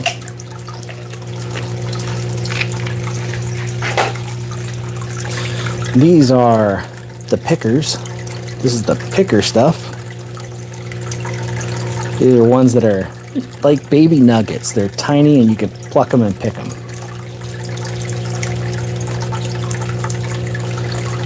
If this vial were completely full, this would be 2 ounces of gold. So if that gives you an idea of kind of the scalability. Some of these have like little crystalline structures. Some are really rounded. I was going to say wounded. These are from the Porcupine Creek, which is just above Big Nugget Mine, where Parker's grandpa's mine was, where Parker was mining. I got these in 2022 when I was on the show Gold Rush Whitewater. This is just a miscellaneous 2 pennyweights of random gold. Needs to be cleaned up some further, but you put it in one of those and sometimes you just forget about it.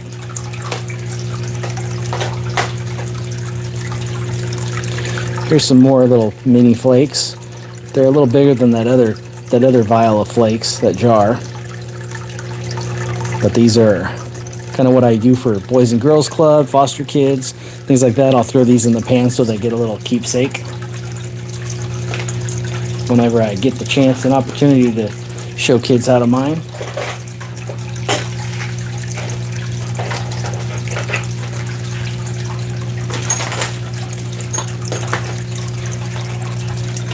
Alright, I gotta make sure that's all sitting safely.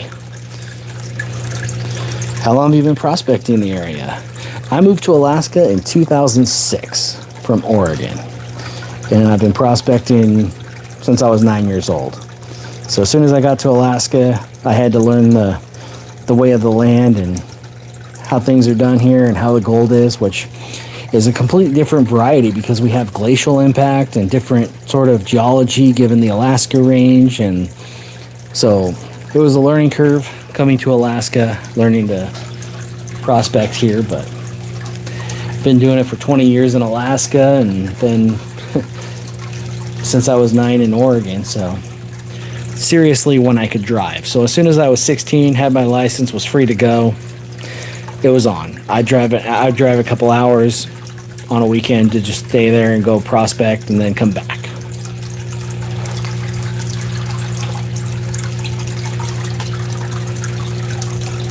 When I get a bunch of this little stuff, since I know the viewers have come and gone and changed out, I'll update everyone on here. I like to get all the fines melted into these little buttons, so then it's easier to keep track of. Because if you drop a vial of fines and it's in like a glass jar for show and tell, it kind of sucks to try and clean it all up when you drop it. So little buttons melted.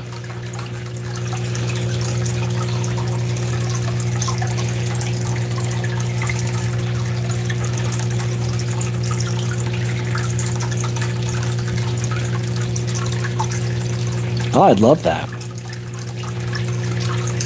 I love to teach. I've been called the preacher at the Church of Mining, teaching the word of the river, the glory of gold.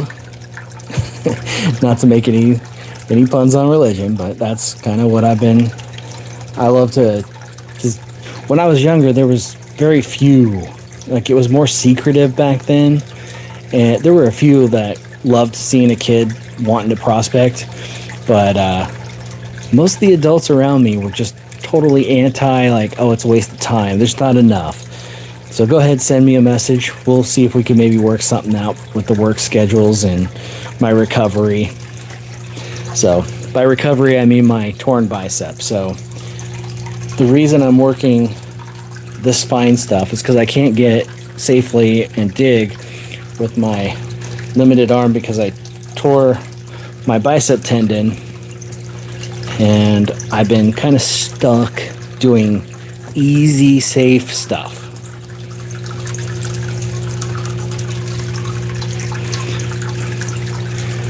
We've got that gold. That gold's piling up pretty good. We need to get some more in there.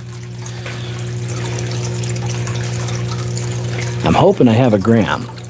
So this is going to be a YouTube video because I took my crux high banker and all this fine gold was from the one flood deposit. I was live on that video for some of that work period too. So there's a previous live stream that I made public where I was doing this one-armed with my brace on. One-arm shoveling, trying to load that crux high banker up.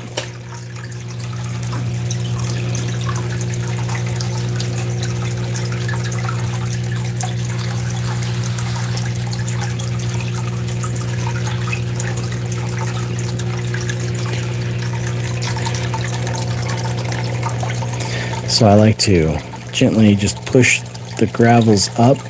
Some of you have been here a while are getting the repeat reasoning, but for those of you that just got in here, scrolled by and stopped to see what the heck's going on here, we're getting some flowered gold from a glacial river in Alaska. It's a big old glacial floodplain. The water is super silty naturally, and so we push this material up, and these lighter colored sands right here along the front edge of the black sands. The black sands are iron based, iron, tungsten, and various other minerals. These light ones, we just kind of gently give them a little push up here in the wide flare where the water is slower flowing so that we're not disturbing the riffle zone.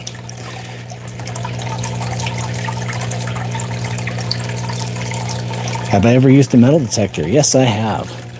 I've used many metal detectors. The metal detector I currently want, I don't know, I want the Garrett Axiom. I want the new 6000 that came out. Although it looks like a toilet seat, it's kind of weird and funky, but I want the, right now the real detector I want is the MineLab Gold Monster 2000. I used to want the SDC 2300, but I've seen the Gold Monster being used, and it's a really great machine. But right now I have a Garrett ATX, which is a pulse induction detector. And for those of you who don't know, pulse inductions are typically for deeper ground, deeper exposed stuff, and they're not so friendly on the tiny, tiny gold. And majority of the gold you're going to find is tiny. It's 2 a.m. You're out of here? Thanks for being in here, Y Gold. What time is it here? Oh, it's 1 a.m. here.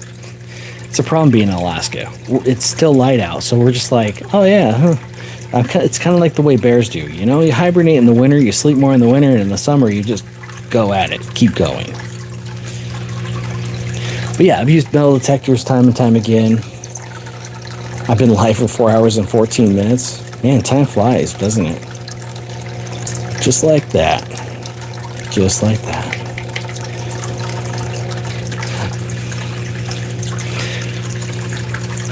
But yeah, Gold Monster 2000 is my next goal. It'd be nice if I was a bigger influencer and could get MineLab to send me something, but I'm just a small-time guy that's too honest for his own good about gold and the realities of it. If I hyped it up more and showed a lot of pictures of big stuff all the time, I'd probably be right up their alley, but it's the problem with being too honest of a gold miner, that it takes a lot of work, it takes a lot of search. Can it be rewarding? Absolutely. You can definitely get those spots where you do really well and get yourself some good quantities of beefy, nice chunks of gold. But the little stuff, if you've ever had to shovel a driveway of snow or plow some snow, you know this little stuff, just like snowflakes, can add up.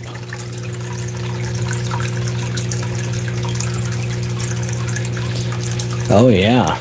So there, if you were wanting to do a multi-purpose type thing with a detector, I would say the Equinox 800 or 900. I'm not sure which one right now, but the Equinox is a good gold machine. And then the Equinox is also excellent for the more relic type stuff. So then you can find possibly any of the relics that are available in your neck of the woods there, like, or in that area. And it's a decent gold getting machine. Mountaineer Matt actually has found some good gold with it. He's like one of the best detector judging YouTube channels about that. Okay, right on. I'll check that out. That'd be great to do something and get out with some, see if we could make something happen.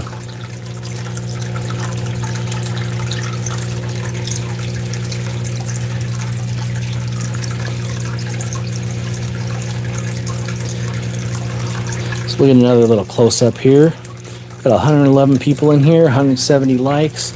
I know a lot more people have come through since the beginning, since I've been on for 4 hours. I don't expect anyone to stay that long, so here's a look. You can see all the little flakes of gold, tiny little flakes. We're just keeping them up there. Sometimes they catch the water and pile up, so like right there you can see a little pile of the small flakes. In the black sands there you can see a few flakes sitting there. As we go down the sluice, there's one right there, one right there, there. So we're trying to keep a track on this. We're just trying to get a super concentrate. That's just a yellow rock. You see how these little sands are kind of dancing and darting. We're just trying to get a super concentrate going here so that then we can clean it up and actually get the full quantity of the gold. Let me set this back in the holder. So I've cleaned the sluice out like 3 times so far, and we've been getting a nice little pile of flour gold built up.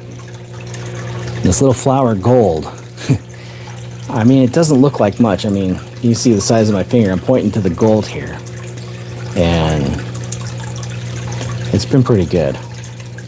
How long have you been doing this live stream? Right now I'm at 4 hours and 19 minutes. Just now. You mentioned getting to AK in 06. May I ask your story traveling across the state? I've been all... Right on. Well, so I had an opportunity to be a welder. Like, I was trying to get welding jobs in Oregon, and the only ones that paid any well were union, and the union was difficult to get into at the time, especially being young. I was fairly young, newly married, and just trying to get ahead with my family and stuff. And I got an opportunity to be a welder helper up here, and I took the opportunity, even though I knew how to weld pretty decently. Not enough to do like x-ray pipe at the time. I was still young and learning and perfecting the craft. Just a long loop. What long loop? It's not a long loop. It's all. I've been standing here on my feet for 4 hours and 19 minutes and 56 seconds. There is no looping here. Yes, it's very repetitive because that's what processing gold is. It's very repetitive, but no, there's no long loop here. I try to respond to every comment, but so yeah. So we're getting our gold piled up here. The goal is 1 gram. I spent 5 hours on Friday, and I did some of that on live, trying to get as much material ran through my mini high banker as possible to get this. Oh, we got the funny ones. Fool's gold. I can show you fool's gold. That's fool's gold. See that crystalline? See that? That's fool's gold. This is real. These are pickers. That's real. I got nothing to fake. No need to fake anything. And if I was going to fake it, this would be a lot bigger and more exciting. But, you know, keeping it real and honest makes a man feel better about himself, showing it and telling the truth. So, $1 million, no way. Don't have that much, I wish. If I had $1 million, I'd pay for my new travel van in cash and not have to finance it, but, you know, I don't have that kind of money laying around.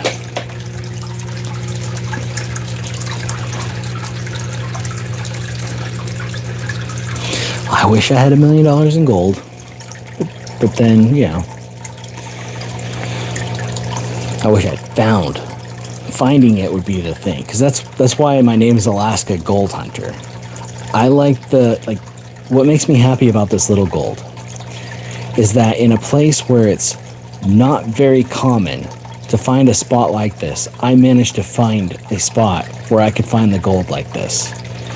And that's the primary thing that makes this gold so exciting, is that I found a unique spot in a river where, you know, the gold is mostly dropped to the bottom beyond a reach of shoveling, and I found a flood deposit where it actually pays off. And there have been many people before that have tried, you know, working on this river, and they get little bits and stuff, but I'm doing actually fairly well here.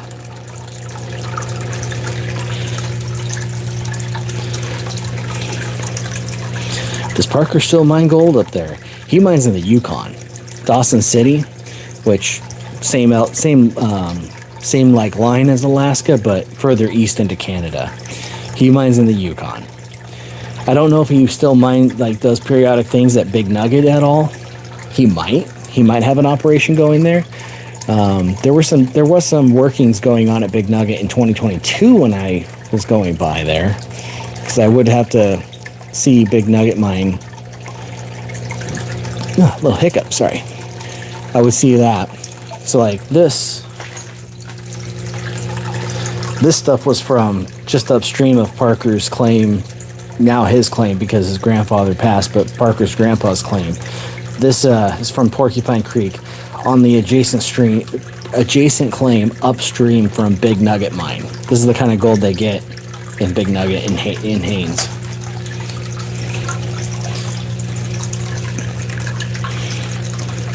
Good night, love my Alaska full.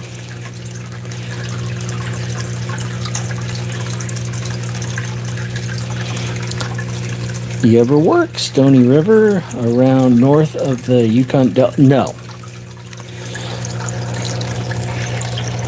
I've been to multiple villages for work, but I've never worked mining in western Alaska by the Yukon.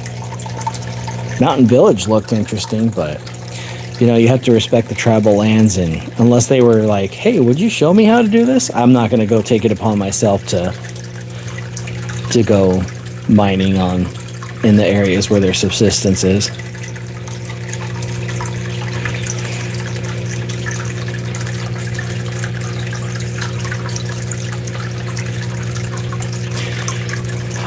The place that interested me the most, though, was St. Lawrence Island, which is in the middle of the Bering Sea, and you can actually see Russia from it.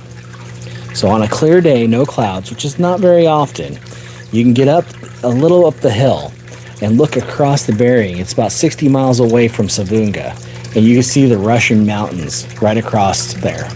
So you're essentially looking at tomorrow in a weird way from that island. But the island is an old volcanic island. Like it's majority just rock.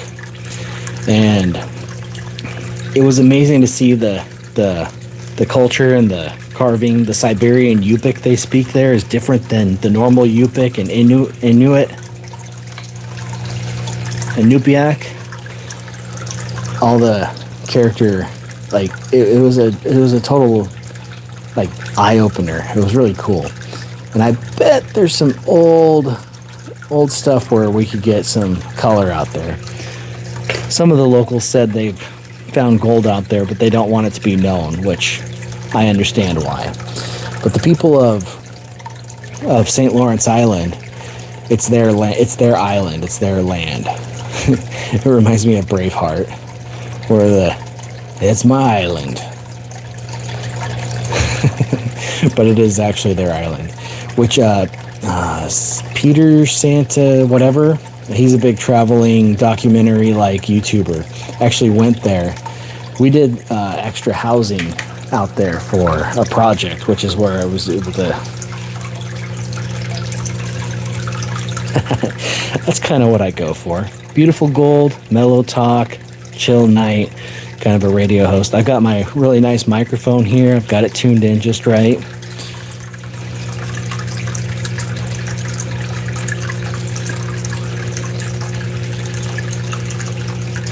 Yep, only place you can fly into tomorrow and yesterday. Mainly off grid, hello.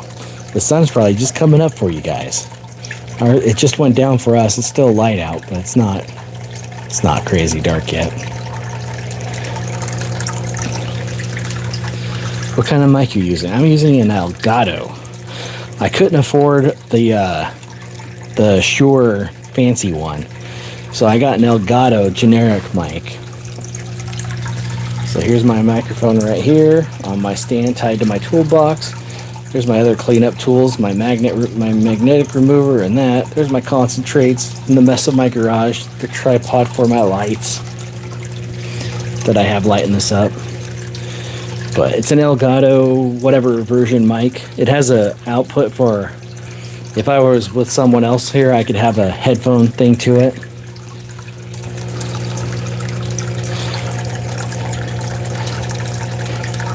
It works pretty good.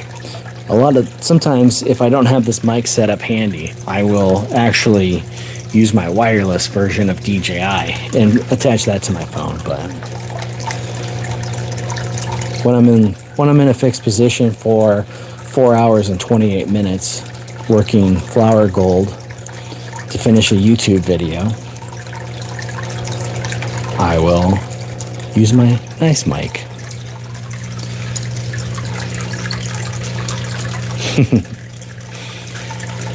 Well, when you love, like, a lot of gold miners would be really like, oh, you're wasting your time, just save it, just run it, do this. And it's like, I love watching these little sands dance away and seeing the gold pop up in places.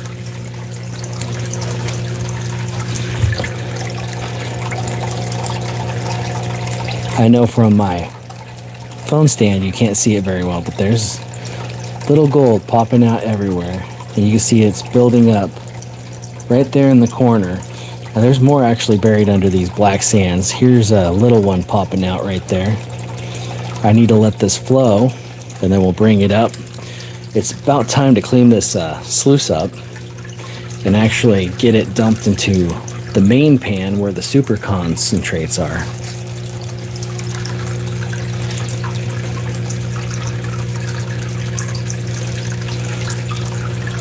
Oh, nice. You know, I haven't really tested a lot of the Soldotna area because I don't know how far off the Kenai Mountain Plain and that plateau that the gold actually reaches. But I know on the coastline of Nikiski and Anchor Point, the fine gold in the sands are pretty good there. And just for visual reference, this is what we've been separating tonight over 4 hours.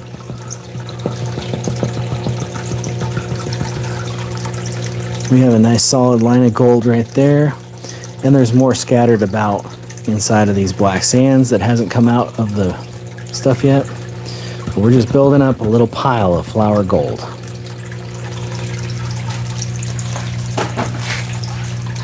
On Friday last week, I took my Crux high banker, which is a little nifty high banker for getting. The mats in there are really actually good at this fine gold recovery.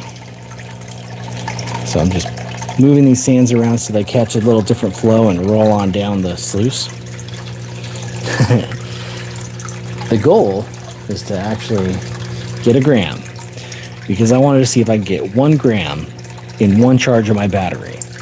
Well, little did I know that my amp hour math somehow wasn't quite right. I thought my pump would use more like 8 amp hours, and so with a 35 amp hour that would give me roughly 4 hours before the battery would go out. Well, apparently I was only using like 6 or 7, which means I could have had almost 6 hours of digging in. And it was like 78 degrees on the river that day. The rocks were baking, and for this Alaskan, that's hot. That's really hot. And I didn't bring near enough water. I was dehydrated, and I called it at 5 hours, even though I was only planning on 4 hours. And my goal was to get a gram in that one dig. And now I'm going through all the concentrates that I built up from that trip, trying to get it cleaned up so I can finish my YouTube video. Get it weighed. I got a really fine little milligram scale with up to 20 grams. My bigger scales are over here. Let me warn you, be careful as a gold miner if you carry a scale with you in the car, because if you get pulled over for some light being out and they see a scale in your car, they're automatically going with bad intentions. Even if it's for gold. Like you're wanting to see, oh, I got a piece, I got a nugget, check this out. And then, like, oh, look at this nugget. I wonder how much it weighs. Well, I got a scale for that. But you get pulled over and they see a scale. Next thing you know, we have reasonable search. It's like, no, you don't have reason. You just want to. It's the top of the plateau ridge. Oh, who knows on that? That'd be pretty good. I know Crooked Creek and the Kasilof have some color on them. So it only makes sense there'd be places around there. Oh, yeah. Especially if they got a camera present. They love their camera time.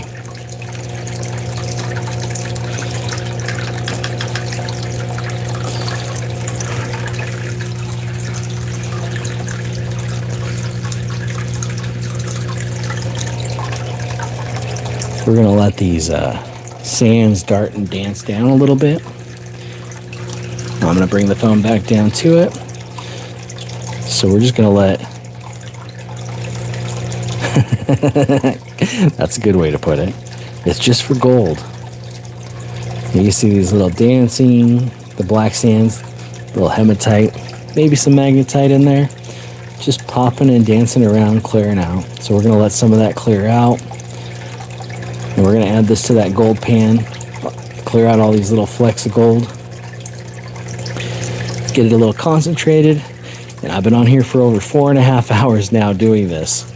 So, probably be about time to call it a night. Got some stuff to do well, I was going to say tomorrow, but that is now today. So, we'll get this cleaned out. I'll tap that pan, shut this pump off. We'll get see what that looks like, how we'll be doing. Nice little pile in that riffle right there. And I know there's some underneath the black sand there. So this will be fun to clean up. So I actually do separate. The magnetics. I actually have a really cool, right there.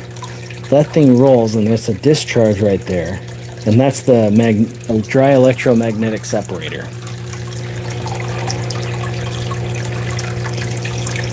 Take you guys on a wild ride with the phone as I move it around.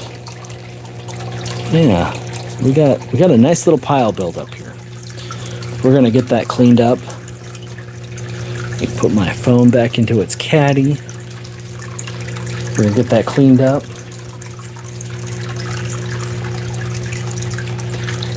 Into this. So this is how we've been doing it. We get a bit here. We back this off. We take the full little sluice. We put it right here and caddy it on the edge. I've then been using a snuffer bottle.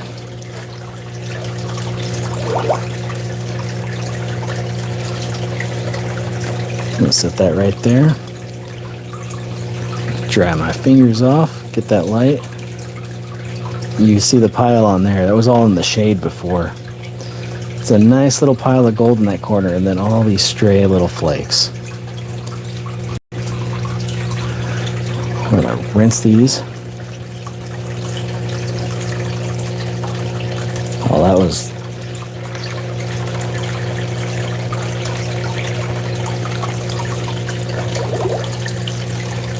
Just gently rinsing this down. Then we'll do a pan back. So this is the gold we previously had in this corner of the pan here. All the new gold we have is getting right here dumped in that, so we'll be able to add more to that. Just gently cleaning every riffle off. Checking for any stowaways. There's a few really tiny ones right there.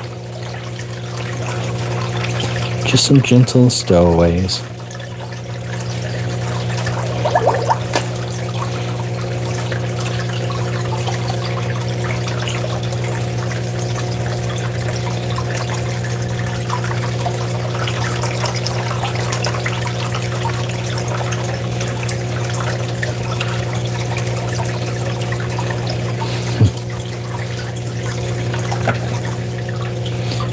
dry fingers.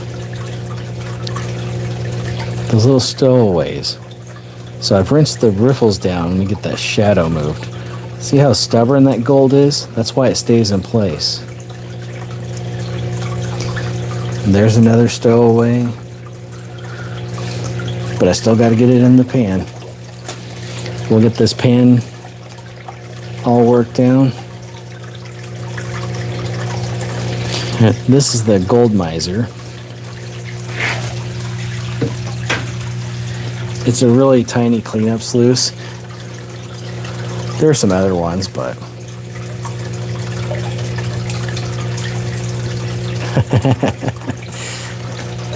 well, I appreciate that, Cruising. I love teaching about prospecting. I'm going to move this back, bring this back out. So, what I like to do when I'm panning, I keep the pan flat, level. That lets the gold drop through a shallower depth of overburden. And then we want to work it into the corner of this pan. So, if you look at it from the side, there's a dip right here. That's where we're going to use the gravity. And I'm going to use my palm and just gently bump it. As I bump it, it's going to walk up this way. Then I stop and I center shake it. And that'll bring it to the center. The densest items will stay in the center of the pan. So we're just doing a side-to-side motion. This is when you're doing cleanup.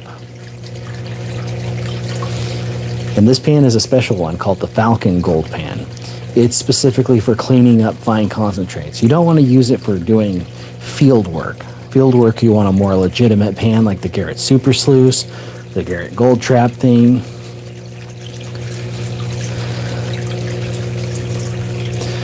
So I'm going to give it a little tapping right there, a little back shake. Now we're going to bring back, there's a lot of black sands in here. And this is mostly iron, garnet, tin, pyrite.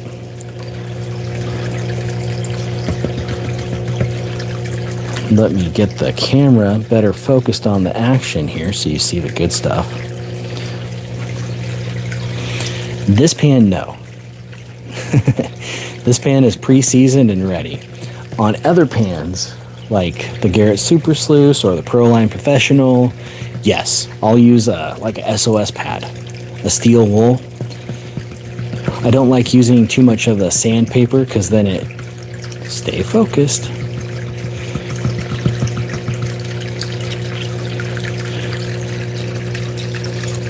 And then there's not a bad little pile of gold. Trying to give it little bumps. So right here, there's a little fleck of gold there. I'm going to keep it focused on that. As I tap the pan, watch it, and it'll start to walk with the tip and the angle that I have.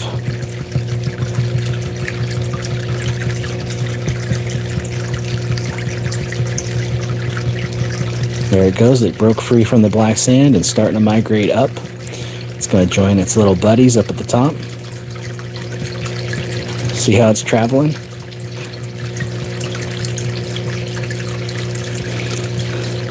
And there it is.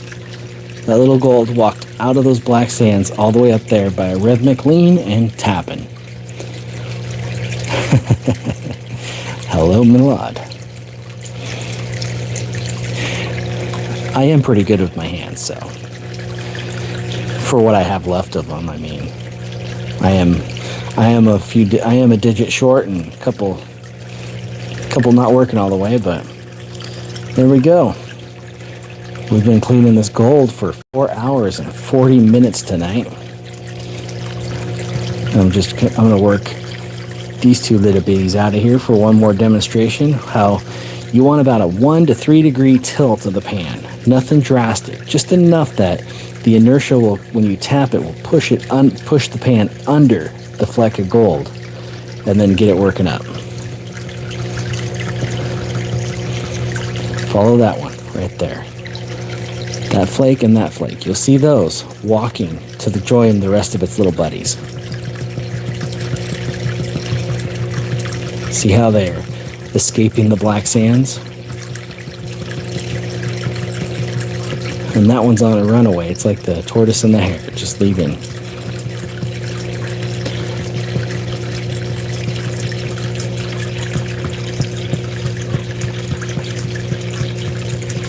And let's finish the race. It's right there at the edge of the pile. Yeah, this session, we're going through some of the concentrates I got on Friday when high banking. Some of you might have caught that live. We're going for about a gram of gold for those 5 hours. I've worked through about a quarter of the concentrates tonight. And normally I wouldn't take this long to do it and wouldn't take the time, but tonight's been more of an educational talk and another 20,000 times. Yeah. Here's 400, so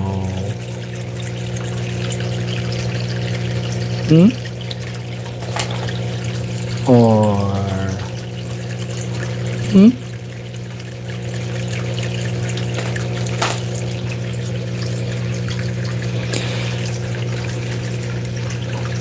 2 days work for 15 in gold? I think you're a little bit off. This is more than $15. It's all pyrite. Oh, you're one of those. You're one of those skeptics. It's okay. That's pyrite. That's pyrite. Notice the crystalline, the glitteriness. Notice how that stays yellow and doesn't glitter? Big differences. Oops, dropped that.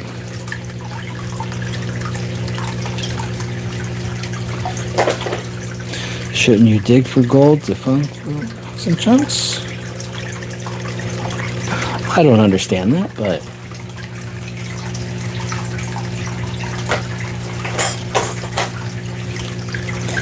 here's about 11 grams of medium stuff. A little bigger flakes. This jar is a 4 fluid ounce jar one.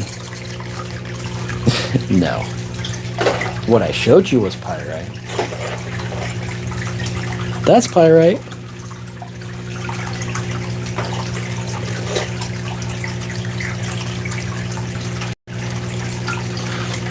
That's not pyrite, but it's okay. You can believe what you will, and those of us who know better will have more gold for ourselves. Little dill, little nuggy. It's thin. It's been rolled and traveled well.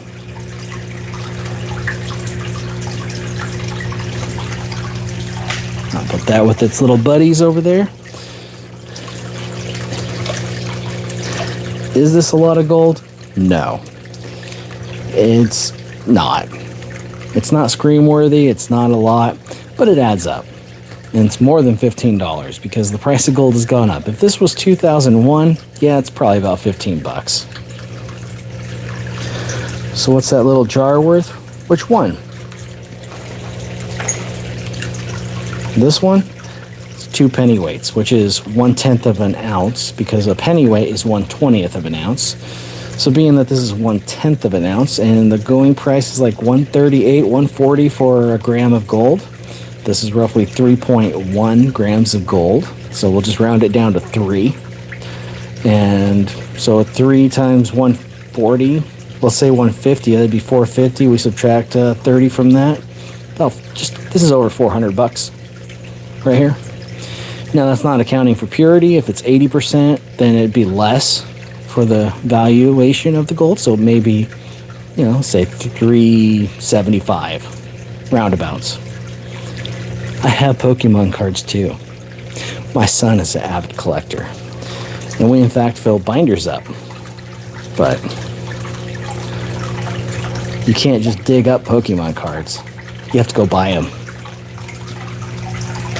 They are fun though.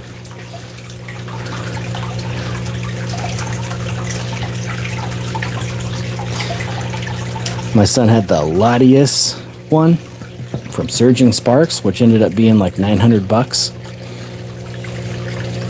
It's pretty cool.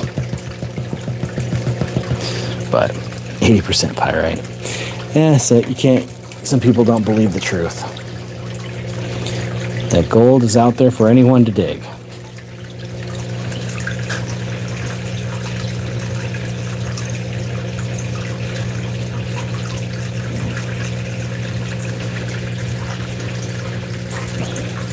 Reminds me of the dude in New York City who goes around sidewalk. Oh, well, there was Klesh did a video going out there. I mean, if you're in the Diamond District and the jewelry area, there's sometimes it'll be decent. That gold came from a decent spot. Was literally the price of the Sluice box. It was further up. It took some time hiking, but that pennyweight, that's why it's in its own thing. It was one day. That 2 pennyweights.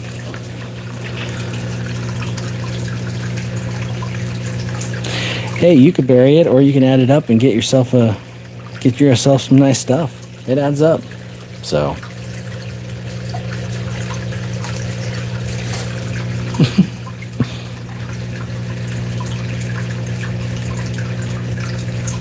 why don't you dig? Yes.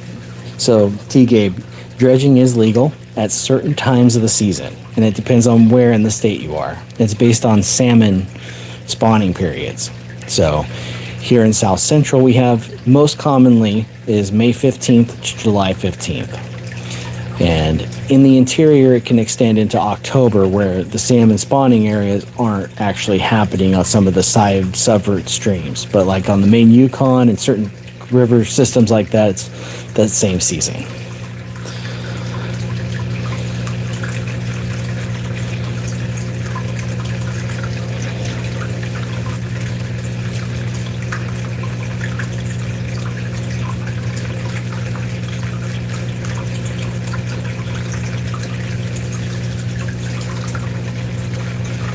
Yeah, T-Gabe. So in Oregon, they have what they call ESH, Essential Salmon Habitat.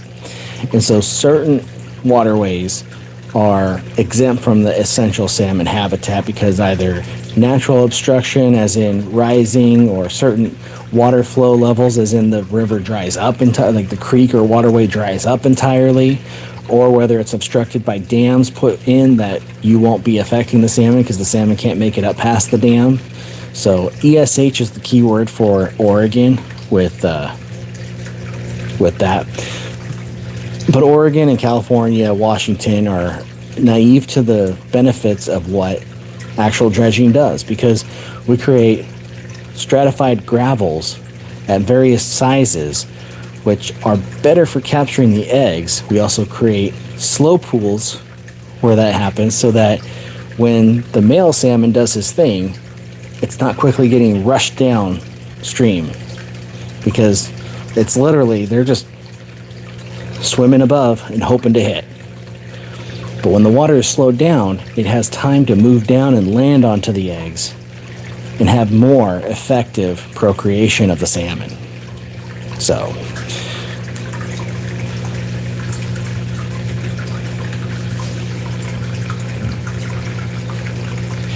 good night from South Carolina. Have a good one, Tony. So I've been on here for almost 5 hours, cleaning up little bits here and there, doing a lot of slow discussions tonight, education, and I appreciate everyone being here tonight, even the ones who think this is fake.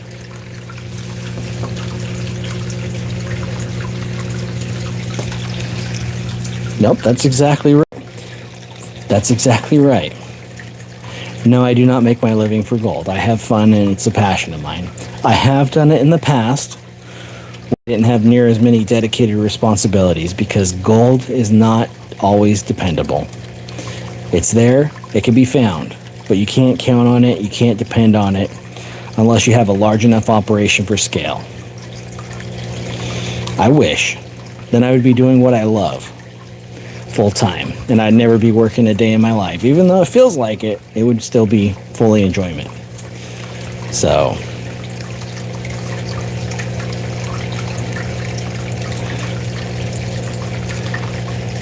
yep, they still work on the channels and stuff, and that's part of why we have Cape Disappointment.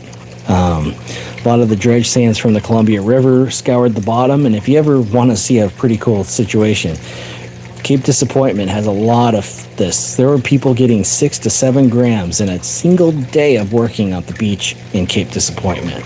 Really, really incredible. I actually was a guest on PNW Prospecting, and because I flew down from Alaska, didn't have my stuff, and he's like, well, I got mine, and I'm going to record a video. Do you want to run my gold cube? I'm like, absolutely, let's do it. So, I was a guest on PNW there, but I'm going to call it a night tonight. I appreciate each and every one of you being here tonight, watching me take my sweet little time and get these little bits of gold. And until next time, may your pans be golden, and you have a good morning, day, or night, whatever it is, wherever you are.